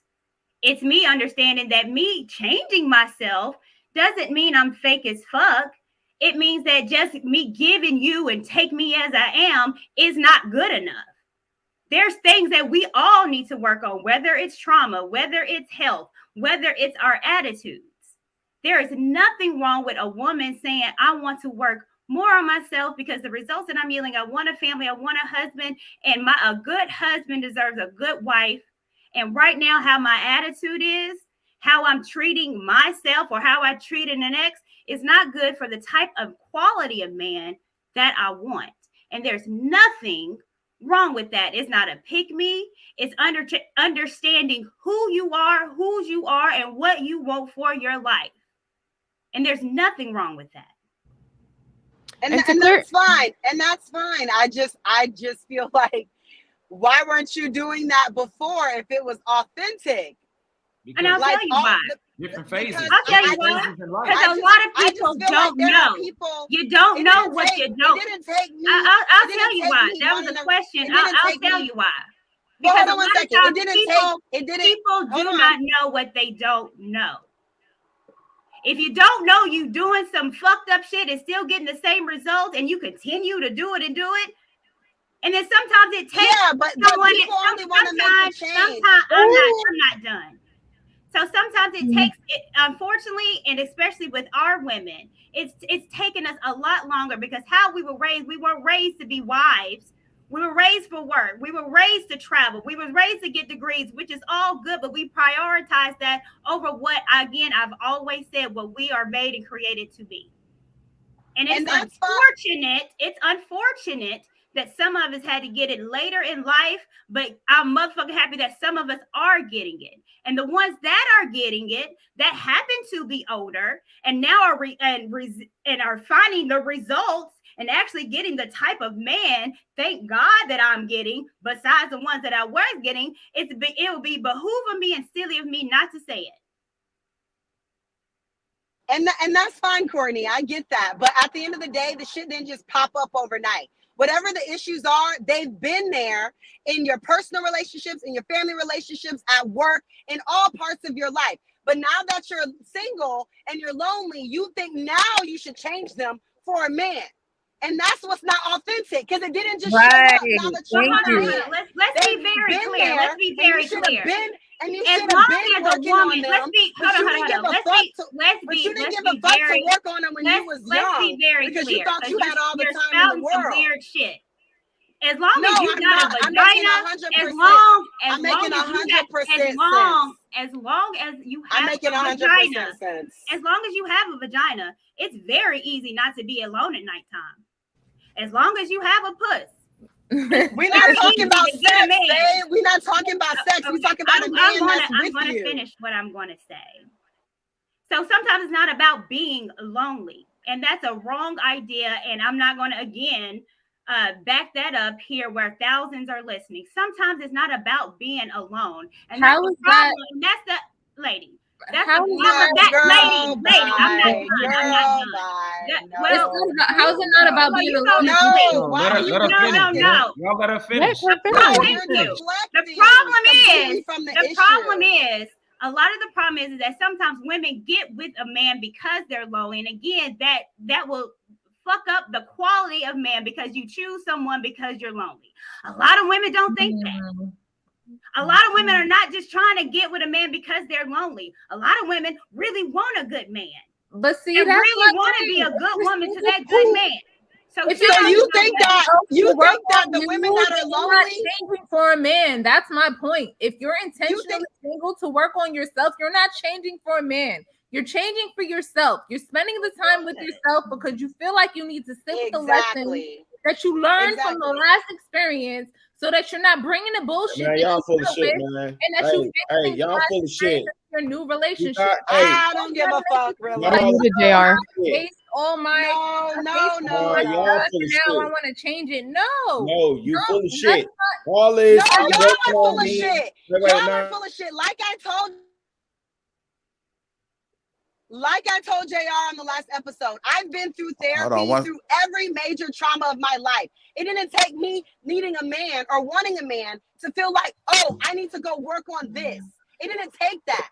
It didn't take, Rilla, you're muted, Rilla. Because I wanted a man. It didn't take that. Rilla, I think that's what Rilla do sometimes. He be for myself. Yeah. Take accountability for yourself. Stop using it as a crutch. That because you want a relationship, now you want to take accountability. All right, women. Hold on, women. Let me get some of the men thoughts real quick. Take a time out. You're on mute, Rilla. Hey, Rilla, we can't hear you. Rilla, you're on mute, brother. Rilla, we can't hear you. His sound must be down. All right, so go ahead, Quest. Let me just say this. I think it is incumbent upon anybody. I don't care what you got going on. My bad, really. You were muted, bro. You were going on a rant and nobody could hear you.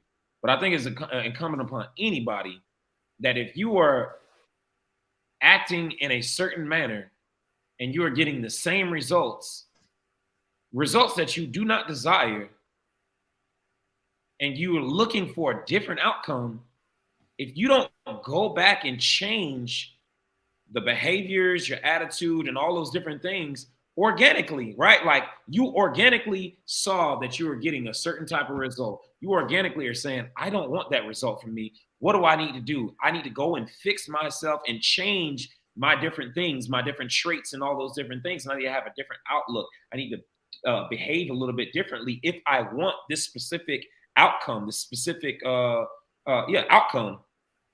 I think that's organic. I don't think that is you doing this shit for a nigga. Nah. Like there's a result that you're trying to achieve. And that is your result that you're trying to achieve. This ain't for nobody else. I don't think that is you doing this shit for a nigga. I think that is organic. And I think that is how things happen out here, right? If it wasn't already just ingrained in you from being raised, right? Like I say again, like my wife was raised in a household with both her mother and father, married couple or whatever, but that's like 19% of our people, right? The 81% of our people are raised in single parent households. Now we're talking about now, right? So if I was raised in a single parent household as a woman and I said, hey, I need to change some things, if I organically go out here and do that, there's nothing wrong with that. Kelly, it almost makes it sound like, from what you're saying, is make it sound like there's a problem with women that establish that they are not getting the results that they want and they go and say, hey, I want to make some changes. Is that what you're saying? I want to make sure I clarify. No, Quest. Let's just use the example about the loudmouth issue. This loudmouth issue isn't just an issue with men. This has been an issue when you was in school. This has been an issue at work. This has been an issue. And you didn't feel like you had any need to change it. But now when it comes to, I want to be a wife, I want to get married, now I need to change it. That's the shit that I just don't agree with. That I think that all people need to do the self-work and stop using, like, changing for other people is just not healthy.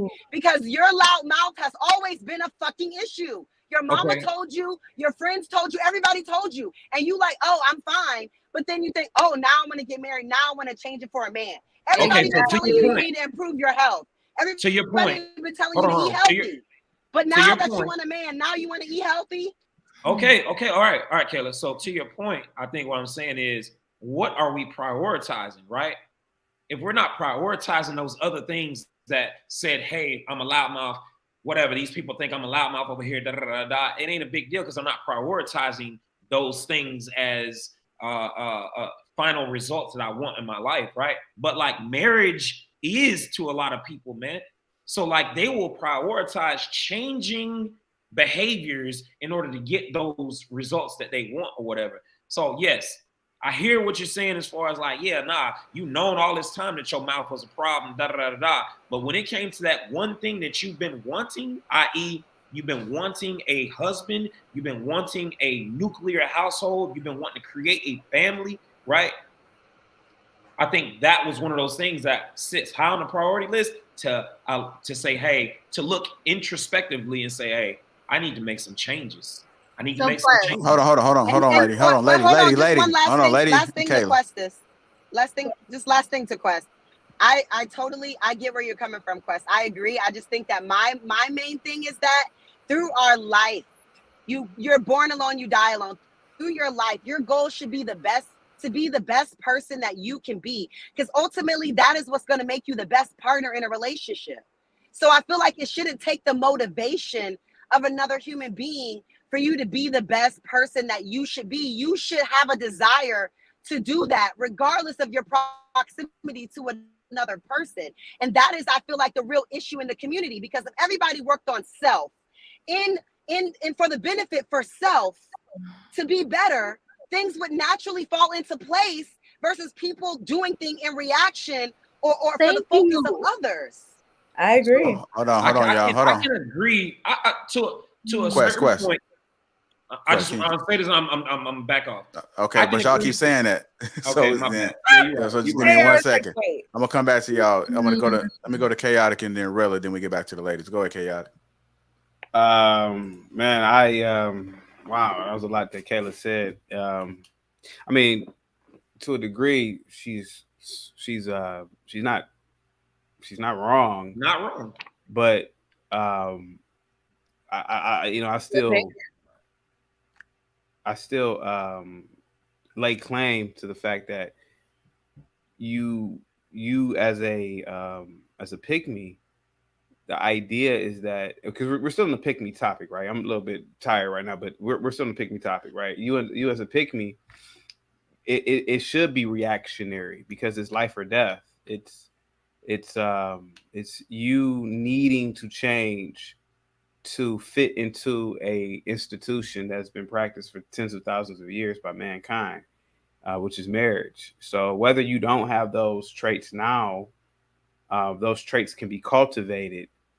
And I think that's why so many other groups are so much better at it. Now, again, Kayla could be damn sure right. I mean, she presented a good argument, very good.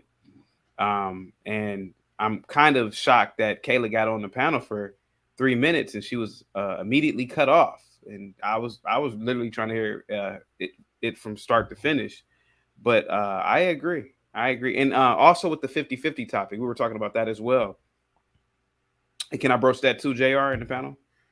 I believe that I don't believe in 50-50 as a set basis. I believe that it's a scale. So the prettier you are, the younger you are, and if the man is very well to do, then no, you shouldn't really pay for anything because the man is pretty much paying for your looks.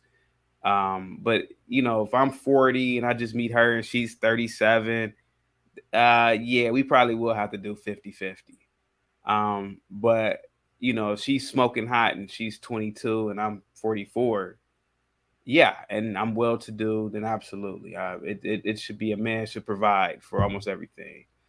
But again, if I'm 60 and I just met you and you 54, shit, you better be paying my bills at that point. So yeah. Can I say something? Absolutely, Courtney. What's up? Thank you. And just something I don't think that we think about as well either. Sure. So a lot of the times we don't know what we might be doing wrong in a result that we want. because a lot of our behaviors have gave us a lot of accolades, a lot of success in everything but a relationship. What I mean is that being masculine in a lot of areas, especially in my career, has made me top account executive at a tech firm, has made me manage a whole lot of people. I'm able to put a whole lot of people in check, and that has made me very successful in my career. I'm able to whip this in shape and get this in shape, and all that success that I have, financial, job, travel, and I'm like, I got it all. But then the men that I was attracting was hobosexuals, men that were, I don't want to say weak, but didn't necessarily put up to the lead as I wanted them to lead. And it's because I was the leader. I was taught to lead. I was taught to be strong, and I was taught go get that bag, and that's what I've always done. But the result that I was getting was success in everything in my life. But damn, this is a particular type of man that I want.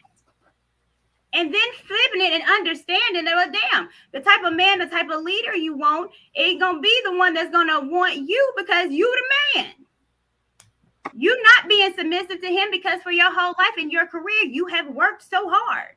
I worked in sales with a whole lot of white men, and I've always had to feel like I've had to prove myself and be in a man space.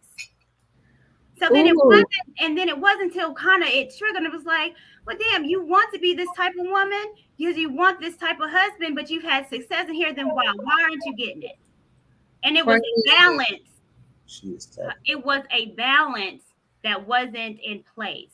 I was off balance. Courtney, I like how you brought that up. Seriously. Because I think that is a very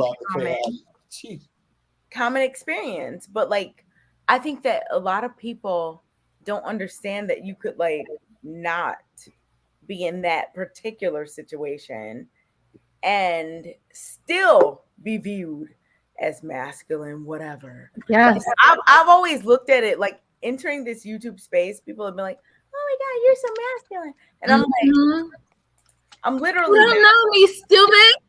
Right. And I'm like, I'm literally not. And I've never even though like my dad is a foreigner, very much into education, up in those degrees, getting your career, very into that. And I did it. But like I never felt like, ooh, this puts me like above somebody. It was just something that you had to do, you know, for like success. It wasn't like, so like, I'm not a reformed feminist. I'm not.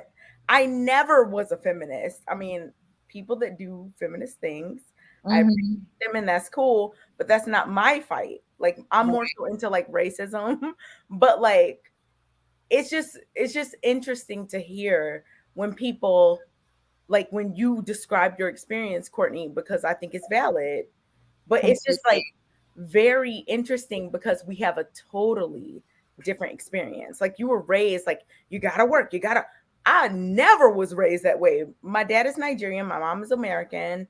And like, I didn't even have a job until I was in college. Not one. I did everything I needed to do in high school. It was like, you know, whatever, you got a car, you can drive, you can do this, that. And I never felt like, oh, I need to do this and do that as a woman. It was just like, as a successful human, get educated, do this, do that. My dad always instilled that. And like, I never felt it any type of way, like as a woman. It was just something let me tell you why though. The why, because you had mom and dad in the house. Right, exactly. It was security. I had my mother. And so I was taught to not have to depend on anyone. So in order for me not to depend on one, I was going to get the best job, money in the bank, and that was my focus. Like I said on the show, and like I said on your show on Monday, I think the biggest lie that we have been told is that we have time. I get that. And that has been the biggest lie that Black women have been told because we don't. While I was chasing money, success, travel, and all the accolades in the world, and the cars I can buy, and all the braids. Time passed up. I get that, but the fact that like so many people view me as masculine, right? But it's when, a like cultural I'm thing. not. I'm just like a cultural thing. You have a different set of standards. You have a different set of like. So y'all know. It's just values, right? And Courtney, so for Courtney's point, like for real, because I value what Courtney said, because I've been there too. Duality. Can I please? I didn't know if I was being heard. No, you are, and I promise you, like, because she spoke on something that was real. Like, there's a different, like, when you work in corporate or you work in a job that requires you being masculine and assertive and to assert yourself, it's sometimes very difficult as a woman to find that balance. And duality is the real thing that's real in nature. Like duality is where it is in nature. There's yin and yang, masculine and feminine. You need to find that balance. But it is difficult for a woman when you're at work, having to show up in survival mode, having to be a person that asserts yourself and shows up to do what, to stand your ground and delegate tasks and tell people where to be, what to do, how set KPIs for your team and all that stuff, and then go home and turn around and have to be like, okay. And that's why the whole masculine. Hold on. We gotta get some of the men in here. We gotta get some of the dogs in here. So let me jump in here. Hold on, all right. Which one of the men gonna go first? Wait, Quest. With all due respect, I was supposed to go after Chaotic. And then everybody and their mama came in. Come on. And I was sitting back here trying to be, trying to chill. And even now, as I speak, I still hear people trying to overtalk. Just talk, Rilla. Come on. Just say it. Okay. Yo, wait. Hold on, Kay. Because we ain't do this in a minute. Yo, Jared, take me off like that. Because I really want to say this. Because I really get this the thing. It's amazing to me how much energy we have for men when men are speaking or when men are saying their truth. We don't keep. It's just amazing to me. We don't keep this that is same. Literally an entire. Hold on, Kay. Hold on. Kay. Let them cook. We do not keep that same energy and call out women on their bullshit. What do you want to be called out? But it's interesting to me. Rilla, just talk. Yo, fam, that's some bullshit. Rilla, what do you think? I didn't interrupt you not damn time. I let you cook. I let you talk. Even when you interrupted. And this has happened multiple times, Kay. And I'm really sitting here. I'm really trying to be cool. I'm really trying to be chill. And I'm not trying to go on all this WWE Royal Rumble shit. But that shit that you be doing, Kay, that shit is wildly but what should be? No, Kay. Hold on, Kay. I don't need you to say shit right now. Hold on. I need you to do it. All right, Rilla, go ahead, Rilla. You got the floor. I need you to do. You got the floor, Rilla. Kay, please. What I need you to do is listen, because literally, JR said out his mouth, "Chaotic, I'm gonna let you go." Then Rilla gonna go, and guess what happened? When Chaotic finished, all of y'all went in. I really was sitting here trying to be cool, right? This whole conversation with this whole pick me shit is some bullshit. All this, you got to change your shit up for a man, and all this, we done had to fight and struggle in the work. And I ain't disrespecting or taking away from nobody's struggle or what they had to do with deal with in the workplace. But you know what's funny? Nobody says to men shit about what we got to deal with in the workplace either. Because you know why? Nobody cares. Period, point blank, end of sentence. All this whole the pick me shit, like this shit is just crazy to me, because if I want a certain outcome, I don't give a fuck if I'm 4 or 40. If I'm not getting the desired result, I need to make the adjustment. So if I missed it at 24, now I'm 34. And maybe I didn't get all of the information at 34, but now I'm 44 and I get the information. I need to make the adjustment. That's not me fine-tuning. Hold on. That's not me fine-tuning and adjusting for the benefit of somebody else. like like how y'all was saying, you adjusting for the man. No. You're adjusting for the desired outcome that you want. That's what you're adjusting for. You want to produce a particular result, then you adjust and you make concession, or you adjust your expectation. You do what you got to do, because we all get who we qualify for. Period. Point. Okay. I can't do this, fam.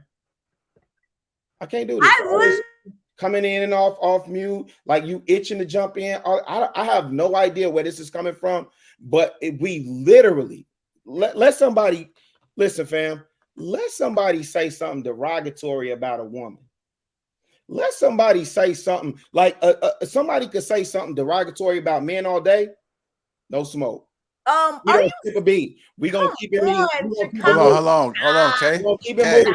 Now, don't tell. Wait, Kay. Wait, hold on, Jr. Don't tell me to stop, fam. I'm not one of your. Hey, I'm not one of your kids. I'm not in your class. No, you stop. No. You stop. No. You stop. No, ma'am. No, ma'am. You stop. No. Hey, Miss Lady, ma'am. You stop. No, ma'am. You stop. Hey, what are we doing right now? You coming from? What are we doing right now? Okay. All right, it's too late. I don't know where you coming from with all this that you doing. I have no idea where this is coming from with all that you doing. But no, ma'am, you stop. No, you're not attacked. You stop. You're not a victim. Man, no one did anything. Who the fuck said I was a victim? So what are you talking about? What I'm doing? Wait. Who said I was a victim? At what point did I say I was a victim, Kay? So what am I doing? At what point? Wait, Kay. At what point did I say I was a victim? And that's your go-to line. Anytime I correct you or check you on some shit, y'all acting you be like, yo, you're not a victim, Chicago Really. My nigga, you're not a victim either. So don't do that shit. And Kay, you know everything about nothing. So don't do that shit, fam. Don't do that shit. Can I jump in real quick? No, just let Rilla. Let Rilla talk. Hey, let him talk. Nah, because she do that goofy shit all the time, and the shit is annoying. And I've really been sitting up here for months on end trying to be cool and relax and chill. And you do this shit, you do the goofy shit all the time where you be like, no, Rilla, you're not a victim. What the fuck is you talking about? Because you're like, I come at you and say I was a victim. Then you come in here like you somebody mama talking about stop. No, my nigga, you stop. If you would let anybody, I never called you. If you would let anybody on the panel finish a thought, then you could listen to respond and not listen no one to else has been able to talk. This is we literally have people listening to us right now. Let him We talk. have people. Please just let Rilla talk. Nah, because like Quest, real talk. I'm listen, when I'm quiet and I'm reserved, that's on purpose. Okay. When I'm asking to get in and make a point, and then I get people cutting me off, and I ain't cut nobody off. I ain't been on that type of energy all night. I ain't been on that type of energy in months. This shit gets annoying. So I don't know how many episodes you didn't call. This shit ain't nothing new with me and Kay. It'll happen every 3-4 months. Some shit will pop off. The shit is annoying, fam. I got it's annoying. Hey, Rilla. No, it's not okay, Kay. Okay. It's not okay. Sorry. Talk about whatever you want. I will be quiet. Yo, fam, y'all go ahead. Go. No, Chicago. Yeah, let's go ahead and get final thoughts, man. I just want to say something let's get final thoughts, everybody. Go ahead. All right, so let me just say this as to the topic. All right, I think women that are in certain types of career fields and things like that, I think, yes, I agree, right? Like my wife is in the military. I think it was natural for her to be a feminine woman because she kind of grew up understanding these things, right? Like she understands what it means to be a wife and how that looks, because she was raised like that, right? But she is in the military, but it's her core, right? The military didn't change that in her or anything like that. But there are majority of the women that are in the military, I can see will have a very hard time finding a mate and being in a relationship that's going to stand the test of time. Because yes, at their jobs, they are required and asked to be these masculine figures, right? They're in charge of a lot of alpha type, A type personality men, and they have to out alpha that alpha, right? Like, so they're put into these positions. It's almost designed for them to fail at relationships. So I say, prioritize, figure out what your priorities are, right? If your priority is you want a relationship and you know that having a job that will counteract that, you should probably remove yourself from that job. If no, let me finish. Let me finish. You should probably remove yourself from that if your goal, I'm not talking about your goal, Lady Mogul. I'm talking about the goals of other women that are out here, right? If your goal is to have a husband and have a nuclear household, if that is your goal, that is what you want, then you might want to remove the things that's going to counteract those goals that you want to meet, right? That's all I'm saying. Yeah, I would say that switches over to the corporate world as well, right? Like, if for whatever reason you are in that space, like, I think it applies both ways, but I think it's ridiculous in the military. But I can see. But all right. Sorry, I didn't mean to cut him. I didn't mean to. Okay, we just giving final thoughts, lady. Is Chicago here? Yeah, Chicago is here. Let me get final thoughts. That's Chicago. I'm gonna contribute my final thoughts. Hold on. I'm gonna get to you in a second. Chicago. Chicago. JR, tell him to come back. Rilla. Okay. Go ahead, Chaotic. Final thoughts. Yeah. You're on mute, just so you know. I'm about to put. I want to thank you guys so much for inviting me back. This has been an awesome, and I mean awesome, night. To everybody on the panel, to everybody in the chat, thank you. My final thoughts tonight have absolutely nothing to do with any of the topics. However, I will say this. We live in the Milky Way galaxy. Milky Way galaxy has hundreds of billions of stars in it. Our star, which we call the sun, is one of billions of stars within this galaxy. And within the universe, there are hundreds and hundreds of billions of other galaxies, each with hundreds and hundreds of billions of stars. Now, you may be asking, what the hell is Chaotic Truth talking about? And I'm going to tell you. There are things that we will not know. There are things that we will never know. We live in a day and age where we are on the frontier of technological advancement, medical advancement, and we have to look beyond relationships. We have to look beyond frivolous things on this planet. Seek knowledge, embrace mathematics, embrace science, embrace other intellectual pursuits, embrace order and peace.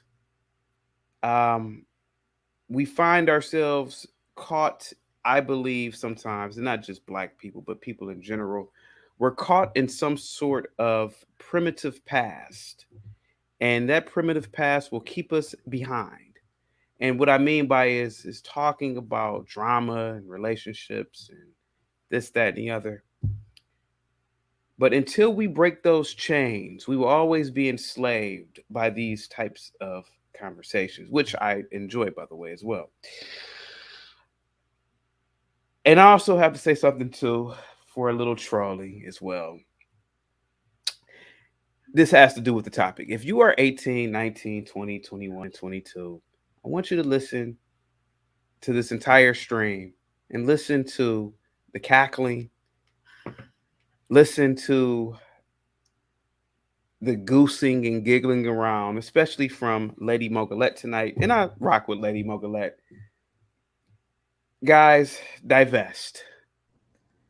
And it's not just for the men as well, it's for the women as well. We, as Black people, we are toxic with each other. And I think and I think what we're gonna have to do is that we're gonna have to divest. There's a lot of animosity, and you could tell because we cut just like that is an example right there. We have to break the cycle, divest, meet other people, because what I've noticed is that these same women or men, they tend not to treat other cultures in the same way that we treat ourselves. Because we don't value ourselves. Lady Mogulek, I'm not done. Please stop cutting me off. You're yapping your mouth again. Give me a second. So sorry, Massa. You don't have to call me Massa. That's not necessary. I think we're going to have to divest because we tend to treat other people better. For example, Black women tend to, for some reason, they don't have attitudes when they go to their jobs and they're working for the white man. They act professional. For some reason, they know how to turn it on and off. So there's a ability to turn on and off the switch when it comes to institutions and other people. So I think we're going to have to do that as a people. So if you're a young 20s, please take heed into what I'm saying. And that's my final words. Guys, thank you so much. I hope that I'm invited back. Before you start, though, I do want you to define real quick divest, because I guarantee there are some people that are here that are thinking divest means one thing, and I know where you're going with that. Yes, please define for everybody. Yes, Black women are combative. Black American women. Oh God. And all right, what from having to no. I'm gotta let them finish. Let them finish. Now, Lady Mogulek, Quest asked me a question. Black women are combative. Jesus Christ. And there are so many men who are in their grave because they've had a heart attack, a stroke, from being bombarded with the stresses of dealing with a combative Black woman. Yes. If you are a young man in the chat, listen to me. Get you a white woman or an Asian Pray with them. All right. Now, if you're a Black woman and you have problems with Black men not being able to provide, get you a white guy. Chaotic, why are you here? Oh my God! I did not cut anybody. Hold on, y'all gotta let him finish. I did not. Why? Why do we have to let him finish? Chaotic. I don't. Everybody gets the same thing. You came here, you've seen the show. Everything. You know what happened. Hey, Chaotic, what is this, Chaotic? What's going on? That makes Hold sense. on. Chaotic, why are you? Hey, Chaotic, what's going on right now? Ladies, let them. First off, let You're not them. even divesting. Are you divesting?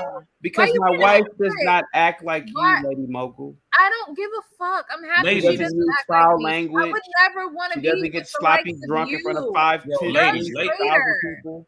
You're like this. You're like a fraud. Like, what are you talking about right now? You don't love yourself. You don't love us. If for whatever reason you all think, hold on, Ladies,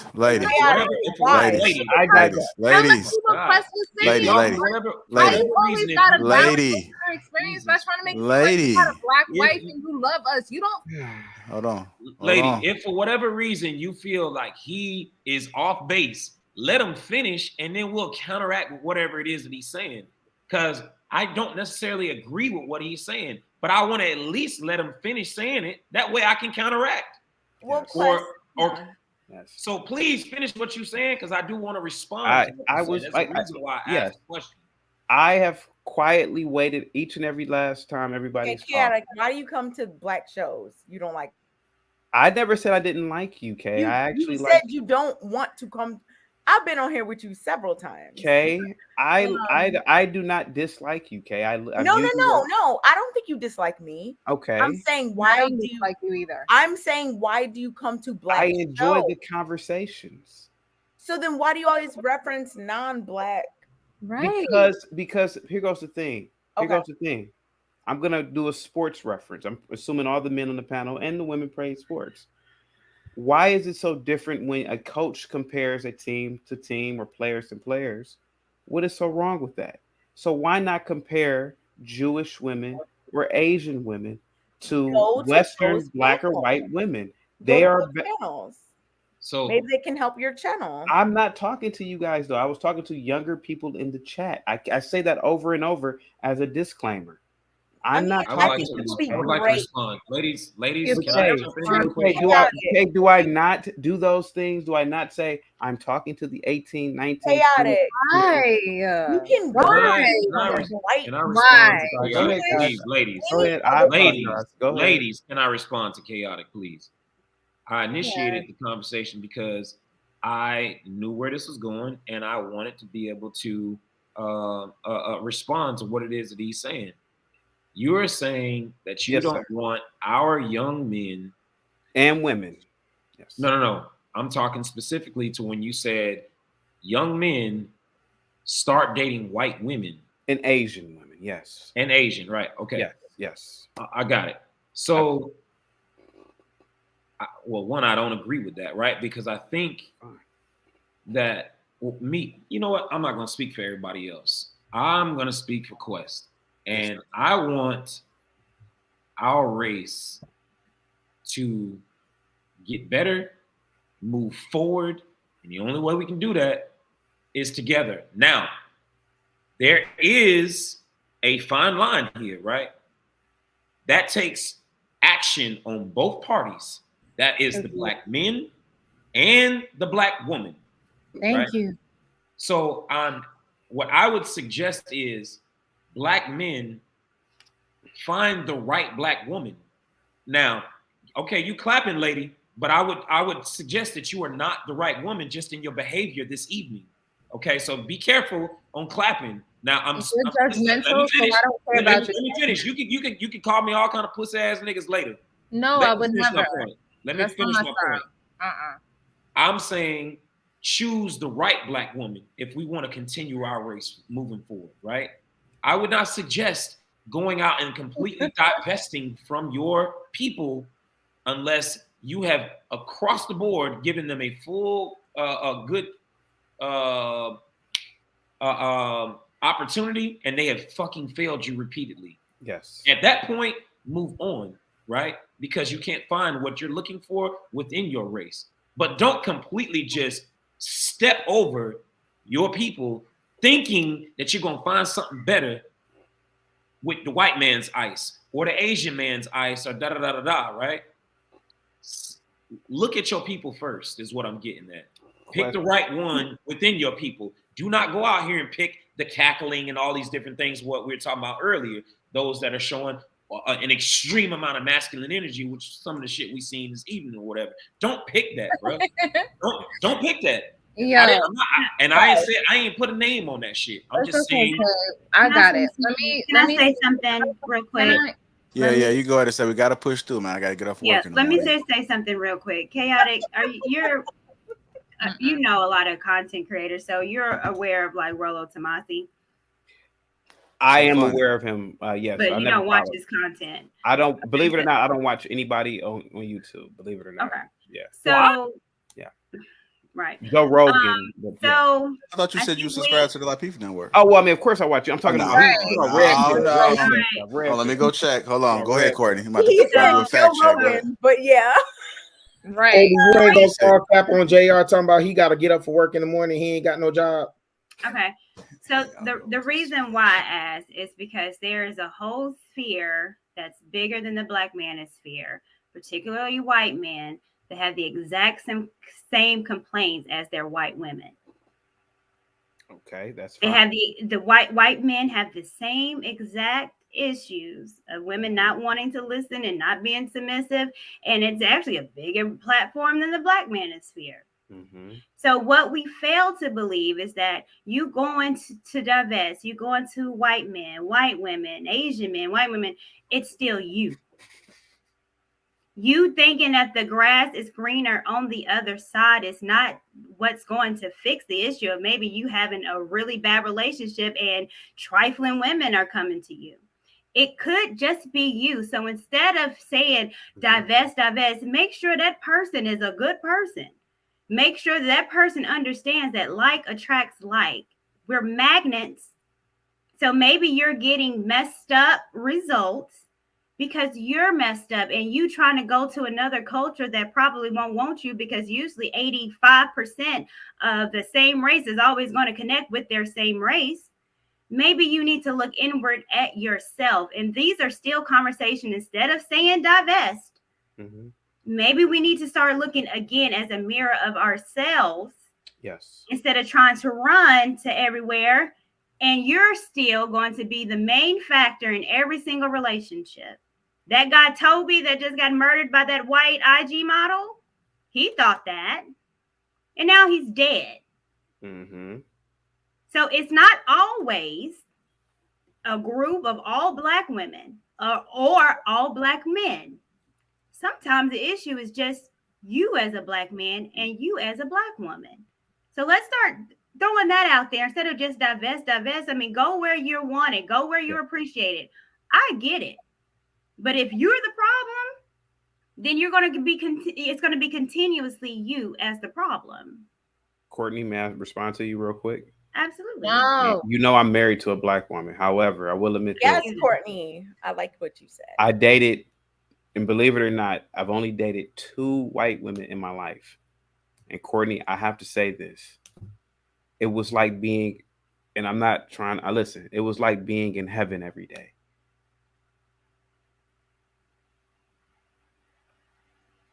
That's all I have to say. It was like being, it was like being in, no, but it was. I got you. Like, but now you're married those women.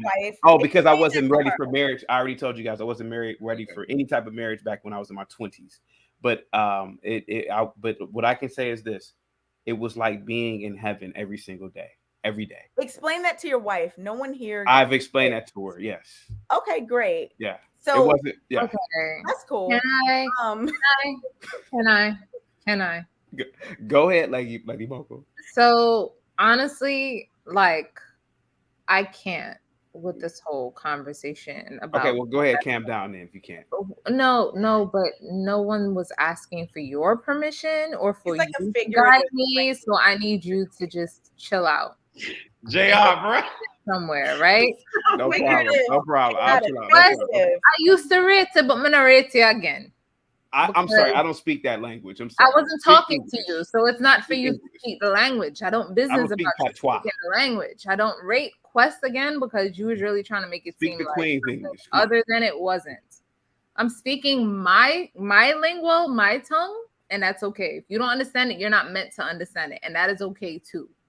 The people that are meant to understand it will understand. All right, but you're still talking. You're still talking. I don't understand. So as it relates to this whole divesting thing, listen, love is love for me.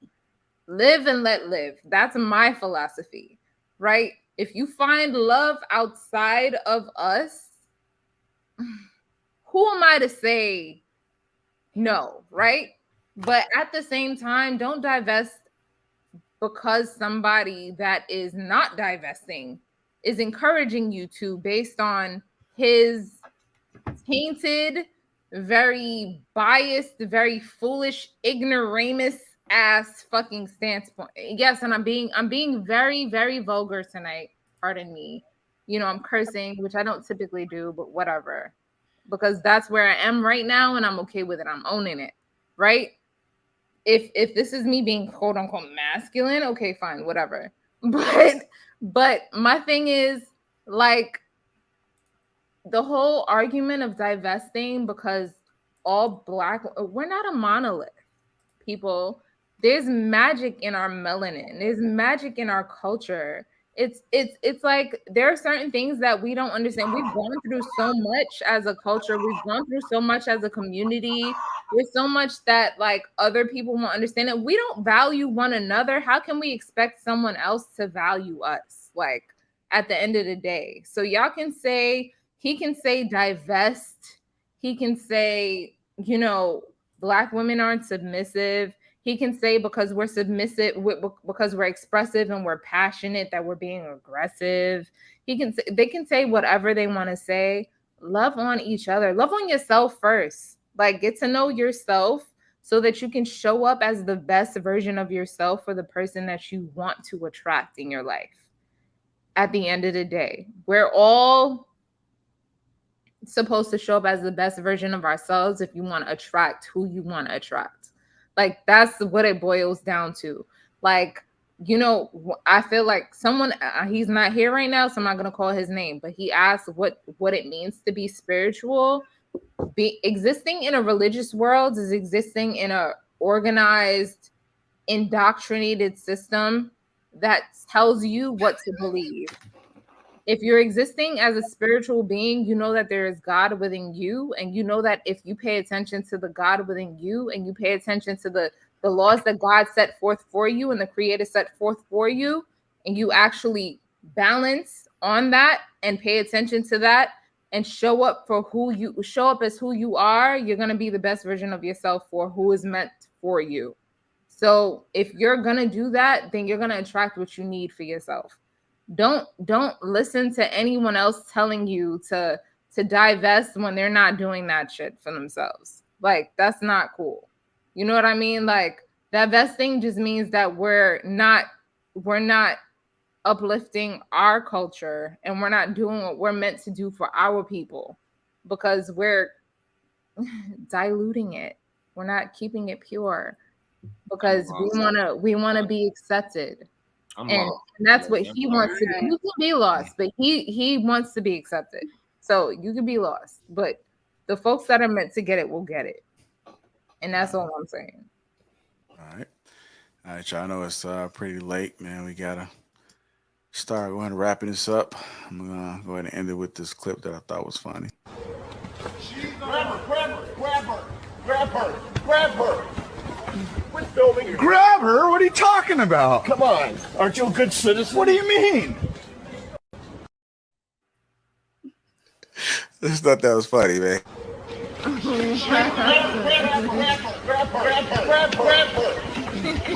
Grab her? What are you talking about? Come on. Aren't you a good citizen? What do you mean? I'm not grabbing shit. I ain't getting paid by the city to be taking from y'all. And the motherfucker took off slow as hell, talking about grabbing. I was like, I thought that was funny, man. Get to the gym, big boy.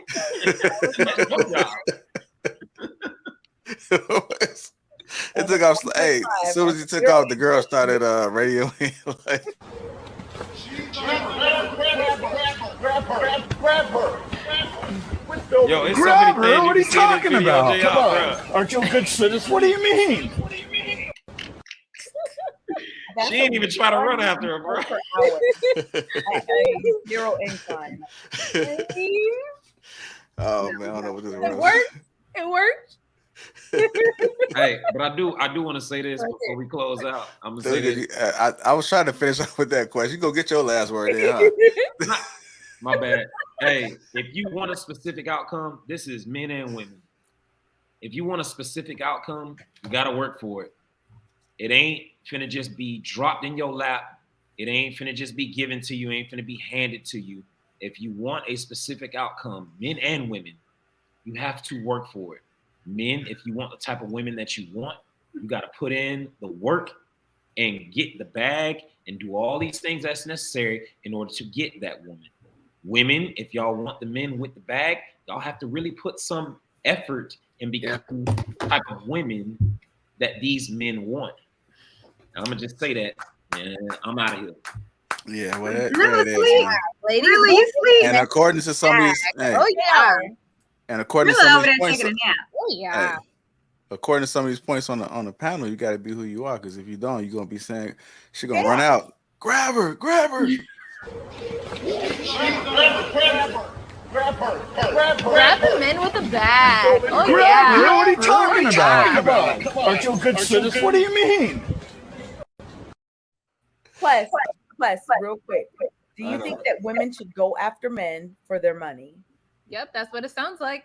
So I think that's just like a yes or no. All right, man, that sounds like Andrea point, don't it? I think you should let me answer the question how I decided. But do you think? What you said. Do you think women should go after men for money? Yes or no? I just played the fifth. No, I ain't gonna plead the fifth. I think if you are, because you just guided women, like if you want the man with the bag, I'm just grab her. But What do you mean? Hey, next show, I hit you on the next show. I got you. Do it now. I will respond. I'm gonna let him go through wrap up. Do it now. Do it now. I ain't going nowhere. I'll catch you on the back end. Let him close out. I got you on the back end for real.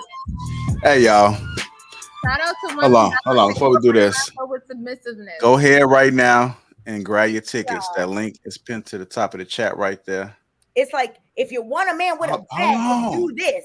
But then it's like, don't go. Hold on. He's doing housekeeping right now. Right. Hey, he's doing housekeeping. He's doing housekeeping right now. Do your housekeeping. Wes, come on, man. No, he is. I've been quiet literally for 20 minutes. I've been quiet. I ain't say nothing. Sorry, JR. We got you. Sorry, Okay. JR. Go ahead. I just posted the link in the chat again, and it's pinned to the top of the chat. Make sure you guys click that link. Get your tickets for Atlanta right now. Shout out to the people that's been purchasing tickets. I'm looking right now.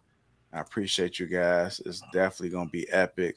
It's a 2-day event. It's not a 1-day event. It's a 2-day event. We got 4 shows. We got some comedy. It's just the whole vibe, the whole entire weekend. Come out, come hang out with us and catch this vibe, the Lapeef experience.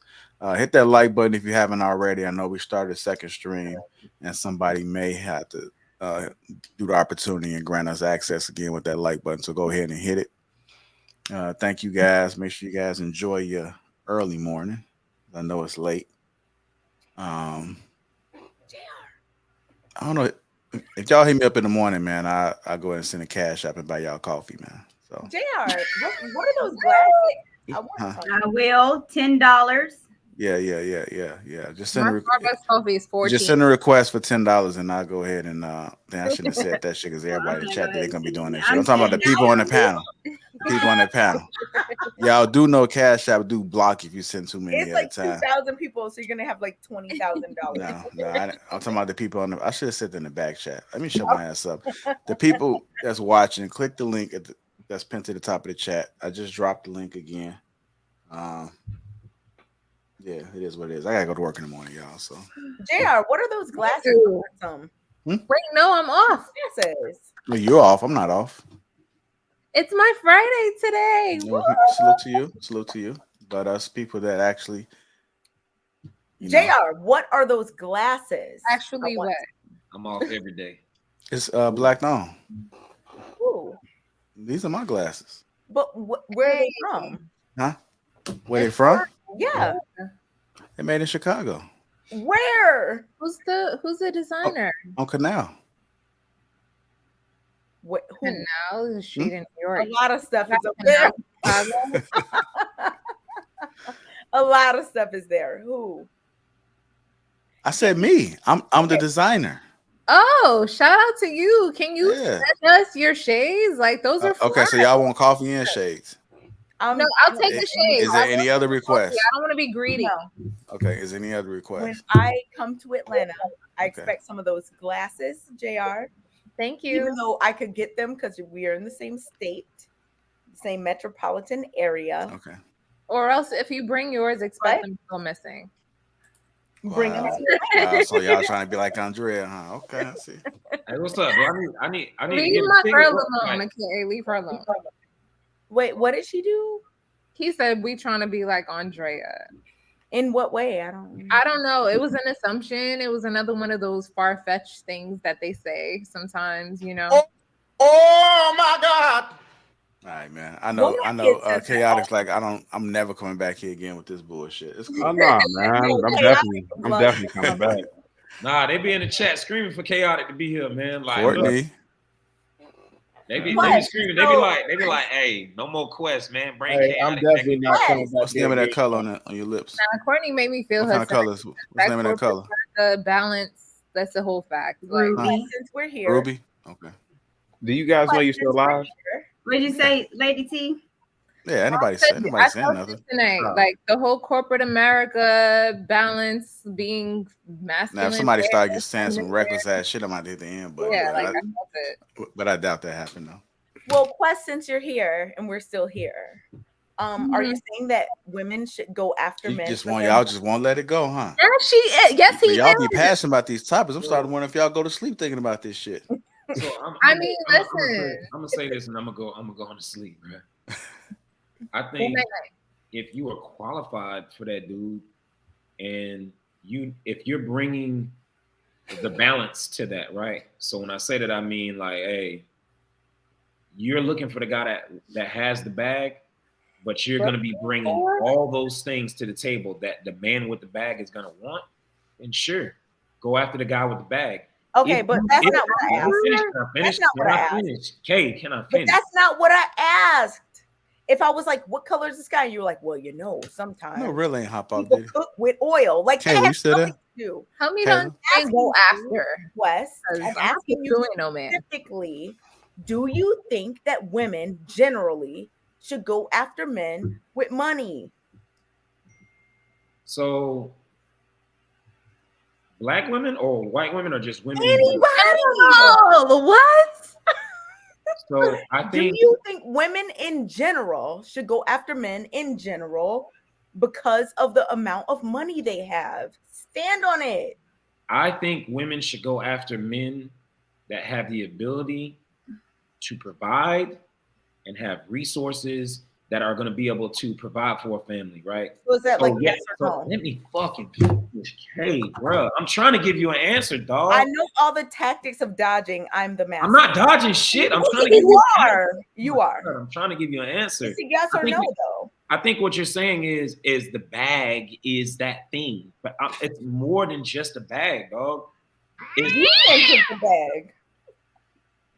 That's what he made it seem like, though. Like he mentioned the bag.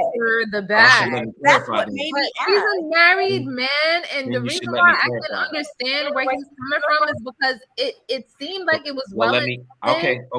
Let me clarify. Okay, are you ready? Okay, fine. I like you. I think you're smart. Go ahead.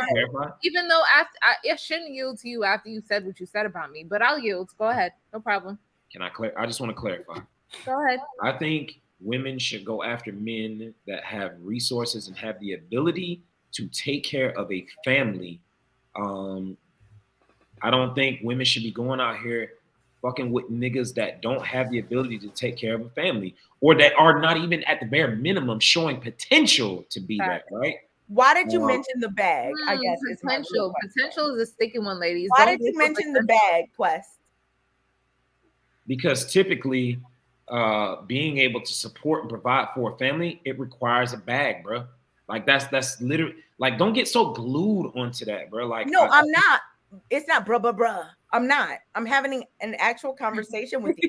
You don't have to be defensive. I'm asking you. I'm not trying to trap you. I'm asking you because I want your input as a person that I actually respect.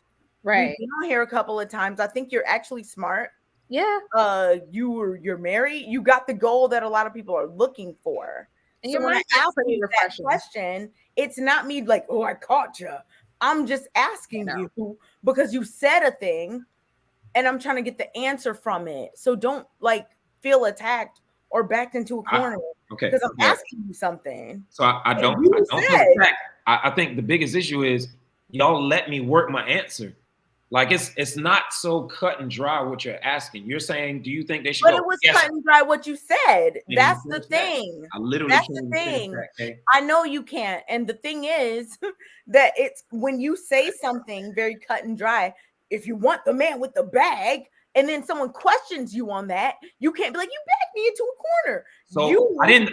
First off, I never said you backed me into a corner. I said let me clarify. Okay, have you noticed? Like there's a certain like my God, dog. Be the one getting on the bandwagon of oh my goodness, Kay is the bad person, and get the people rallying behind you. I've been doing this for over a year. Go ahead. Good job, Kay. Nobody's getting on any bandwagon, but if you are not literally looking at every single dude on this panel and they are all saying the same fucking thing. I'm not talking about them. I'm asking you. I know. And every time I try to fucking answer you, you won't even let me complete my fucking answer, dog. Are you not like hearing yourself? Or are you not seeing this? It has not just been for me. It's been multiple dudes. Don't bring other people up. No. I will bring whoever the fuck I want to bring up because it's happened multiple times on the panel. Are you okay, Quest? Why would I not be okay, Kay? Because you're yelling and cursing. Okay? I have not cursed at you. Okay, so that's how I talk. No. And you're doing it to me. I'm not triggered. And I'm confused. I talk how I talk. and y'all have seen that since the first time I was on the episode. Okay, and so do I. I know where you're going. Nice try, baby. You were like a brother you were level-headed. So have I. I can't hear nothing. I don't know what y'all saying. Too many people. So have I, Quest, and yet you've seen it, and you're now here yelling and cursing, even though you've seen me on the show the whole time, allegedly. So why are you so upset, big mad, cursing, and all this, and I have not done any of that to you? So to answer your question, I've told you from Jump Street since I came on the show the first time, I cursed. That is the way I talk. I actually think I did let me finish, Kay. Let me finish, Kay. Like we should relabel Kay as the interrupter instead of Kay. The KA show, it should be the interrupter. K is like interrupting show. I don't know, something. We got to come up, get Logic, and he'll come up with a fucking name. But I can't even answer the question, bro. Like you ask me a question, I get halfway through my answer, and then you just jump all over me, man. You're not a victim. I'm not jumping. Nobody's saying I'm a victim. You like using these key words because you're jumping on me. You use the word. Hey, Quest, you know what she's doing. Quest, I know exactly what she's doing. Don't fall for it. I wonder. That's all part of her strategy. Are you like this in your household? Quest? Kay, are you like this in your household? I'm just curious. Am I jumping on you, Quest? Are you like this in your household, Kay? Because if so, I feel bad. Please remain objective. No. I'm asking my question. You feel backed into a corner. Are you like this in your household? See, she just said what she's trying to do. Who was that who just dropped off? Are you like this? Quest, you're better than this. Don't ask me about my agree. Exactly. We're talking about something specific. You're feeling backed into a corner. Yeah, I know you didn't put your cash app up there. I didn't ask that. I'm tired, man. I did. Quest. Wow. I didn't ask you anything about your wife, your house, nothing. So I'm not back into a corner. I'm giving you an answer, but you would never let me finish. We can debate back into a corner. Just sent you some debate about anything in terms of topics. But when you feel like you don't have anything to say, are you like this in your house? What does that have to do with it? Courtney just sent me 5,000. No, Courtney did not. Yeah, I did. I sent your request on cash app. Did you? No, I want my $10. You accidentally accepted it. All I was asking you, and I so now I'm gonna get $10. Yeah, I'm like Robin. Yeah. It's if you think women. I'm getting coffee tomorrow. Should go after men based on their money. That's He's it. a married man. He doesn't even. I got some points with Verizon, so I'll just take a screenshot of the barcode and send it to you. But what I took from the day was him. He might need 2 coffees. Talks about. It felt like it was well intended though. Another 10. It felt like he was saying, fellas, if do y'all sleep? Have your bag, then don't. Does anybody sleep or y'all just walking zombies? You're going to date. Make sure it's going to benefit. It's Central Time where I'm at. I'm sure some of you guys are Eastern Time. Figure out what he thinks though. I'm sure it's like 2:32 where you guys are. Yes, it is 2:32 my time. Which indicates like you feel away. I don't think nobody specific. Anybody specific over here? I don't think you're trying to hear what I'm trying to say. Okay, are you Pacific? Questions about my house. Eastern. Okay, so it is. Did you get my other $10? That's $20. Do I get extra brownie points for this? Because I'm going to probably get a little I don't know what's going on. Like I really want to answer Case. Let me see what's going on here. I just want every you to time I answer it, try, he interrupts me. I like you. I respect you. I think you. I'm not saying you don't, baby, but I'm saying let me finish my mother. Right. Answer. I mean, I just didn't think it was cool. You asked me about other stuff. It didn't have. You don't have anything.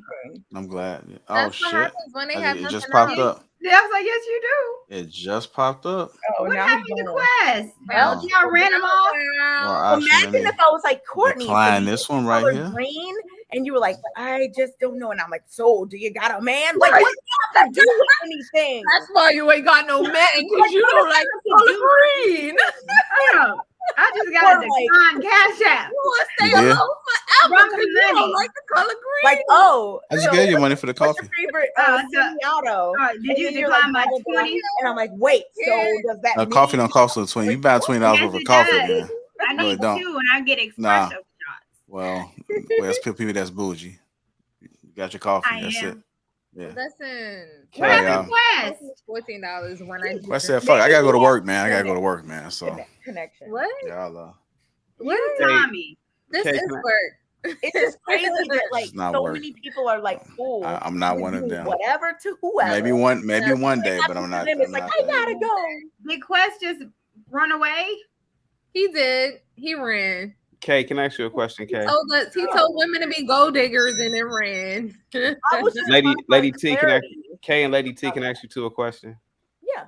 Are you the type of women at 3 a.m. in the morning, would you wake your man up mid-sleep to complain about the trash or the cap not being on the toothpaste or something? No. Okay, I'm just asking. I'm waking him up at 2 a.m. is if I need an orgasm. That's the only okay. I'm waking my man up at 2 a.m. Okay. I'm just saying. Okay, I got you. Guys, please subscribe to the Lapeef Network. Please hit the like button if you have not. Please share the video. Please continue to send in awesome super chats to support the channel. Thank you guys. Yeah, Kay, Courtney, Lady T, you guys know it's all love, you know. And my advice typically is for younger females anyway, and younger people in particularly. Married people or unmarried? Well, obviously unmarried. I mean, you know, I don't expect a 19-year-old to be married, but so you want to talk to like 19-year-olds? Well, I don't particularly want to talk to his demographic. He likes to speak to the 19-year-olds that like need to be groomed and stuff. Like it's not about grooming. Like, it's about the ones that speak like this and like yes, don't want to like. That's exactly how. Now, and like they want to submit and like want to do everything that they're that's told how they to do. You know what I mean? Like yeah, they because don't talk back and they just stay quiet. Well, it's not about talking back. It's about the idea. Hear me out. It's about the idea of preparing yourself to create the institution of marriage. And it's better to do it at 21, 22 than to be old and doing it. So what are your best tips for someone to be married? Tricks and trades. Well, the best tips for someone to be married is you start young, particularly vet, you know, make sure they come from a good family and vice versa. I would even go as far as go real old school and wanting the other family to chaperone or certain events, like, you know, going to the family barbecues and stuff of that magnitude. Very old school, you know, things that I wish I would have done when I was younger. I think my parents gave me too much freedom, and now I'm looking back at it now, I kind of wish that I too was a conservative when I was younger. You know, there are things that I've done in my past that, you know, like most people, you kind of look back and you look at the immaturity of it. But what I've noticed is that a lot of the women, especially at the, you know, in terms of university, they don't get married to the person right then and there. That person is right there. They think that they're going to get a bigger and better, you know, but a lot of times the individuals, they could be men too. They remain single for years after. So we got to get the marriage institution back strong again. And I really believe that. And not just for Black people. Individual qualities, chaotic. What individual qualities would you say? I get what you're saying in terms of like logistics. You know what I'm saying? Sure. Start young, family, all this stuff involved. But like in terms of an individual, what would you say would be like the qualities for a man and for a woman? Well, you know, obviously this would be anecdotal from my perspective. Of course. But me personally, tall, thin. I prefer darker complected women, but you know, to each his own. Okay, so stay in shape. Oh, absolutely. How old are you? What else? I choose not to answer that question, Lady T, but I'm not a midget. No, I'm not like I'm not asking it to attack you. I have my own biases. I feel like too many people watching for me to give you my actual height. So I'm okay, over give me in a back shot because I'm not asking you to like try to like. I'll put it I'm in the just back. curious. Yeah, I'll put it in the back check. Go ahead. Any like qualitative things, like not like how tall or how old. Well, there are okay. So qualitative things about a woman. Like what types of?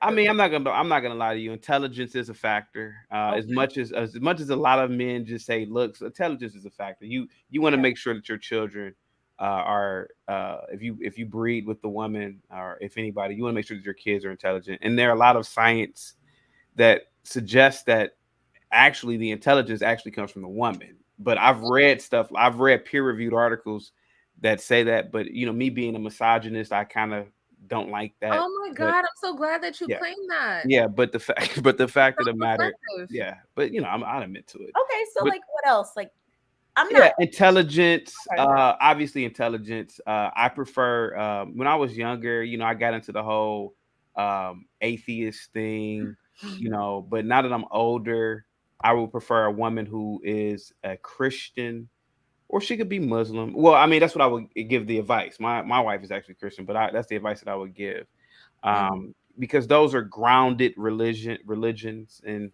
if you really look at the tenets and what they teach, it teaches conservatism. But you don't want to meet a girl who's all into that African spirituality, the big ass African hoop earrings.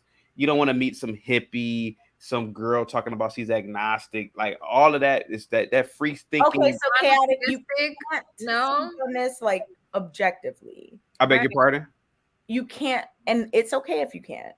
Can you only speak of this like very much personally, subjectively? Can you not like just give some like best practice? Well, hear me out for a minute. Just hear me out for a minute. Let's be honest. I mean, obviously, because I know you're married.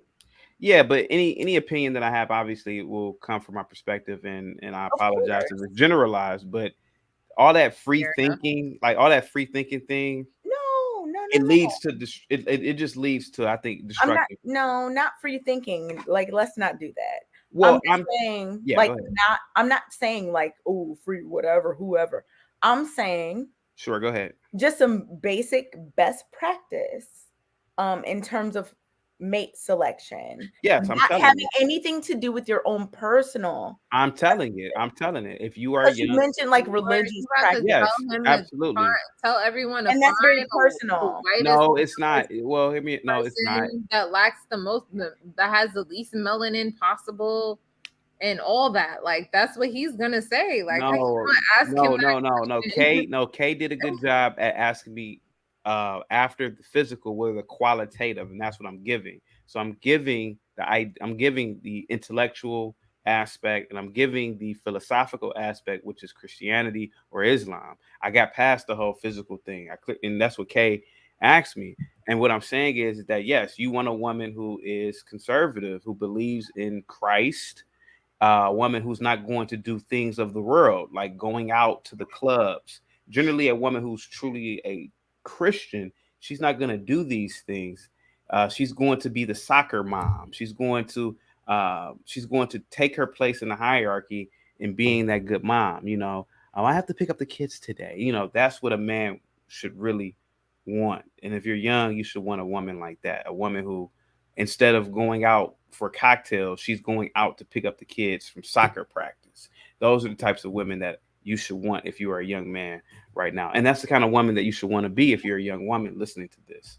Okay, so it's not about like the thing they believe, but more so like it's that dedication to family. Dedication to family. And that's what Christianity, if you really study it, that's what it teaches. Okay, because you might not be Christian, but you would still have that dedication. Yeah. Okay. Yeah, but somebody in the chat said no Hotep sisters. Absolutely not. I went to a very liberal arts college. When I get comfortable, I'll tell you guys eventually. But and I got caught up in the whole Pan-African thing as well. And I could tell you that is you want to avoid the Hotep culture, male or female, because it's like the hippie culture.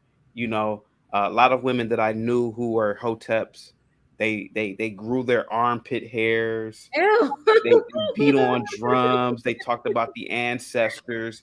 They smoked a lot of weed, and they involved themselves in even like overt sexual activities because of that free mind. Oh, I'm free. I could do what I want to do. You know, and that's, you know, yeah, and it's cool at first, but you don't want that shit around your kids, like that beating on drums and all that nonsense. And absolutely not. Burning incense and, you know, come on, man. Wait, what's wrong with burning incense? Like, that shit stinks. Man. No, that shit. First of all, it doesn't all stink. Okay, well, some of it does. Chaotic. Yeah, some of it does, but of course, like some of it does. But you gotta get Can you acknowledge that it's okay for some people to live a different way than you do? Oh, of course, absolutely. Oh, 100%. Okay. Especially in America, this is a free country. You can do what you want to do. So, like, your views might be one way. Oh, absolutely. It doesn't mean that you're going to be like against someone. Oh, never. No, never. No, absolutely not. No. But in terms why are you asking that? Because he was talking about, so somebody might be a non-champa burning, you know, free-spirited, whoever, and you don't view them negatively. No, absolutely not. No, exactly. No, I was just wondering that. Everybody has the right to their opinion, their perspective, their living. Yeah. And you know what, chaotic? A lot. The problem that I have sometimes is that people can't differentiate between what they want and what they think and what other people do. Right. Like, I might not agree with something someone's doing. I might not do it. But I'm not gonna like think they're bad or whatever. It also depends on what they do, chaotic. Right, of course. So let's not, because I think you're talking about something else. Courtney, you know me. I do. That's why I'm saying it. So egregious, heinous. Well, no, it's everybody can do what they want to do. It's a free country. However, there's consequences to what you do. There's consequences to professions. There's consequences to what you do. Yeah, in terms of like professions are usually the consequence, right? Ruxio, your values, based on your beliefs, based on what leads you there, based on traumas that lead you there. Yeah, there are always consequences. Yeah, Ruxio. So we can't forget to say that. Yeah, do whatever you want to do. Cool. No, it's not. But don't forget consequences that are the result of what you do. Always going to be consequences. That I agree with. There's always consequences. I'm gonna go ahead and start the next topic, y'all. So I mean, because I see where it's going. I was like, wait a minute, let's not do that. I'll start the next topic. No, the point was. I got 1, 2, 3. I got like 4 more topics. Chaotic. What? The point that I was asking him about. Okay, let's just keep it going. Fuck it. I know his point of view. After hours, no. No, I'm saying after hours. It's part 2. I know that his point of view and the things he believes and all this. And I was just wondering if he was tolerant of other people that don't live the same way. Yeah. Ask him if he's tolerant of dating a stripper. Yo. Welcome to After Hours. Let me introduce the crew. We got Chaotic. We got Kay. Courtney Michelle. Lady Margalette. Me, myself, I'm Lapeef JR. Welcome to After Hours. JR, I hate when you read through the whole thing. What's going on, family? How y'all doing? I mean, we out. Y'all up? Okay, we out here. Let me just hop right into it then. Move on to the next topic. No, but like, yeah, I mean, it's okay. I know Kay gonna love this topic right here. Wait, no. Is he serious? You got extra? What is making love? What is making love? Love. What is that? What is that? You got the women always say, "I want you to make love to me." What is that? Well, I'll see y'all later. No. He knew how to run her off. That's crazy. That is crazy. This is one of the questions for tonight. I really need to know, like, what is making love? Making love. I'm gonna take it over for my girl, right? Because she don't want to answer that. She's a married woman, and it's not appropriate for her to speak to. Come on. That have nothing to do with that. We grown. Thank you. We grown, but okay, right. So go ahead. She can answer that. Thank you, T. Go ahead. So making love is being attentive to your person physically, spiritually, emotionally, all of it. Take that off of there. Sure that you are catering to them in all those ways. Now there's a difference between fucking. Oh my god, I felt fucking someone and just lusting after the physical aspect of it and not really being mindful of pleasing them. But when you're making love to a person, you want to please them and it's in their full entirety, like in all of it. So yeah, that's what making love is. Like you wanna put some good into them. Like, nah, that's fucking. Okay, I thought it was making love. Squirty Michelle, what is making love? I don't know. Oh, we don't. Okay. Okay. All right. I got not a clue. All right. Well then, do men orgasm? Yeah. Chaotic. Up in your opinion, do men orgasm? I'm not talking about a nut. Busting in it. Well, is busting a nut and orgasm two different things? I guess. I mean, I guess it's the same thing. I thought we was doing after hours, man. Y'all. Yeah. I guess it's the same thing. I mean, y'all scared now? Yeah. I have a very practical. You're doing like a what's that thing that you BT uncut? Like yeah. I have a very pragmatic view of making love or busting nuts or whatever. I think it's just a biological or chemical reaction at this point at my age. Now, when I was younger, yeah, I was all lovey-dovey with chicks, but now it's just, like eating breakfast at this point. Damn, you schedule it? That's fucked up. Yeah, it's like eating breakfast at this point. Yeah, yeah. Poor Mrs. Chaotic. No, it's nothing. But see, there's nothing wrong with that, though. I mean, I think that the whole idea is just a social construct, just something you just created. Oh, making love, just like holding hands, and it's just something that's made up. It's like our interactions with each other are nothing more than just chemical reactions. She just lifts her leg up. And that just compels you to breathe. Yeah, it's. I look at it from the perspective of just science. It's just, we're just recording. Yeah, you were just compelled to breathe. So you trying to jump in? No, I'm not. Yeah, but see, that's what happens when you get older. When I was younger, I was like most young dudes. You're always horny when you see chicks and when you're around them and when you're with them.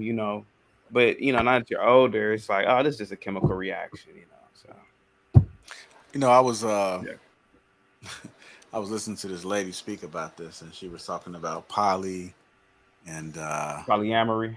Yeah, and she was talking, and she said men do orgasm like outside of a nut, right? Mm-hmm. And she said that men can come men can come and shoot blanks. Mm-hmm. Yeah. So. It's true. That's true.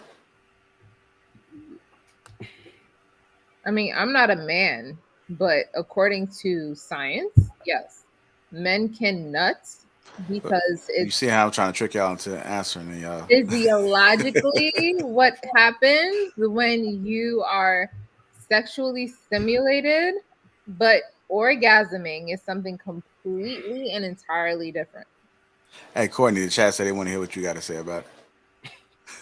No speak English. No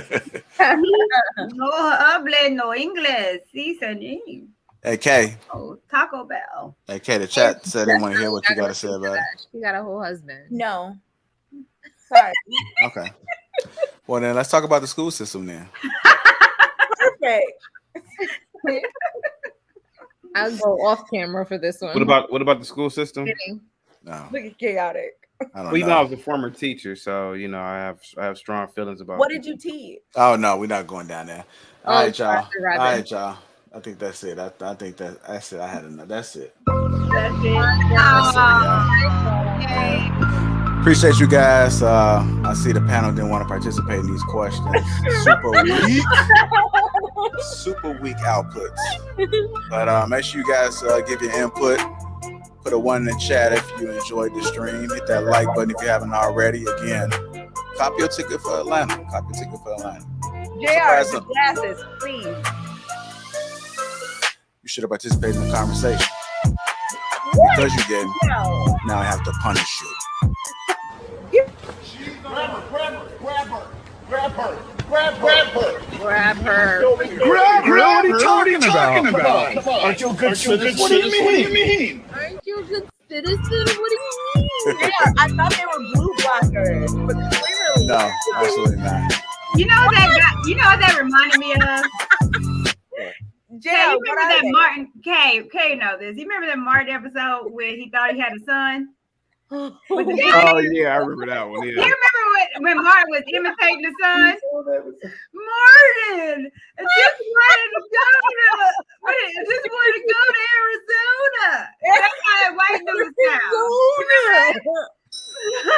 I just want to go to Arizona. Literally. Do you remember that? Yes. Didn't that white guy sound like him? I didn't lie anymore. I just didn't want to go to Arizona. I love how everything can be like a Martin reference. That's what he sound like. He did. Yeah. He did. He did. Oh no. This one was laughing gas for me tonight. All right. I'm sorry. You was ending it, but I had to say that because I was like, it reminds me of that Martin episode. There's always a Martin episode. That is for something, right? Martin episodes were every time Courtney says ribs, you know, and then Logic. I cannot wait. Courtney was like, Logic was eating ribs. What are you talking about? I'm a vegan. I saw you with a slab of ribs and some baked beans. Like with hog maw. A slab. Yeah, a slab of ribs. I don't even eat them no more. Vegan? I mean, I'm sure there's plenty of brothers on this panel that smash somebody else's woman, right? And you could think about that in your mind, what took place. You know what I'm saying? Now, if you was to be able to talk to that brother to brother, would you advise him, man, you need to hold on to that? I could not say that with good conscience, because 9 times out of 10, it wasn't that difficult. It wasn't that difficult for you to cross that line. That's the sad part. And so you're gonna tell him, you know what, man, put your pride down, go back to your girl. Erase me. Play that sample again, JR, with the clapping of the cheeks. Erase me doing that to your woman out of your mind. When you think about it, start praying. Nah, bro, I'm not saying that, because I would not do that.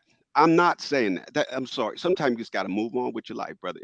She left you. They say women leave mentally first. Facts. Now, what does that have to do with Martin and Martin? I didn't want to go to Arizona. Guys, I gotta get the hell up out of here. I gotta, I don't know what's going on right now. I don't know what they're doing. You got Courtney playing videos and shit. Yeah. I don't know what the hell. It was awesome being here, man. And thanks, JR.